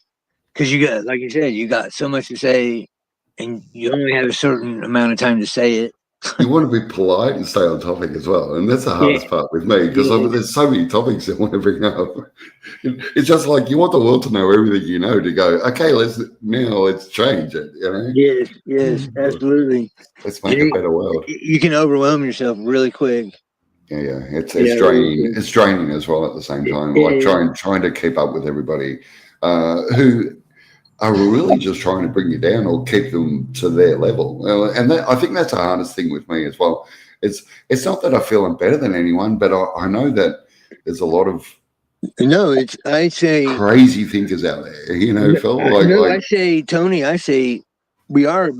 There's nothing wrong with saying we are different, and in essence, we are better than they are because if facts are facts, they're lost or they're not of us. And it is what it is. It's not that we are saying it because out of ego. We're saying it out of fact. So if somebody says that to me and they're of me and I'm of them, I don't take it any kind of wrong way. But I get what you're saying. I'm just letting you know we are better. You are. I am. Faye is. Lapis Blue. Yeah, well, I know it's. I think that's the hardest thing for most people. They don't get it. We've been burned in love so many times that we forget that we are truly loved for what we can bring to the world instead of just what we are in the world. Yeah? And we are a product of our environment. Unfortunately, we need to change the environment. So we need to come together to make it happen, not wish and hope and pray that it's going to happen. Yeah, because the system's never going to fix itself, and they're never going to give us the information to change it. That's right. It's working for them, so we have to change within. Yeah, Tony, you're absolutely right. The only way we're going to get it is from the spirit, number one. And I'm all about doing what the spirit guides me to do, obviously. And I know that it's not time yet, but spirit said, reach out to people right now. I got the message last live stream I did last week, right after it. And Deane and I talked for like 8 in the morning after we got off at like 3:30, Deane. Yeah, it was a few hours. Yeah. To try to because this is something you have to be delicate with it because you don't want to. It's not that I'm worried about pissing people off, or I just want to say everything like you were saying earlier. You want to say everything right, so so Tony comes up here and talks to me after I've spilled all that come out of me that is going to come out of me. Tony comes up and talks to me. This is exactly what I wanted to happen. That was inclusion, you see. That's where inclusion comes in, doesn't it? Mm-hmm. You know? And and I think that's what's happening. You know, is the inclusion of people like ourselves, just mixing out with others and meeting up with those like-minded people, right? And for Deane and I, us talking about this, and then basically last week when we spoke, everything I said that I wanted to happen and Deane wanted to happen has happened. Even Yeah. with you, I've nothing against my friends I've known for years down in the chat, but I would have expected one of them to come up and say, "Okay, I understand, I get it, I see it. You're a total stranger," which makes it even better, in my opinion, because I think that's a reason why I do come up on new panels, because they don't know me. You know what I mean? Because I say a lot of things against a lot of negativity that I hear, and a lot of it gets reflected back onto me, which I'm fine with that because I'm a very good reflectionist. I've been doing it my entire life. Yeah. So changing people's perspective on their own way of thinking, whether it be right or wrong, it is what we all do, and we just need to find the right direction. Well, with that said, I don't want to change people's way of thinking and their perspective. I want their perspective and way of thinking to align, because I know they align. Yeah. There's no reason for me to change anything about what your perspective or you change mine, because we But with already are that, in alignment. yeah, but with that point, if I'd been around here for years, I probably wouldn't come up because I would have written everything I wanted to say in chat. Do you know what I mean? Right. But because you haven't read everything that I would normally write, it's sort of like, well, it's easy for me to come up and talk to this one instead of write it all in chat. Yeah. Well, So I don't normally. much better. It's so much better. Yeah. I don't normally get up on the panels that I've been around for years because they already know the way I think. I'm just going to get up there and probably cut them off because they've been rude a couple of times, and I'm going to go, well, I'll get you back this time, and you can get me back later. You know what I mean? Nice. I don't know. It's just it's not petty. It's just sort of like, well, it's an eye for an eye, but it doesn't do any harm. You'll learn. I mean, if you're around me, you'll learn that I don't operate in that frequency. I don't operate like that, because that's counterproductive to what I know that I'm supposed to do, and we're supposed to do. And I'm just I've written a couple of things that I don't normally do straight away. So you've obviously touched a part of me that most don't normally see until I sort of break their spirit. I normally try. This is the strange thing about me. I normally try and break people before I'm nice to them. I'm generally nice straight away, but they'll say something, and then I'll start writing things, and then I'll try and push it and see how far I can go. And I don't know. It's just a testing thing for me. I suppose I don't mean any harm. tricks for kids. But I put it out there real for real, and then we know where we stand, and yeah, all the bullshit's over. I think the biggest test that I like to give people is how they will handle my words. Yeah.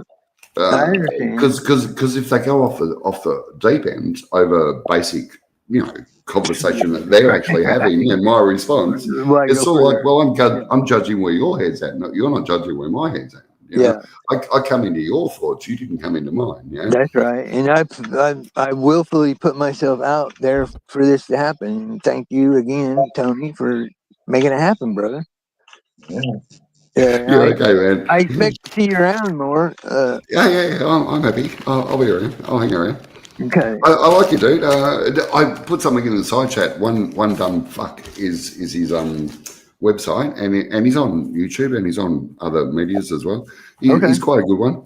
Have a look at him. He speaks everything you speak about, and but that's what he does, and you'll get a little bit of interest out of him. There's quite a few other people that I can introduce you to, but I think you're on the right track there, and you've done the time, mate. 3 weeks in jail over legalese is outstanding.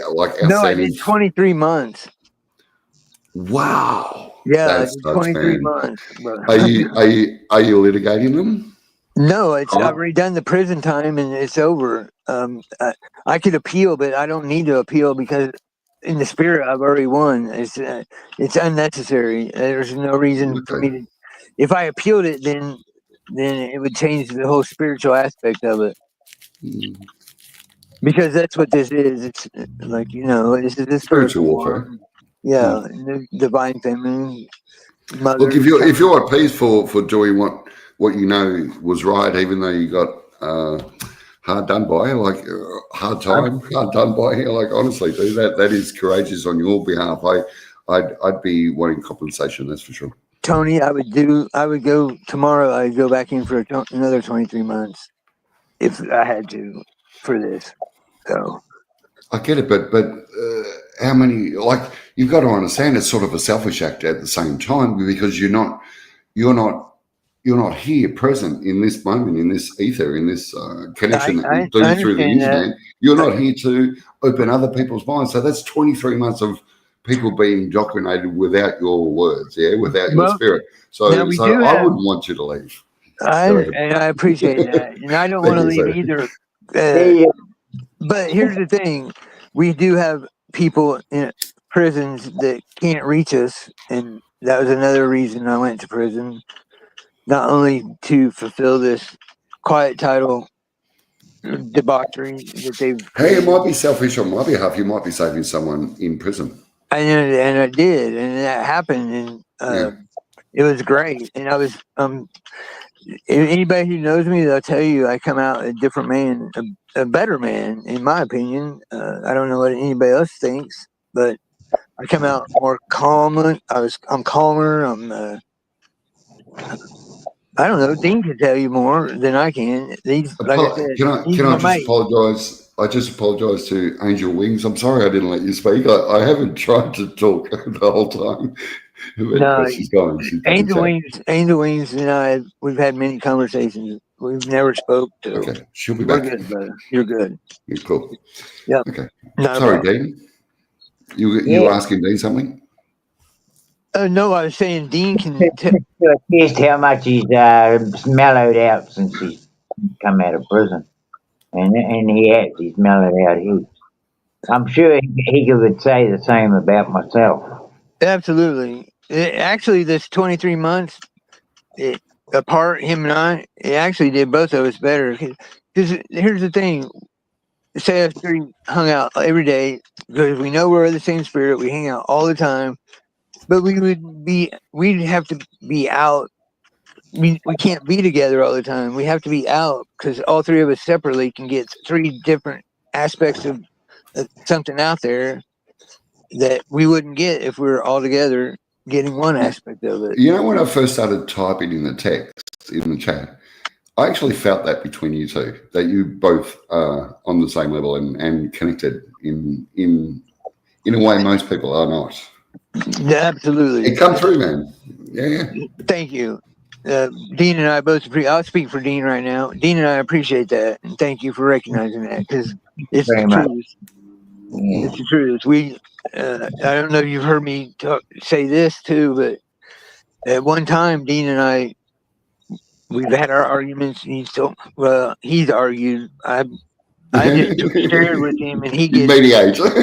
Yeah, well, like he said, I've calmed down. I was a lot more hostile, not hostile, but more aggressive. What happened is I just didn't want to understand or admit that was actually happening, you know? Yeah, and our first barrier was because I'm younger. He's 72. I'm 56.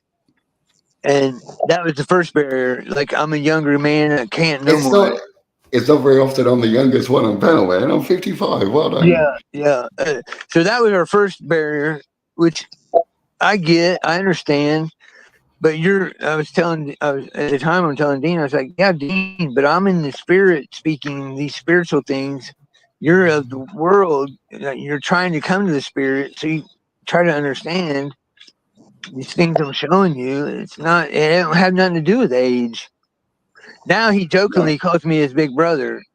You know, it's a joke, you know, because spiritually, it's respect. Yeah, for sure. It is respect, and I love him. He's my best friend, and hands down, I can't replace him. He can't replace me. And at that time in the beginning, I put up with a lot of shit from Deane because I knew who he was. He just didn't know who he was.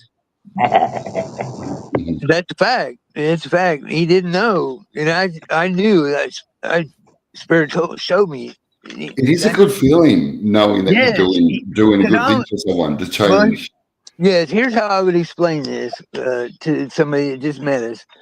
I'm the guy who says it like I feel it, and it kind of overwhelms people at times. But then Deane's the one that comes in behind me or beside me or in front of me, however he needs to do it. I have no offense, no problems with it. He talks to him in a different language, calming, more calming. I'm more aggressive. He's the calm one. So we're like two sides of a coin, but we're still paying the same debt. You know, we're still buying the same product. We just work together. We're like good cop, bad cop. All right. Well, it has been fun for me, and guys, you're doing an awesome job, and I do appreciate it. And I'll pop back into chat since you guys are happy. And if I see you guys again, I'll say hello. Where do you hang out? Any? Well, I've been a flat earther from the moment I started the internet journey in 2016. I'm moderated in all their channels and whatever. So I don't do the flat earth thing. No, that's cool. That's cool. Yeah, I won't see you there. It's more. Flat Earth for me was more of an awakening to the lie. So now I listen to like Dusty. I've been to LC's, Aussie LC, but I find him quite irritating, even though I've seen a couple of people from there in your chat. I don't know. Do you have a I'm not Telegram? really doing. Do you have a Telegram or like an email you can leave in the chat, and that way I can contact you. And of course, so what I do is I film. What my job is filming. I film the sun and the moon every day. This is my bread and butter. This is how I feel connected to the world. I know that the new moon women are more active than men, so they are more open to a conversation on the new moon, where men will try harder on a full moon to get their desired outcome. I know all that confuses a lot of people, but I'm telling you, once you see it, it's everywhere, and I see it every month. Every cycle, it happens exactly the same. Full moon, even though the women are confident and loud, they have to be, because the men are so confident and loud as well, and dominating. But men are a lot more quiet around the new moon, and women are a lot more talkative, or a lot more expression, show a lot more expression on the new moon. When you figure out the world and how it actually resonates and vibrates through us, and we become that. Yeah, so we just need to keep grounding in our own light and shine on for everyone else that lives in the darkness, unfortunately. Yeah, I hear you. Awesme. Yeah. Thank you for coming up. Yeah. Again. It's been awesome, man. Yeah, it is. I feel that once I've seen your avatar in the name, I've seen you around in chats.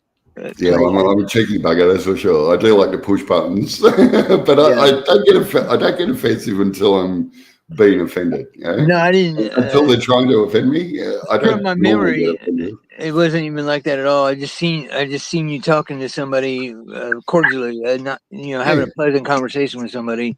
I'm nice to absolutely everyone. Even the people that have shown me hate, I'm still nice to them, but it only takes one comment and then I'm on them. I'm like, all right, you rated yourself up.